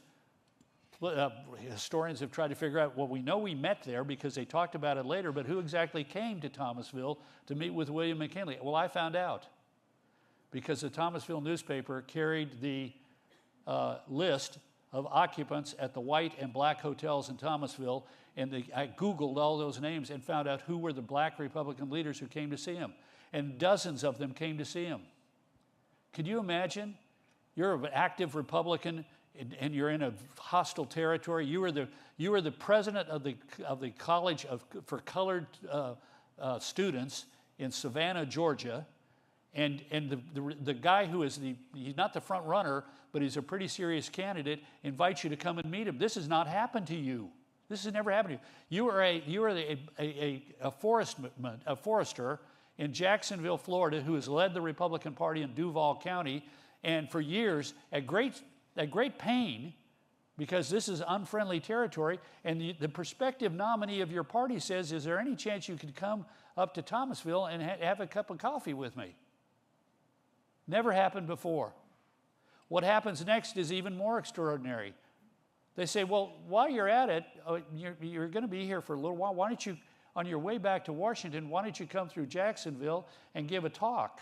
We'll pull together some people for you. Why don't you come to Savannah and speak at my church? He is the first presidential candidate of either major party to appear in front of a black audience and say, I'm running for president, I'd love your support. Now, this was sort of shocking for the time. But on October 9th of 1896, something even more shocking happens. William McKinley is a hero in the Civil War. Enters at 18 as a private, ends the war at 22 as a major, having survived 4 years of combat and survived 2 suicide missions, one of which he takes himself on at the Battle of Antietam, and the other which he's ordered on at a battle in the Shenandoah Valley in 1864. The one in 1864, he's ordered by his brigade commander. It's 5 a.m. The Confederates have surprised the Union and are crumpling, have appeared out of the woods and are beginning to crumple the Union left. The Union left. And the brigade commander says, I better get our boys back out of here before we get overrun. And he orders his units to retire in good order. And the 11th West Virginians on the far right don't get the order. They're in an orchard and they can't hear the sound of the gunfire. And so the brigade commander looks around, sees McKinley, who's now a captain, and says, ride to the West Virginians and get them out of there before they're cut to pieces. He has to ride on an open battlefield in front of the retreating Union line as the Confederates advance. And his tent mate, a guy named Russell Hastings, says he was going to die. And they watched him, and he watched him ride across the field on his horse, and a shell goes off, a cloud of smoke, and they think he's gone. And Hastings writes in his diary, out of the cloud of gray smoke came the small brown horse with the erect horseman. Somehow McKinley makes it through, orders the unit to retreat. They're startled because they don't know what's going on. They say, can we at least give them a round? They form up, march out of the orchard, pour around into the advancing Confederates, and retreat in good order. McKinley gets on his horse, rides back behind the front of the Union lines. There is a brigade headquarters, the new headquarters there. He walks in. His brigade commander turns around and turns ashen-faced and says, I never expected to see you in this life again. Colonel Rutherford B. Hayes, himself a future president. So McKinley has the chops.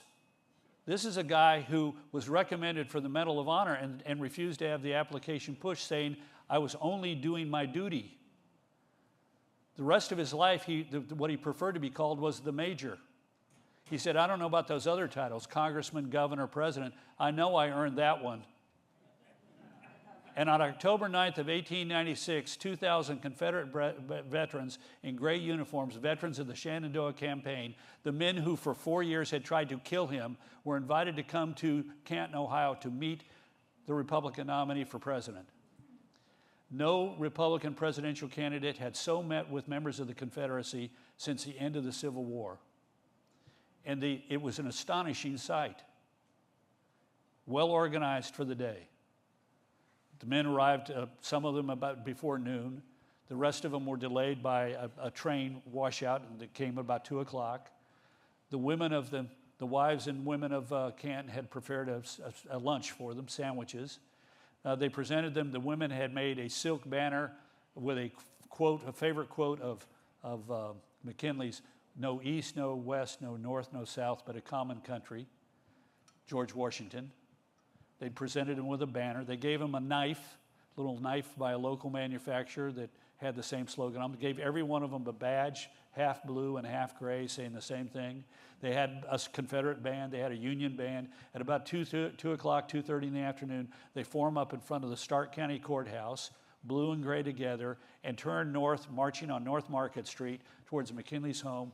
Bands playing, flags flying, the streets lined with thousands of people who've come to see this, and people are openly weeping at the sight of Union veterans and Confederate veterans together. They appear on his lawn. McKinley emerges from the house and gives a short talk. We are one country. We have but one flag. And if we are forced to fight again, and God forbid that we shall, we shall fight as brothers under that common flag. And he encouraged everyone, North and South, to respect the equality of the law and the application of the Constitution. And this makes national news. It is on the front page of every newspaper, because here is a guy who's taken the big divide in America's geography, North and South, and said, we've got to be together as a country with no rancor. Now, what happens is we have 32 years of, he opens the door for reform legislation. Congress becomes, starts doing things again. It's a 32-year period of Republican dominance in which Republicans are mayors of the big cities and most of the states, and there are even southern states. 1928, a southern state votes for a Republican for president. But it started with this guy confronting a deeply polarized and angry country and saying, we can't continue to do this. And I think that's happening now. The book that I'm thinking about is to look at each one of these 5 periods.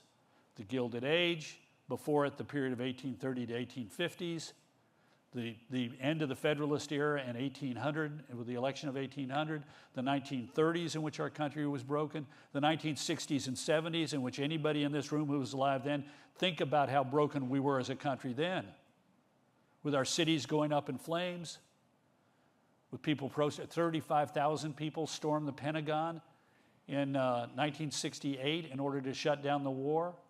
Remember Kent State, 1970? 3 kids shot down. Within hours, over 300 American campuses are shut down by an estimated 3 million student protesters, and many of those campuses don't open again. We have 2 presidents who are forced from office, one because of a third-rate burglary and the other one because of the unpopularity of a war. We have Kennedy shot in November '63. You knew, if you were alive then, you know exactly where you were, don't you?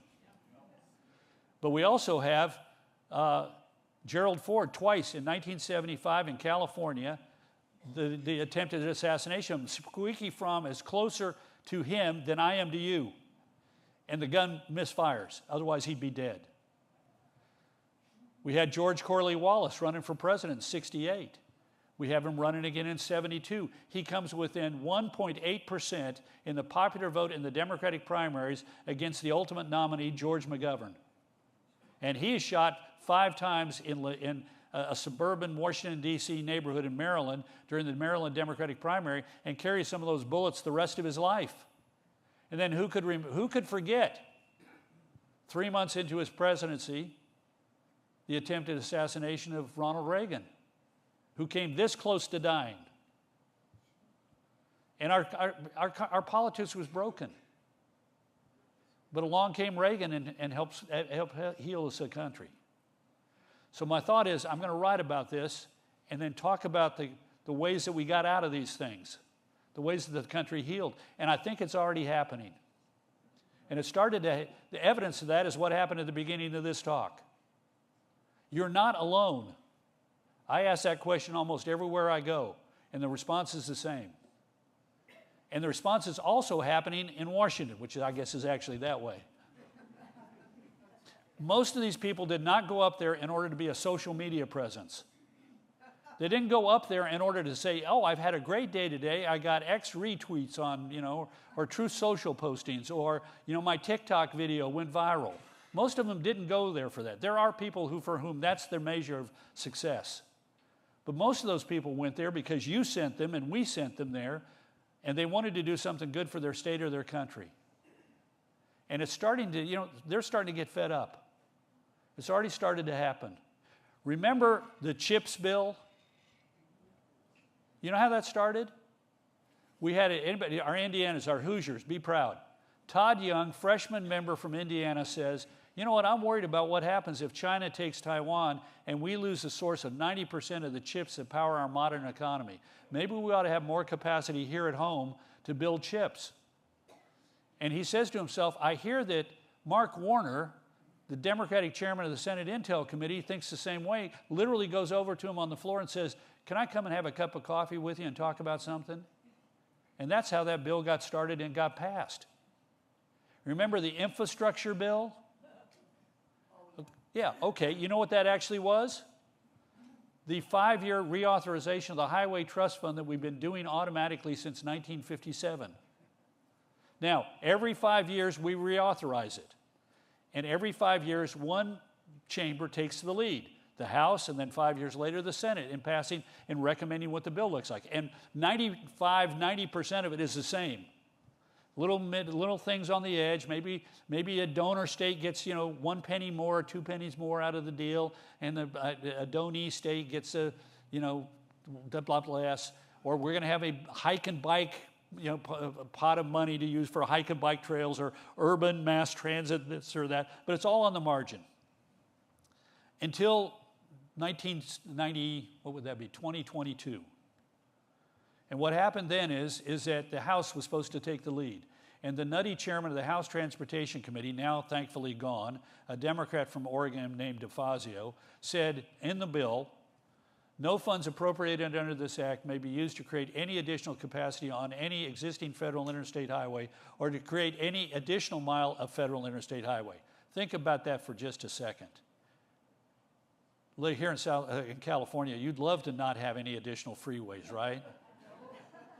So the Senate Republicans and Senate Democrats, and it was actually the Democrats who took the lead, went to their fellow Republicans and said, are we going to wait for that piece of crap to come over here? Maybe we ought to get together and see if we can't agree upon a reasonable reauthorization of the bill. And they did. And they said, well, geez, that was sort of easy. We keep talking about infrastructure. Is there any way that we can come to an agreement about two things? One, how much money we could reasonably spend over the next 10 years to do things that would make our infrastructure better, and two, a process by which those decisions are made without politics or local interest intruding. In other words, take the things that are most important objectively and get them done first with whatever pot of money we come up with. And eventually they worked out the process, and worked up $300 million. $300 billion over a decade, $30 billion a year, out of a federal budget that's basically $2 trillion plus. And they got it done. And it wasn't the White House doing it. In fact, the Biden White House said, we don't want to have this bill passed because it might detract from Build Back Better. Whatever that is. But it started. I had a young member of the House, August Pfluger. You haven't heard of him, but remember that name because you'll hear from him. He's from Midland, Texas. He's actually from San Angelo. You want to talk about a right-wing part of the country, go to Midland, Texas. I had him to the House for a fundraiser. He is in his sophomore term. He was elected chairman of the House Study Committee, which is the largest conservative group in the House. Most presidents, most chairmen of it have been there for 4 or 5 terms. He was in his second term when he was made the leader of it. And we had one of the local Republicans there, and he said, Democrats, they're commie pinkos, and they're our enemies, and they hate America, and blah, blah, blah, blah, blah. And August lets this go for about a few minutes and says, let me interrupt you. He said, they're not our enemies. They're our political opponents. And we're all in this together. And we might agree on where we want to go, but we might have different ways of getting there. But they love our country just as much as we do. They've got ideas that they want to advance. We cannot do this. We cannot, as a country, keep doing this. And I'm thinking, boy, guy from Midland is talking sense. He said, let me tell you, though, we all have a personal responsibility to change it. And he said, I'll tell you what I'm doing. He's a combat veteran, pilot. He said, Republican combat veterans and Democratic combat veterans have gotten together in an informal group. And we've agreed to do 2 things. One is we're going to have lunch and dinner on a regular basis to get to know each other as human beings. And second of all, we're going to pick out one thing that each of us is going to do with somebody from across the aisle. And he then proceeded to talk about what he and a guy named Seth Moulton from Massachusetts are doing with regard to veterans care. Now, you talk about Midland, Texas, and suburban Boston, and you're talking about Venus and Mars. And yet these 2 guys are finding a way to do it. And we're seeing it happen right now. Yeah, we got a problem with coming on the DHS thing. But think about it. We have now passed, in the last couple of months, last couple of weeks, 4 big budget bills to fund the government on big bipartisan margins. And it came about because of 4 people, 2 Republicans and 2 Democrats. In the House, Tom Cole of Oklahoma, who's the chairman of the House Appropriations Committee, and Rosa DeLauro, Democrat of Connecticut, and in the Senate, Susan Collins of Maine, and God, I'm having a moment here, from Washington State. I'm sorry? Patty Murray, yes. Who said Ron Wyden? He's from Oregon, man. So they came to an agreement. And absent what the terrible incidents in Minnesota, they would have gotten it all done. They still may get it all done because they've set a pattern of we're going to talk to each other and try and come to an agreement. Anyway, I'm optimistic. We started with everybody raising your hand. There are a lot more like you around in America. I'm working on the book. I'm going to know in a week or two whether they're going to buy it. I think they are, and then you can buy it next year when it comes out. Thanks for having me.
Ladies and gentlemen, the program will begin in 5 minutes.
Ladies and gentlemen, please take your seats and silence all cell phones.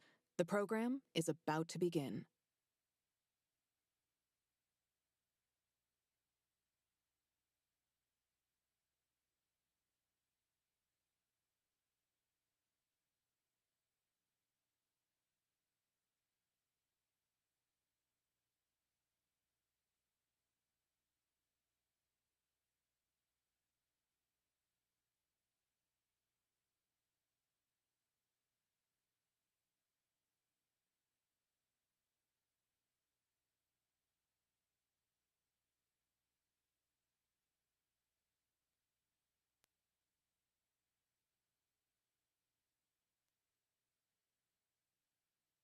Ladies and gentlemen, please welcome Lucie Arnaz with David Zippel.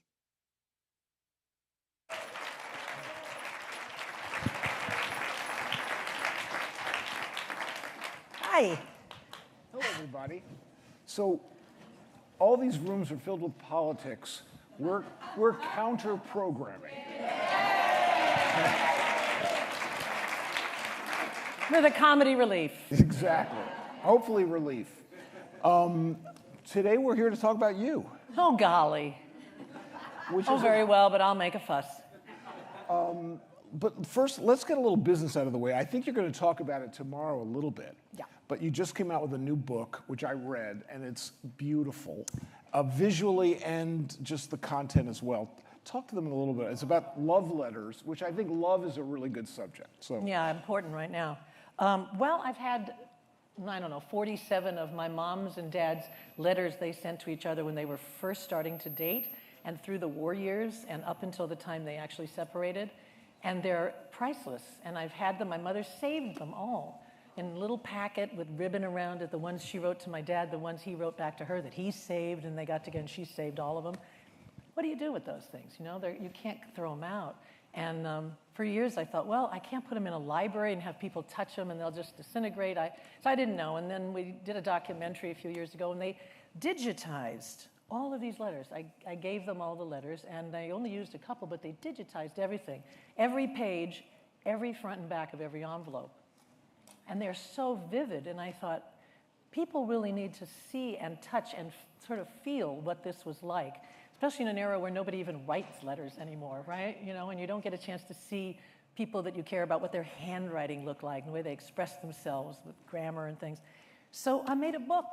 I made a book called Lucie and Desi, The Love Letters, and it's filled with visuals of the actual letters, so you can see I meant to make copies of all the letters and just give them to you one at a time, but I thought that wasn't practical.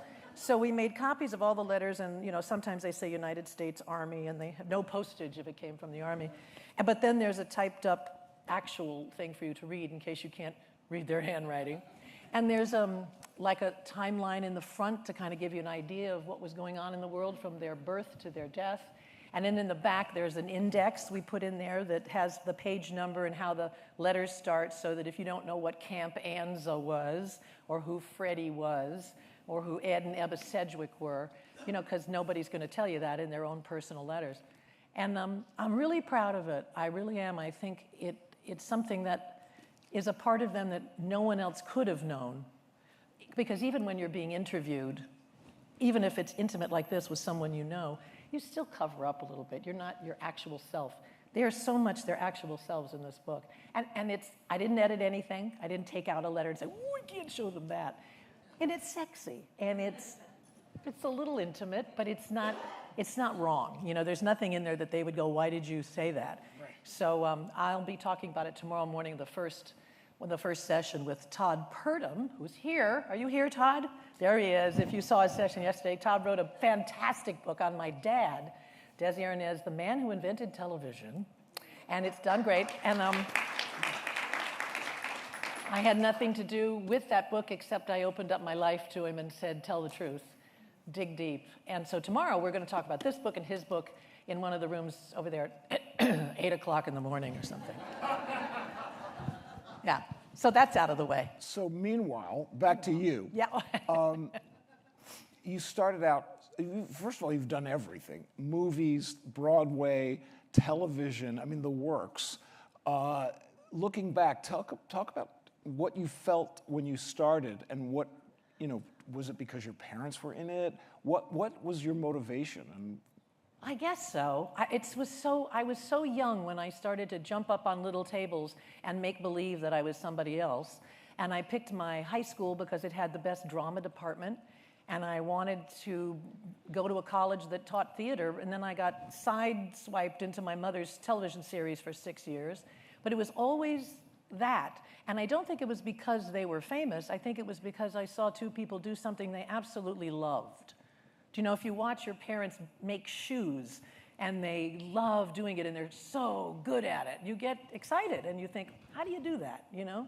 And so I think that's how it started. I saw something that looked like it could be lots of fun. And then the best part was that when I started to really get into the business, I saw how hard they worked and how their lives were shrunken, you know, like they really couldn't do anything except what they did for a living. They couldn't shop with me for groceries or go to Saks Fifth Avenue to buy a shoe. You know, you couldn't leave. It was not the life everybody wanted. They think they do. But so I had that to balance it. I didn't want to be a star. I just wanted to do the work. And I've diversified. You say I've done everything. I don't suppose I've done everything. I can't do everything. But I have diversified. I can't sing opera. Well, I can try! Now you know why. But there's certain things I wanted to, you know, get mixed up in. I mean, I've directed documentaries and I've directed plays and I've done forewords for book. I've never actually written a full-on book by myself. I've republished my father's book coming out next month because it hadn't been out for 40 years. And I get involved in the backstage stuff. And I've recorded CDs and I have a nightclub act now and I've done plays and movies and TV. And that's why nobody knows what I do for a living. Because I don't do one thing, and where I am now primarily is concerts, and people don't really write about concerts anymore. Even in New York, it used to be Daily News, New York Post, New York Times. Somebody would come see your show and write about it. Not now. Maybe you get one review in Broadway.com. So a lot of people don't know that that's where I am, that's what I'm doing, well, except when I'm at the Purple Room. You know. And you're going to be at the I'm Plaza. Going to be I'm going to be at the brand new, fabulous, restored Plaza Theater, February 18th. I'm so excited. With a big band. I think that show is sold out, maybe about 11 seats left upstairs.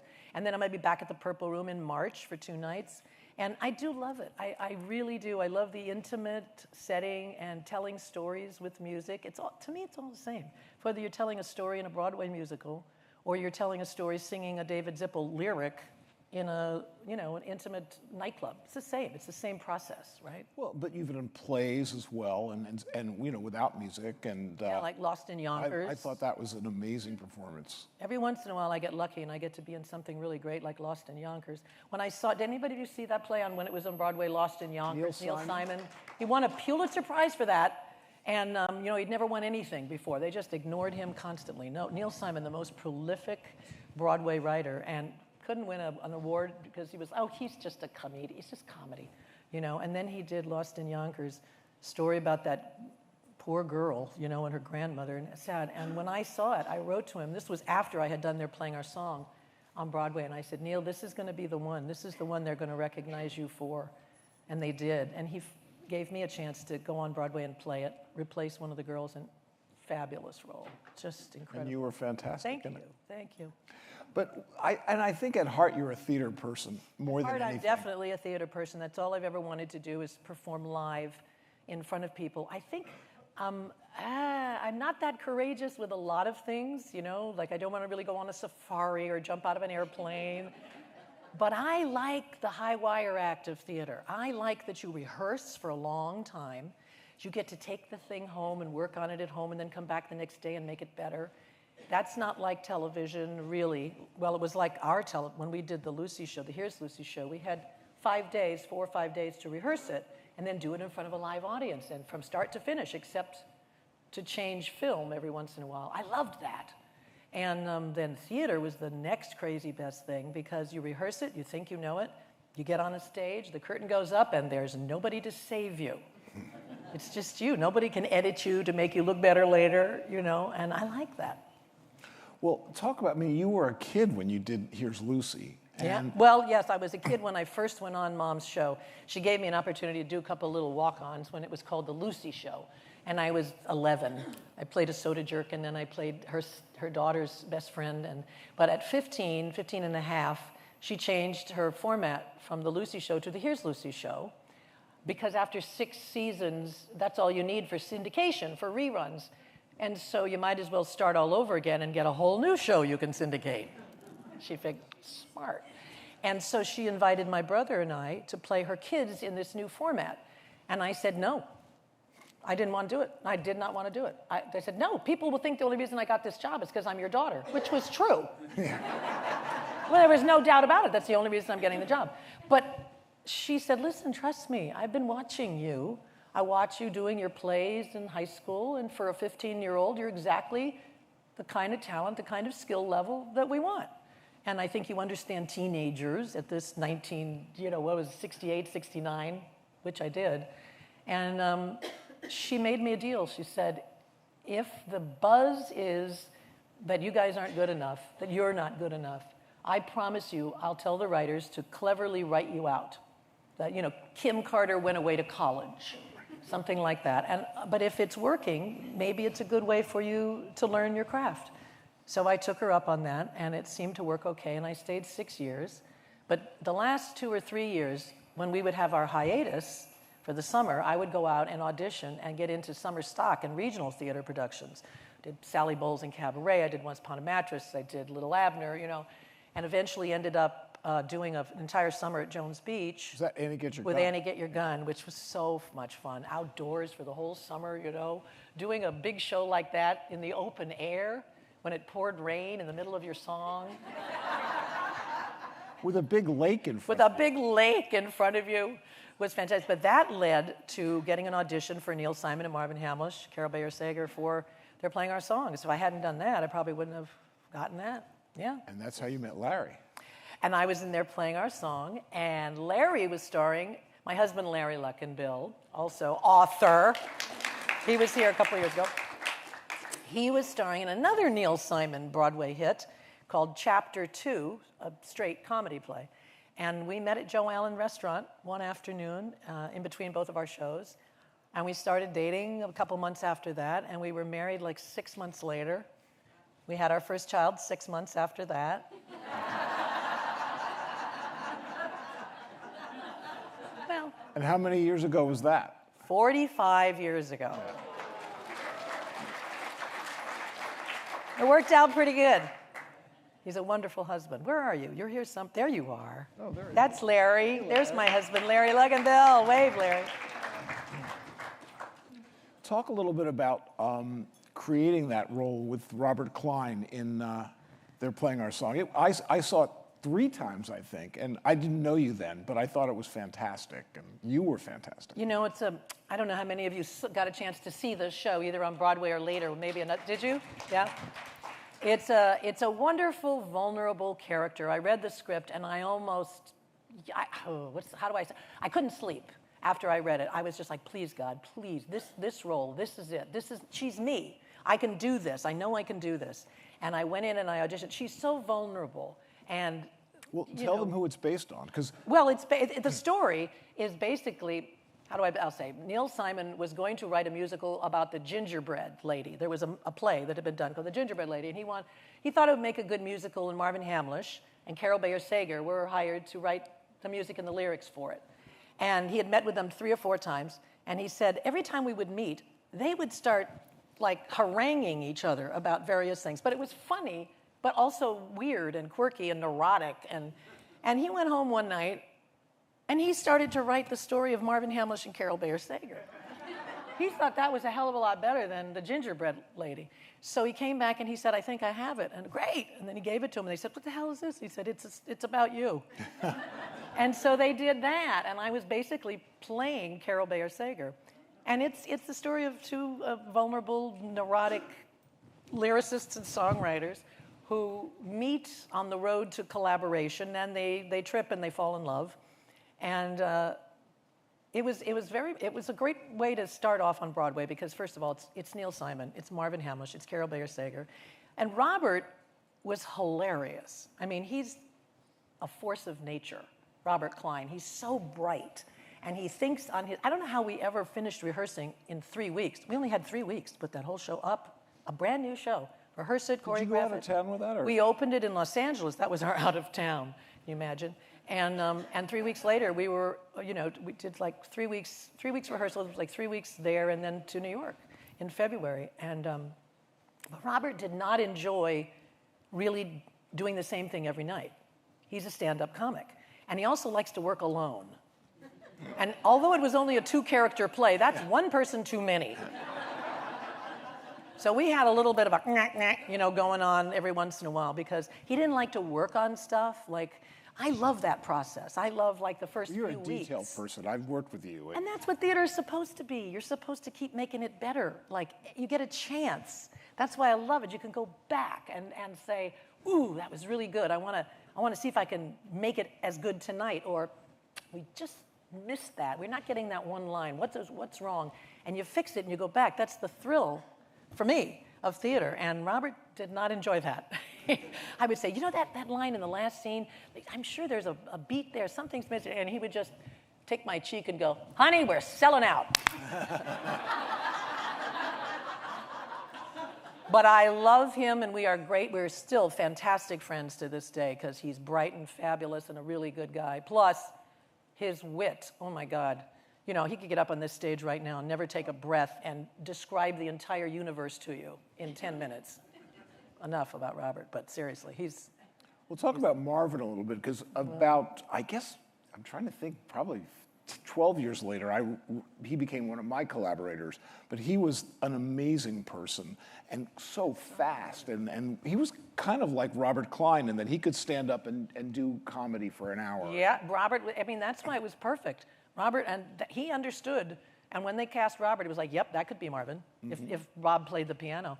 But Marvin, first of all, as you can attest, one of the kindest people that ever walked the face of the earth, one of the most generous people, one of the most talented, skilled pianists ever. Long before he was a well-known composer, he was everybody's favorite accompanist, which is a real talent, a real skill to be able to follow someone when they're singing, not get in the way, but allow them to do whatever it is they're going to do, and you'd be right there with them and make them sound better than they thought they could sound. That's what Marvin would do. I'll tell you a quick little story about that kind of thing. When I was about 24, I did an ABC television special that had everybody in the world was in it. Wayne Newton and Stephen Eady and, you know, I can't even remember. 7 great people and Leslie Uggams. I was like the little kid. I was the one who had almost no credits. But I was in it, and so and it was taped. And there was a track, but they were going to kind of filter it in later, and we were going to play with just piano. And by the time they got to my number, and Marvin was he was the rehearsal pianist for that show. And by the time they got to my segment, it was 2 o'clock in the morning. I'll get it. Is that for me? Is it for me? Is it for me? It's not for me. Okay. By the time they got to my segment, it was 2 o'clock in the morning, and I was like, oh my God, I can barely sing this. And I looked out there, and Marvin was at the piano. They had sent him home, and somebody else was supposed to play my part, and he stayed because he wanted to make me feel comfortable, and he played for me that night. I will never forget that as long as I live. And he just was incredibly, what's the best thing? When I was rehearsing for their playing our song, I think I'm a pretty good singer, but I'm certainly not as trained as some, and I can't sing as high as others. But, you know, for God's sakes, let me show you how to turn that off. Turn it off.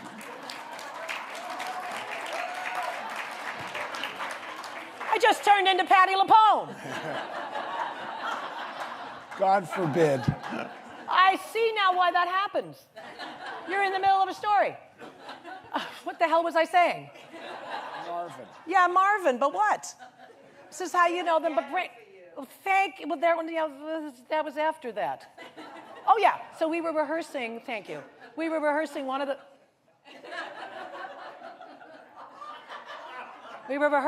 the songs from their playing our song when we were here in Los Angeles. And we were running, you know, it was one of the ballads, and I was trying to, you know, figure out how to breathe. Where do I breathe? How do I hit that? And he stopped, and he said, you know what?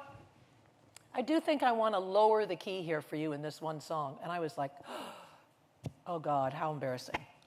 Well, to me, that was like, because I worked in regional theaters, summer stock, and you didn't get to pick your key. When you were doing, you know, Cabaret, they sent you the original Broadway score for Cabaret, and it was way back before they could hit a computer button and make it go to a different key, right? That was the chart. These are the keys. The girl's, the high she sings is a C sharp, whatever. And so I never had that opportunity before, and if you couldn't hit it, you didn't get the part. You weren't going to do that show.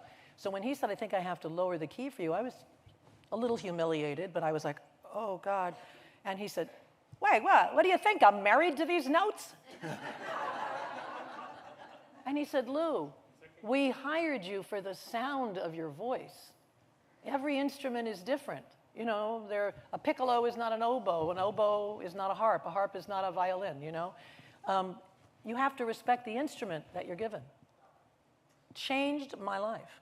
It's the first time in all that time that I had been working in this, you know, doing musicals on Here's Lucie and doing musicals in Summerstock. That's the first time I actually thought I'm a singer. I thought I'm an actor and I sing sometimes. I really thought, okay, oh wow. And I've never forgotten that. Well, before we leave the subject of Marvin, that's how I met you, because Marvin used to have Camp Hamlish. Camp Hamlish, yes. Invite people to his place in West Hampton, right, and have three-legged races and all kinds of crazy things. Because he used to write music when he was a camp counselor with Richard Kagan. And they would write music for these camps. And he loved it so much that he was recreating this and inviting people. And then he and Richard would get up and do some of the songs that they did at camp. Oh, geez, he was fun, Mr. Fun Guy. He was sweet. We miss him terribly. He's a going to be, lot. yeah. And Carol also was genius, just one of the nicest people I ever knew. And let's not even, we can't even go into Neil Simon because there'll never be another one as funny as him. Well, that's true, but I didn't like him. That's what I said. He was a little difficult sometimes. But he was really talented and really funny. That's true. Let's talk a little bit about The Jazz Singer, because I don't know a lot about your experience doing it, but it's got to have been a huge part of your life and a real major event.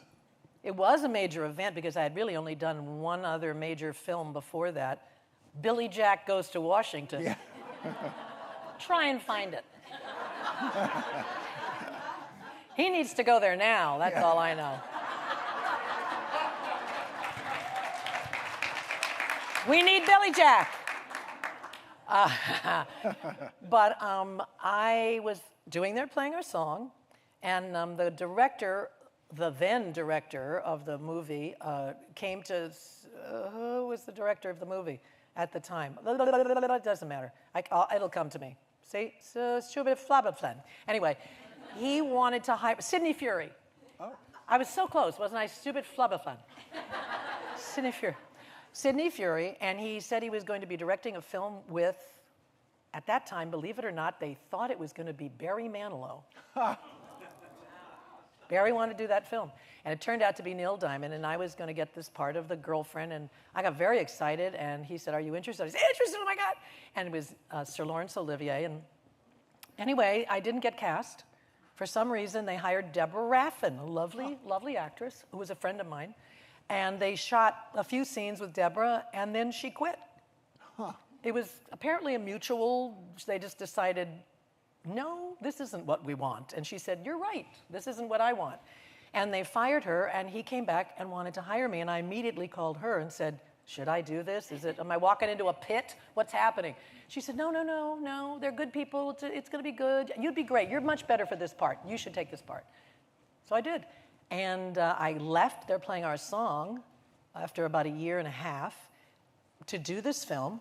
And I flew out to Los Angeles to start filming. And the next morning when I got there, they told me that they had fired Sidney Furie. And they didn't have a director. So I had to just sit and wait until they got their act together. 2.5 weeks later, they hired Richard Fleischer, and we began filming. And it was a marvelous experience for me. Because, you know, I'm working with Laurence Olivier, at least I was there with him. I only had one real scene with him. And Olivier is probably, arguably, one of the greatest actors that ever walked the face of the earth. And Neil Diamond, who'd never acted in his life.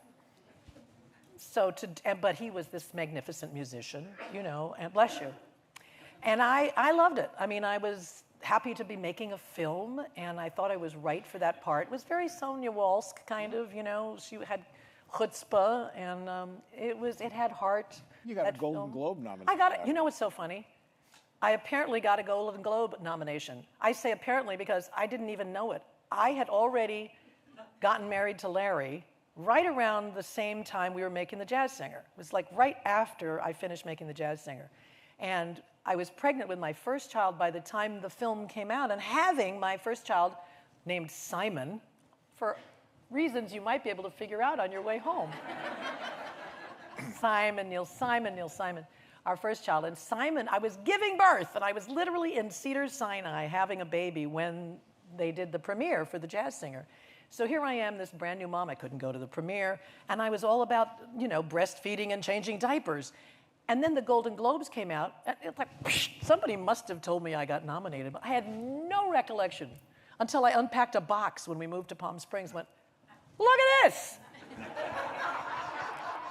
I got a Golden Globe!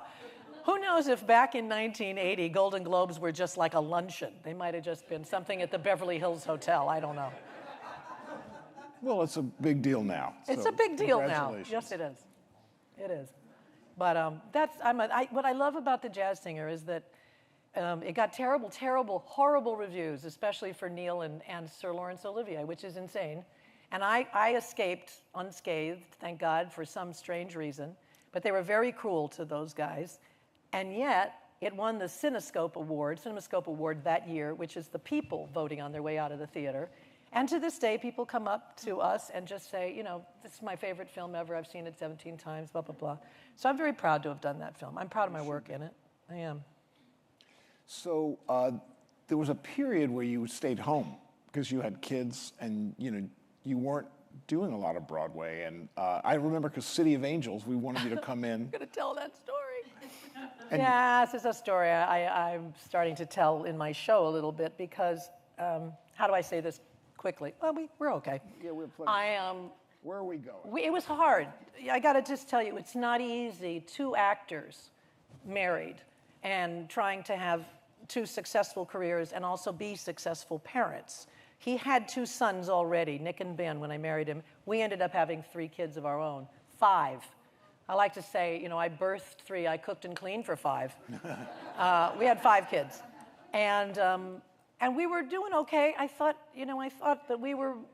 I was giving a lot more time to my kids than my parents were able to give to my brother Desi and I. They worked all the time, day and night. We hardly ever saw them. I wasn't going to do that. I'm going to be the guy that takes them to school, takes them to the doctor, you know.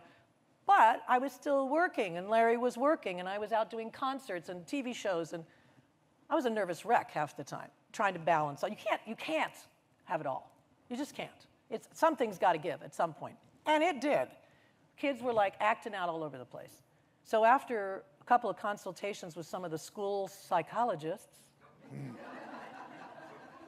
we decided that both of us simply could not ever be away from the house at the same time. It didn't matter how good our nannies and help and stuff. We had great people. We really did. There were none of those crazy people. But the kids, they need to bond with somebody. They need to have a parent, a blood relative there to tell them what's what. The nannies don't do it. They don't. So I didn't say, okay, I'm going to stay home just to be a mom. Screw that. No, and Larry, I wasn't going to tell him he couldn't ever act again. So what are we going to do? We made a pact. We said, all right, one of us has got to be there. So if I get a job offer to do whatever, TV show, play, concert, lecture, I don't care, and you're already booked at that time, Larry, then I will turn it down. And I did. And he did the same thing for me. And we did that for about 12 years. We did. And I think, you know, it made a huge difference to the family. The kids, they were already like 4, 6, and 8, so they got little Band-Aids on their brain from the earlier years. But, our careers took a hit, I'm sure, because if you say I can't because I got to go to the piano recital, I'm the only one here, Al Pacino does not wait for that. They go on, you know. Our careers took a bit of a hit, but it turned out great. And I always say that I didn't ever regret that decision that we made. Did you, Larry? We never really regretted that we made that decision to do that. He said there were times that the phone would ring and we would literally kill each other to get there first. For me! It's for me!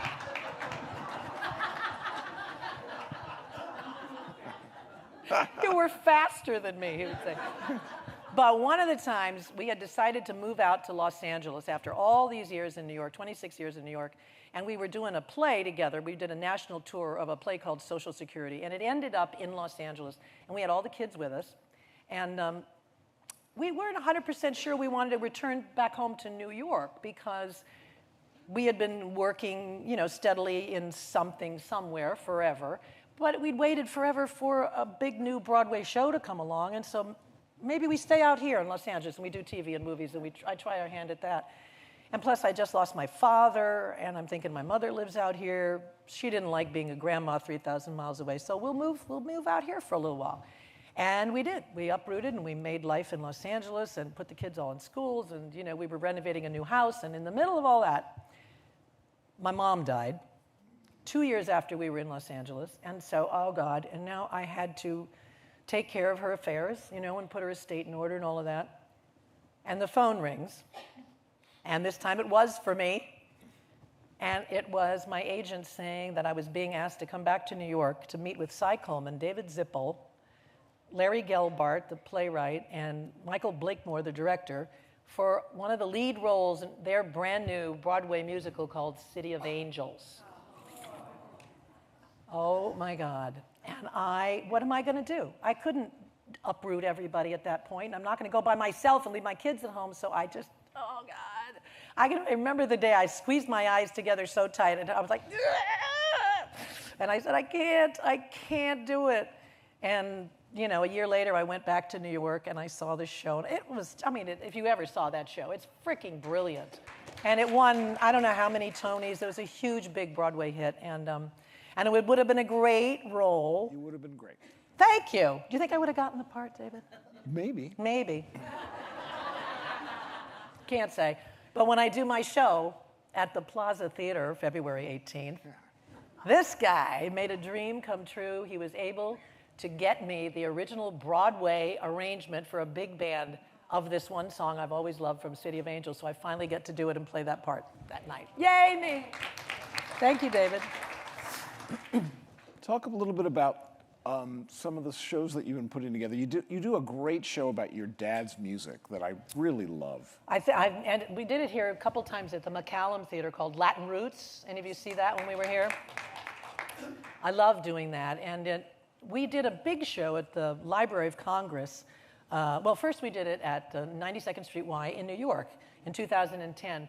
They wanted to do a celebration of Cuban music seen through the arrangements of the Desi Arnaz Orchestra, because that was a pretty damn good orchestra, and his arrangements were out of this world. And I had already given all the arrangements to the Library of Congress at the time. So I arranged to get copies of them back, and we put together a 16-piece band, just like my dad used to have, and my brother played percussion with Papo Pepin, and we had Raul Esparza sing some of my father's music, and Valerie Pettiford, and myself, and Ron Abel conducting. And we did this show we called Babalu, duh. And it was fantastic. We did it in Miami at the Arch Center, and then we took it back to the Library of Congress and did it there, and they taped it. And then I couldn't get anybody to want to travel with it. Raul had a Broadway show, and Valerie had a TV show, and my brother hates to fly, and you know. So I had made a CD that came out at the same time called Latin Roots, with a lot of that same music in it. So Ron Abel, my musical director, and I decided we would make a little hybrid show, and I would pull as much of the music that I could sing that we had given to Raul and Valerie, and I would use some of the music from my Latin Roots CD, and I did this show by myself called Latin Roots. I brought it here, and I've done it maybe only about 6 or 8 times around the country, though, because nobody wants to pay you the money to have a big band anymore, you know? It's hard. It's not that cheap to hire even 12 musicians, so I do it sparingly, you know? Sometimes you'll get a nice sponsor and you'll get to do it again, but... it's a really good show. I agree. It's a wonderful show. I love that show. So so right now you're mostly doing concerts, right? Yes, I'm doing concerts as much as possible. Everything changed a little bit after the pandemic. We lost a lot of the venues. They went out of business. They couldn't support themselves. And people are a little wary right now about their budgets and spending money because we're all doing so well here in the country. They thought, you know, we'll save it up because maybe next year we'll do even bigger shows. I'm lying. But so I don't get a chance to do the shows like I want to as much. I'm being honest with you. I work more in Palm Springs than I work in the rest of the country, and I'm extremely happy with that. I love it.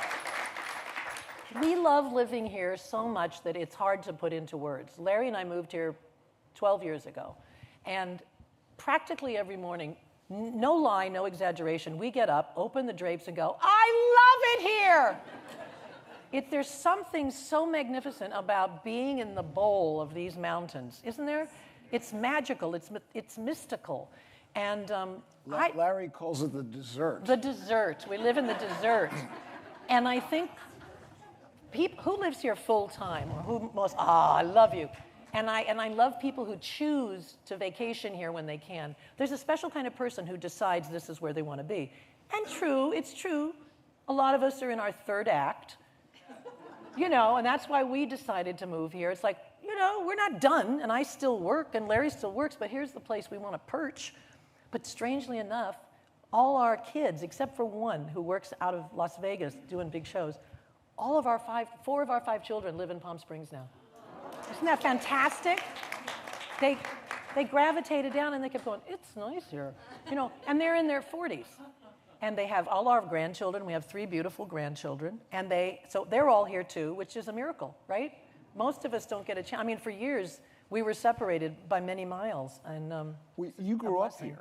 I grew up in Los Angeles, and my dad built a fantastic house, architected by Paul Revere Williams, in the Thunderbird Country Club area, when it was like the only country club, the first country club at the time, yeah. And he won that lot in a poker game. He did. And they built a house. He found the guy who designed their house in Chatsworth to build this house. And so we started coming here when I was about 5 years old. And we spent all of our weekends during the season, and Christmas, holidays, Easter. And then even after my parents got divorced, my mother got the house, and my father bought a house like 6 blocks away. So still we would be down here all together, and Desi and I would ride our bikes back and forth, all day long. It was so cool. You couldn't have done that in Beverly Hills. You weren't allowed to walk on the street there. But we could ride our bikes all day long, and she wouldn't worry. Those are the days when between Country Club Drive, which is now Morningside, that big street between Country Club and Frank Sinatra, there were nothing but ginormous date palms on one side, where Waterford is now, and dunes on the other side, where Morningside is. And just to be a kid, to be 8, 9 years old, and get to be out on your bike all day long in make-believe land was so magnificent. And my dad remarried this fantastic woman we adored, Edie, and they used to throw these nifty little parties at their house over here or down at the beach in Del Mar. Things like, I have to say, divorce sucks. But once the divorce part, once the arguing and the bad part is over, and if your parents can stay amicable and they don't blame each other in front of the kids, it was kind of fabulous afterwards. They stayed friendly till the rest of their lives, to the end of their life, and that's when the good times started to happen. Well, actually, getting back to your book for a second, they really were the loves of each other's lives. Totally. I mean, they were married. Talk about the end, because it's so Well, moving. I think a lot of people probably know this now, because I said it on the documentary, and I've talked about it, and it's been printed. But it is true. My father was passing away from lung cancer, and I was there with him, taking care of him, and I knew there was probably only a few days to go. And my mom called to ask about him, and I said, well, he's barely awake, but let me put the phone up to his ear and let's see if you can talk to him. And she did, and I had to get so close to hold the phone. No cell phones, And all I heard was there was silence, and then she didn't know what to say. And she said, Desi, I love you, I love you, I love you, I love you, I love you. And he woke up and he said, I love you too, honey. Good luck with your shows. And he died 24 hours later. He closed his eyes. He never opened them again. He was like in a bit of a coma for 24 hours. He died at 5 minutes after midnight the next night. That phone call took place. He died on December 2nd. He was asleep for December 1st. The last day of his awake life when he spoke to her that night was November 30th, 30 days, half November, and that was their wedding anniversary. November 30th. Twilight Zone theme under this. Yeah, so, and the thing, the I love you, I love you, I love you, I didn't understand until later when I made the Lucie Desi home movie, and we were going through home movies that I had found of my mom's after she passed away. And they're silent color home movies. And you can see them, the beautiful home movies. It was down here in Palm Springs, too. And she's going, and he would go.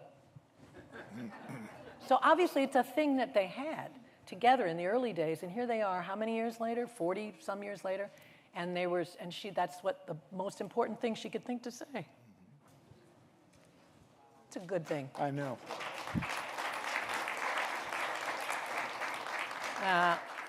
It's too much. Anyway. What should we talk about now? We have 4 minutes and 27 seconds. Why don't we take a couple questions? We're not. We can't. We can't? Well, because we're streaming live, and so no one will hear the questions. Okay, let's pretend someone asked us a question. Yeah.